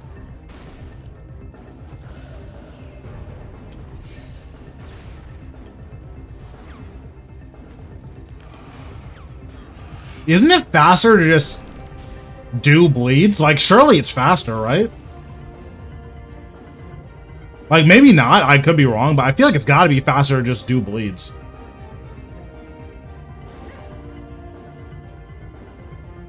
Interesting.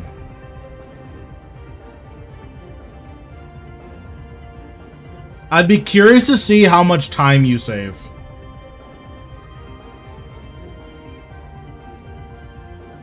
So here, I'm actually going to split soul Deathmark.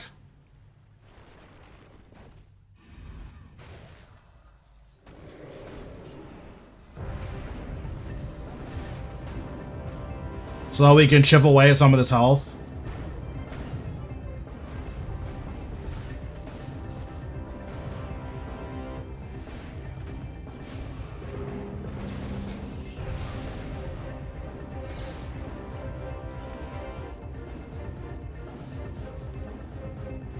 Well, my familiar is set to active. So I don't want to, like, try to mess with that while I'm doing this.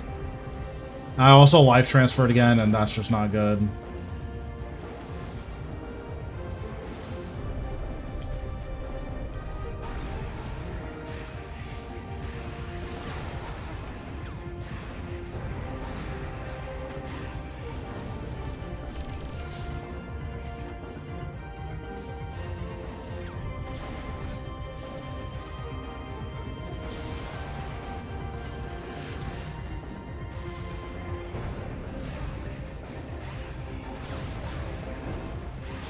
Sick. Well, that was like the worst possible scenario.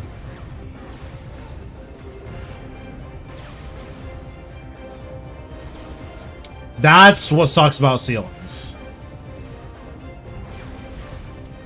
Yup, and of course. Of course! Verago always does this. Luckily, I can barricade and break these.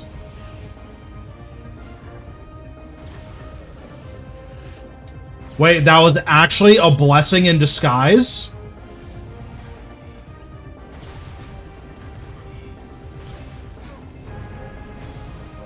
Wait.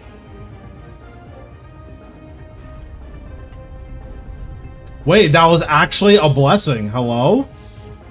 That Verago jumping away from there was actually the perfect out. Yeah, I'm actually a problem. I completely planned that from the beginning.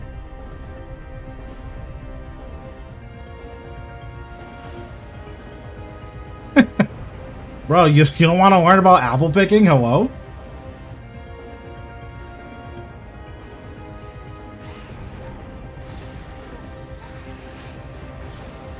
I love apple picking. Smile.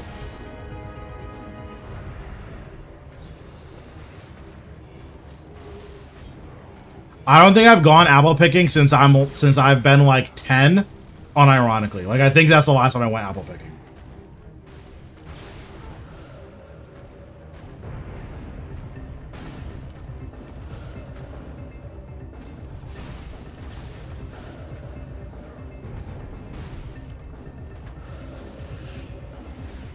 The commercials will be so crazy too. It'll be like, this guy is like on his deathbed, and it's like, you know, sometimes the only thing that matters is family. Introducing the new Lexus LFA. It's like, wait, what? What just happened? This guy is dying in the hospital, and this is a car commercial? Like, what is going on? Like, that can't be right.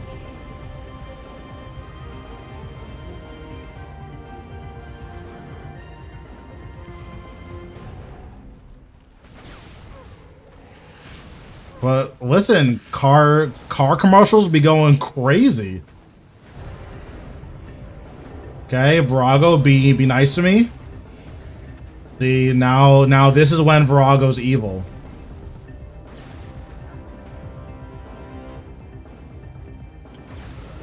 Oh, I accidentally freed him. Oops.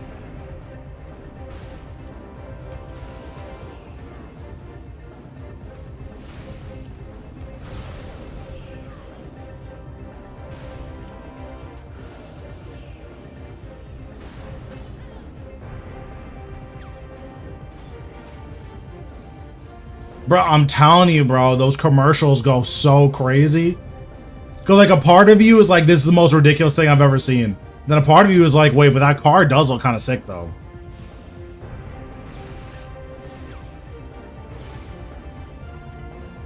Bro, I knew it. I knew Verago was going to do this. Whenever... Okay, can I please pop this? Hello? Whenever Verago, for me, he puts the second block in a corner, it's always that's where he drops the waterfalls. It's so whack.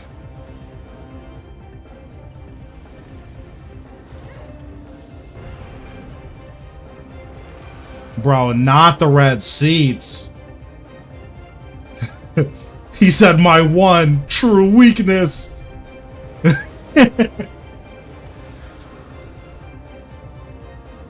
Said, how'd you know I can't resist the red seats? I've never told anyone that.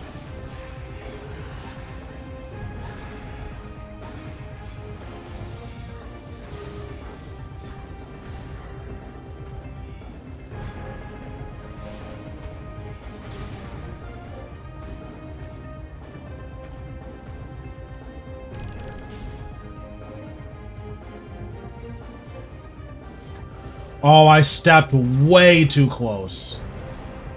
Wait, it was actually fine because he double meleeed. Okay, I just got paid off for being bad.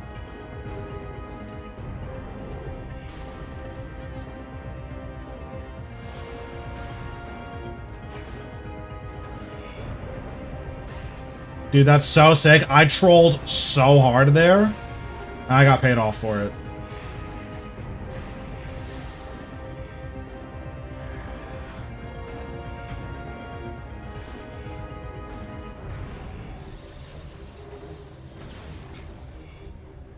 Oh, I forgot that Pierce's defense. That's so cringe.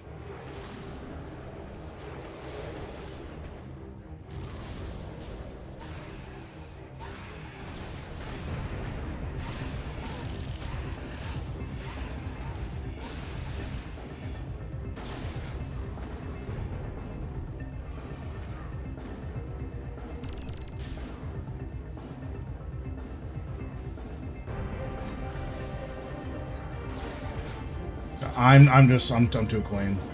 That's all there is to say. I'm too powerful.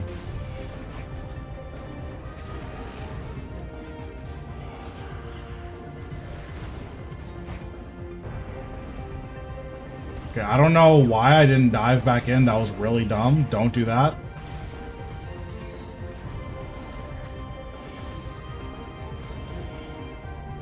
Oh, wait. Verago's so nice to me. Oh, why did he do that?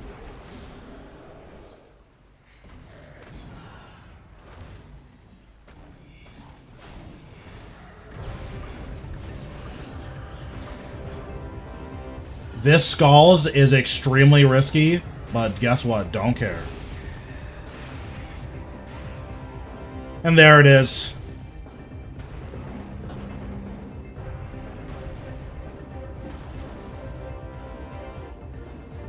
That kill had a lot of mistakes, but it ended up going okay. 10 energy? I've been getting a lot of 10 energy kills. Oh yeah, summons are really, really good. And then Lord of Bones is so good here. Because, like, one thing that's really good is in hard mode, your Lord of Bones stacks, they stay in the transition from P11 to, or from P10 to P11. You keep all of your stacks. So, if you stack, like, 100 of them, so that's basically two activations of Lord of Bones, that's enough that you have 100% accuracy for all of P11. So it's basically like, in P10, you just build your Lord of Bones, and also your conjures just do a lot of damage. But in P10, you build your Lord of Bones, in P11, you do 20% damage. So if you do the Shield Dome dummy thing, it's nuts. Because then you also start P11 with 100% adrenaline. It's so good. It's so good.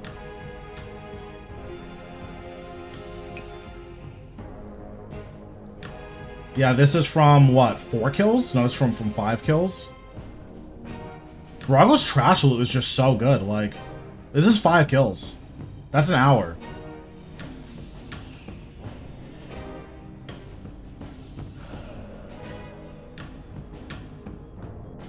Yeah, bosses where you lose your residual souls feels really bad. At Verago, you lose all of your souls and necrosis stacks, but like, eventually you just do enough of it that it doesn't matter anymore. Like, you just don't care. And honestly, you usually want to use all of your stacks anyways to phase them as quickly as possible. So, it's actually pretty rare that, like, you want to kill Verago slower so you can keep your stacks going to the next phase.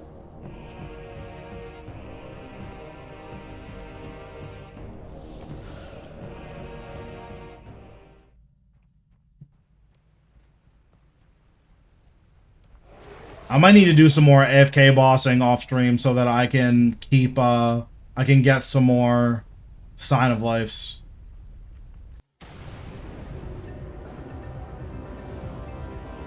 A couple of months ago, I had 31 signs, and now I have 4. That's crazy.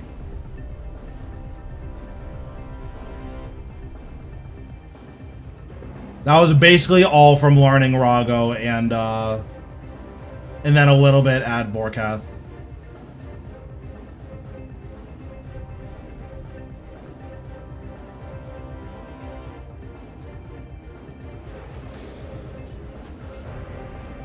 I was not expecting a red bomb. I was not expecting a red bomb. Well, we have to play pretty much perfectly for us to kill.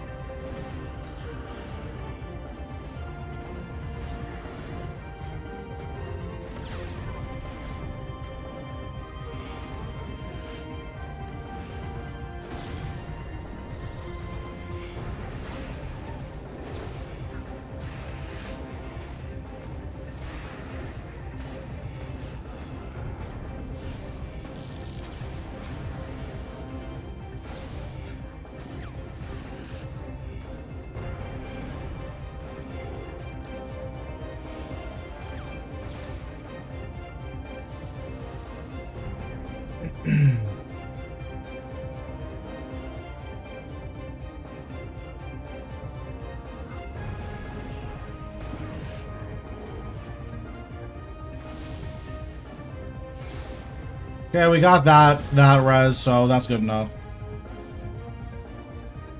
Okay, so we need something a little bit less dangerous for ceilings. Although, I should have just looked at where the rock was dropping. I just didn't even see the shadow. So that was definitely my fault for signing on ceilings last kill. That is not what I wanted to do.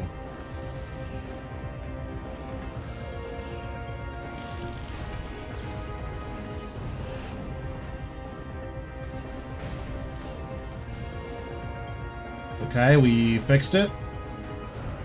Okay, we fixed it.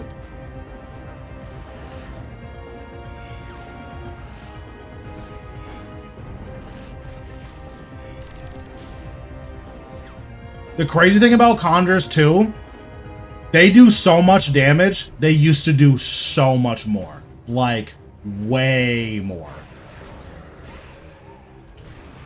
That's the crazy part about, like, how much damage Conjures do.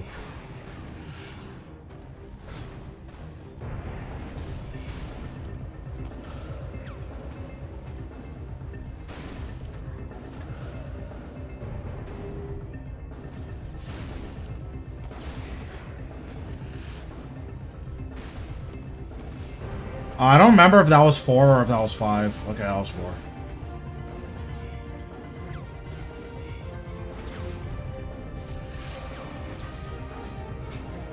I just had a stroke. Oops.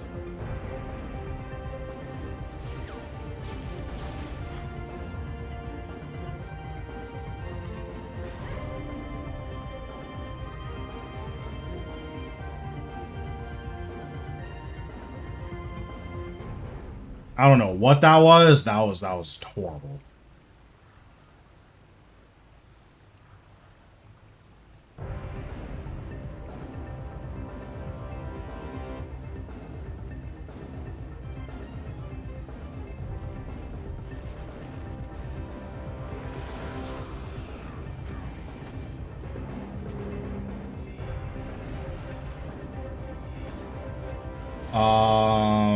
I hope my conjures do enough damage. Okay. I kind of griefed that. I'll be the first to admit it.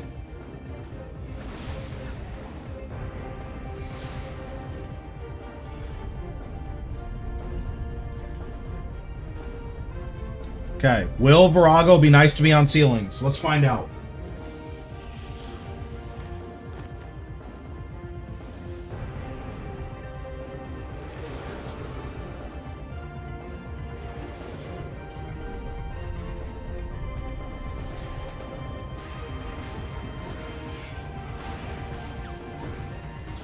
Nope. I didn't even see the shadow. That's so bad. Oh, man. That was so bad.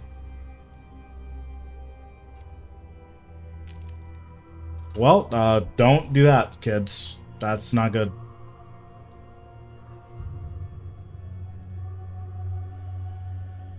Yeah, that's like really bad. Don't do that.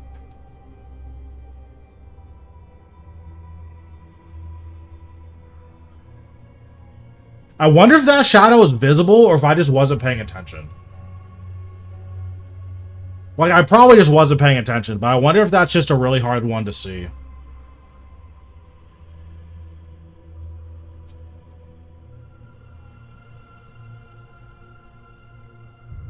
Well, that was a disaster. But it's okay. We refreshed our sign, and we're just going to do it again. We're just going to erase that from our memory.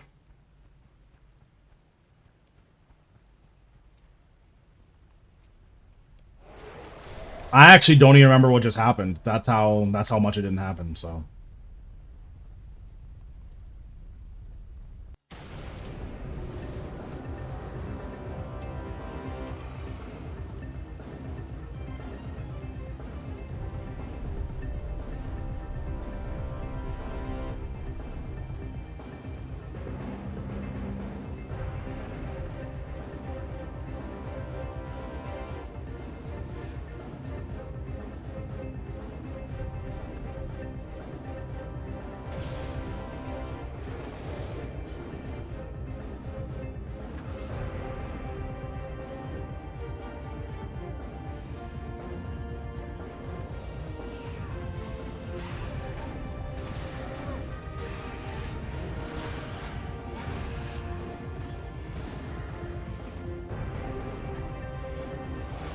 Oh, nice.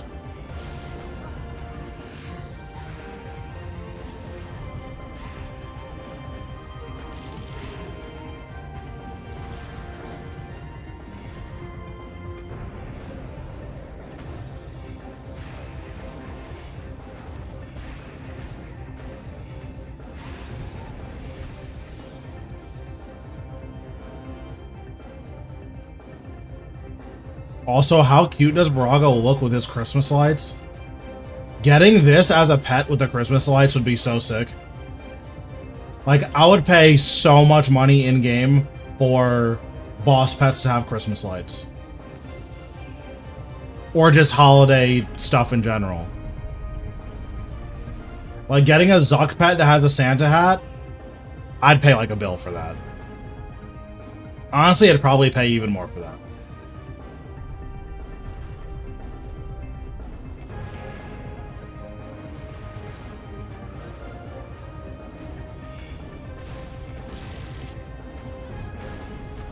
Okay, I just griefed, I guess.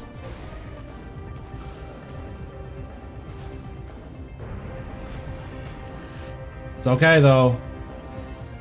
Because we're chilling.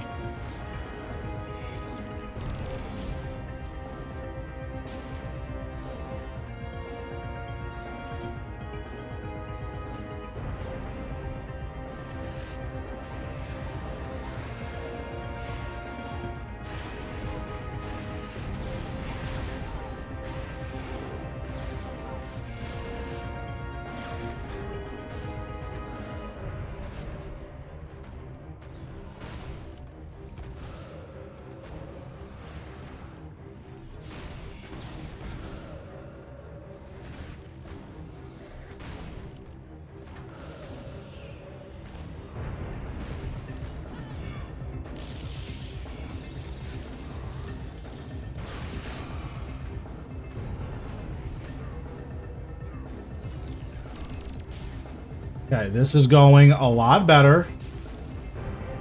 He said with hope in his voice.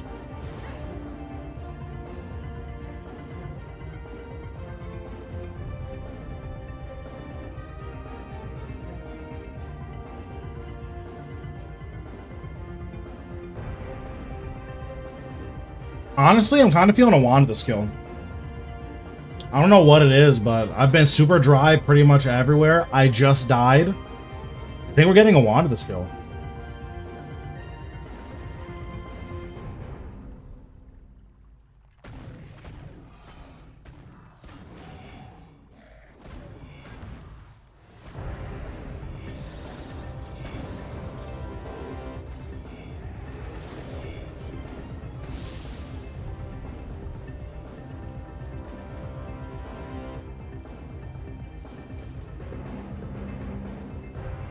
Okay, I'm gonna pay like extra close attention to make sure I'm not dying to rocks like I normally do.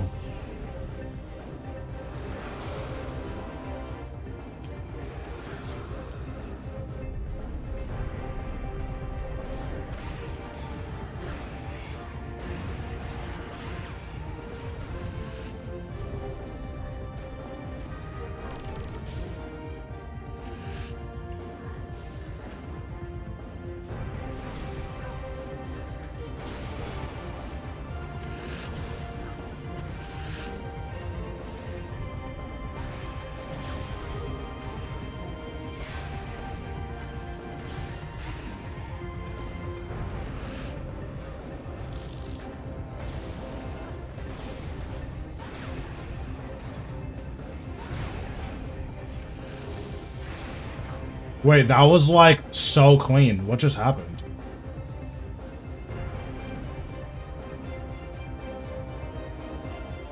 Wait, I'm like the prodigal son. What just happened? Hello? Okay, so if Verago's a villain, he's gonna drop the waterfall in this corner.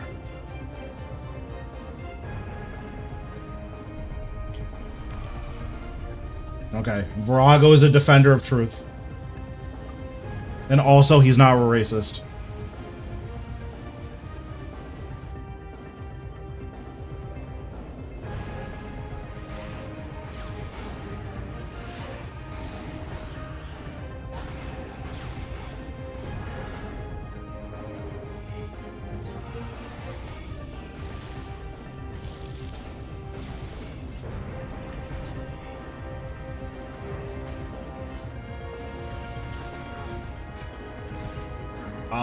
Okay, I got the freedom in time. So I don't think you have enough time to clear that last rock. I think you just have to let it go. Which sucks, because I thought that you could clear it if you were, like, really quick.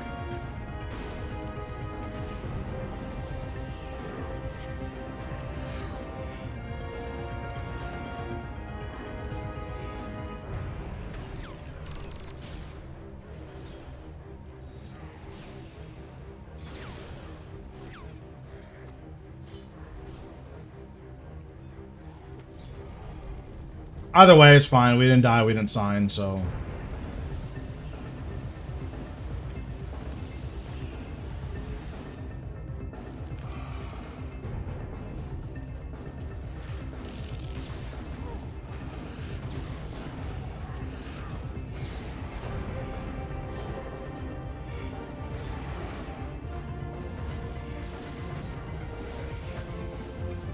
This corner is going to be cursed, I can feel it.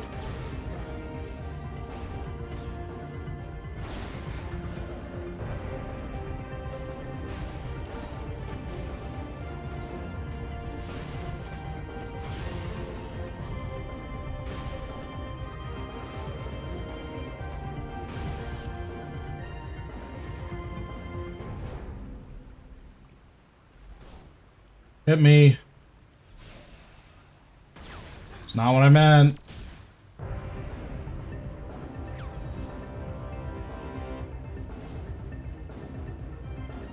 Okay, is this corner cursed? Okay.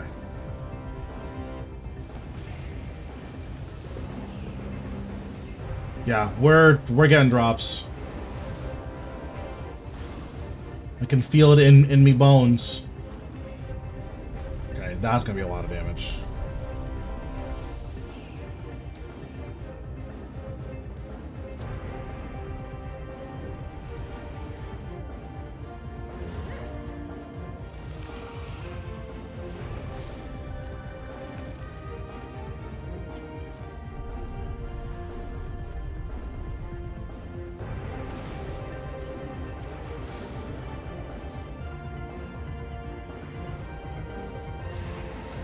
Oh, and we get a juicy crit.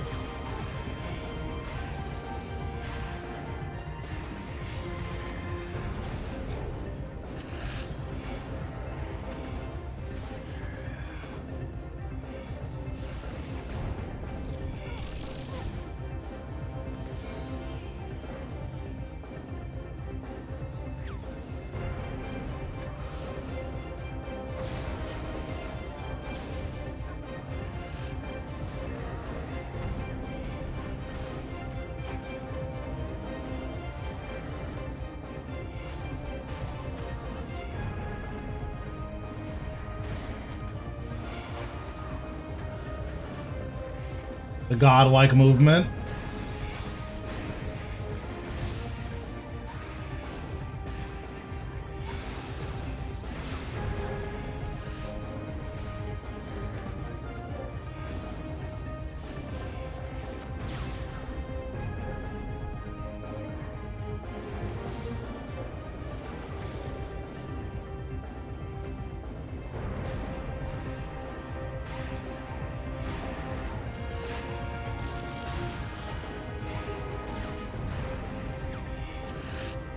No, that's the next thing I'm working on.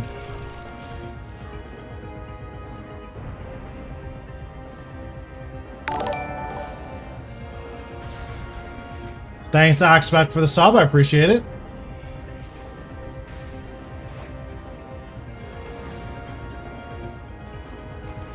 Seven minutes. 7 minutes is all I can spare to play with you. Thank you, Alexis, for the follow.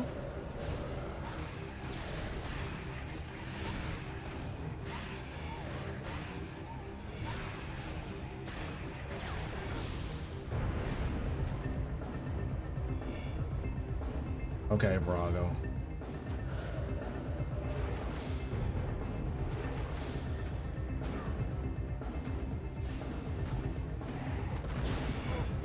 Oh, that's so sad. I thought I was there.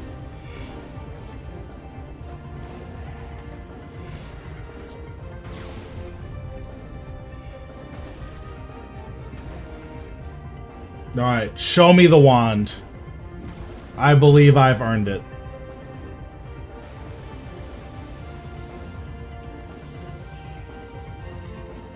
Yeah, this boss sucks. This is the worst boss in the game. Yeah, Verago's officially the worst boss that's ever existed. Changed my mind. Everything I've said about him is wrong.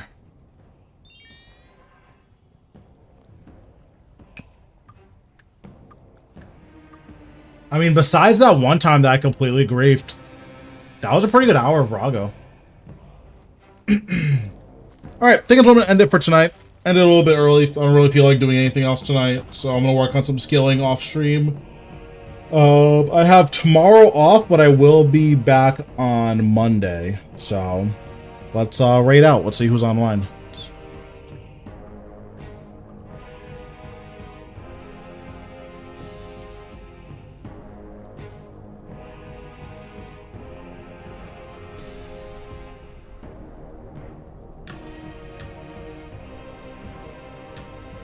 Remake, because they removed some stuff with... Let's see. Is there anyone that I know who's on the line?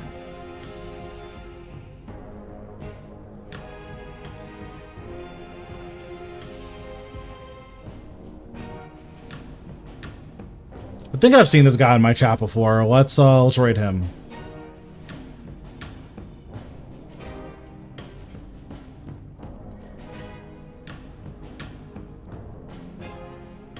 All right, I will see you guys on Monday.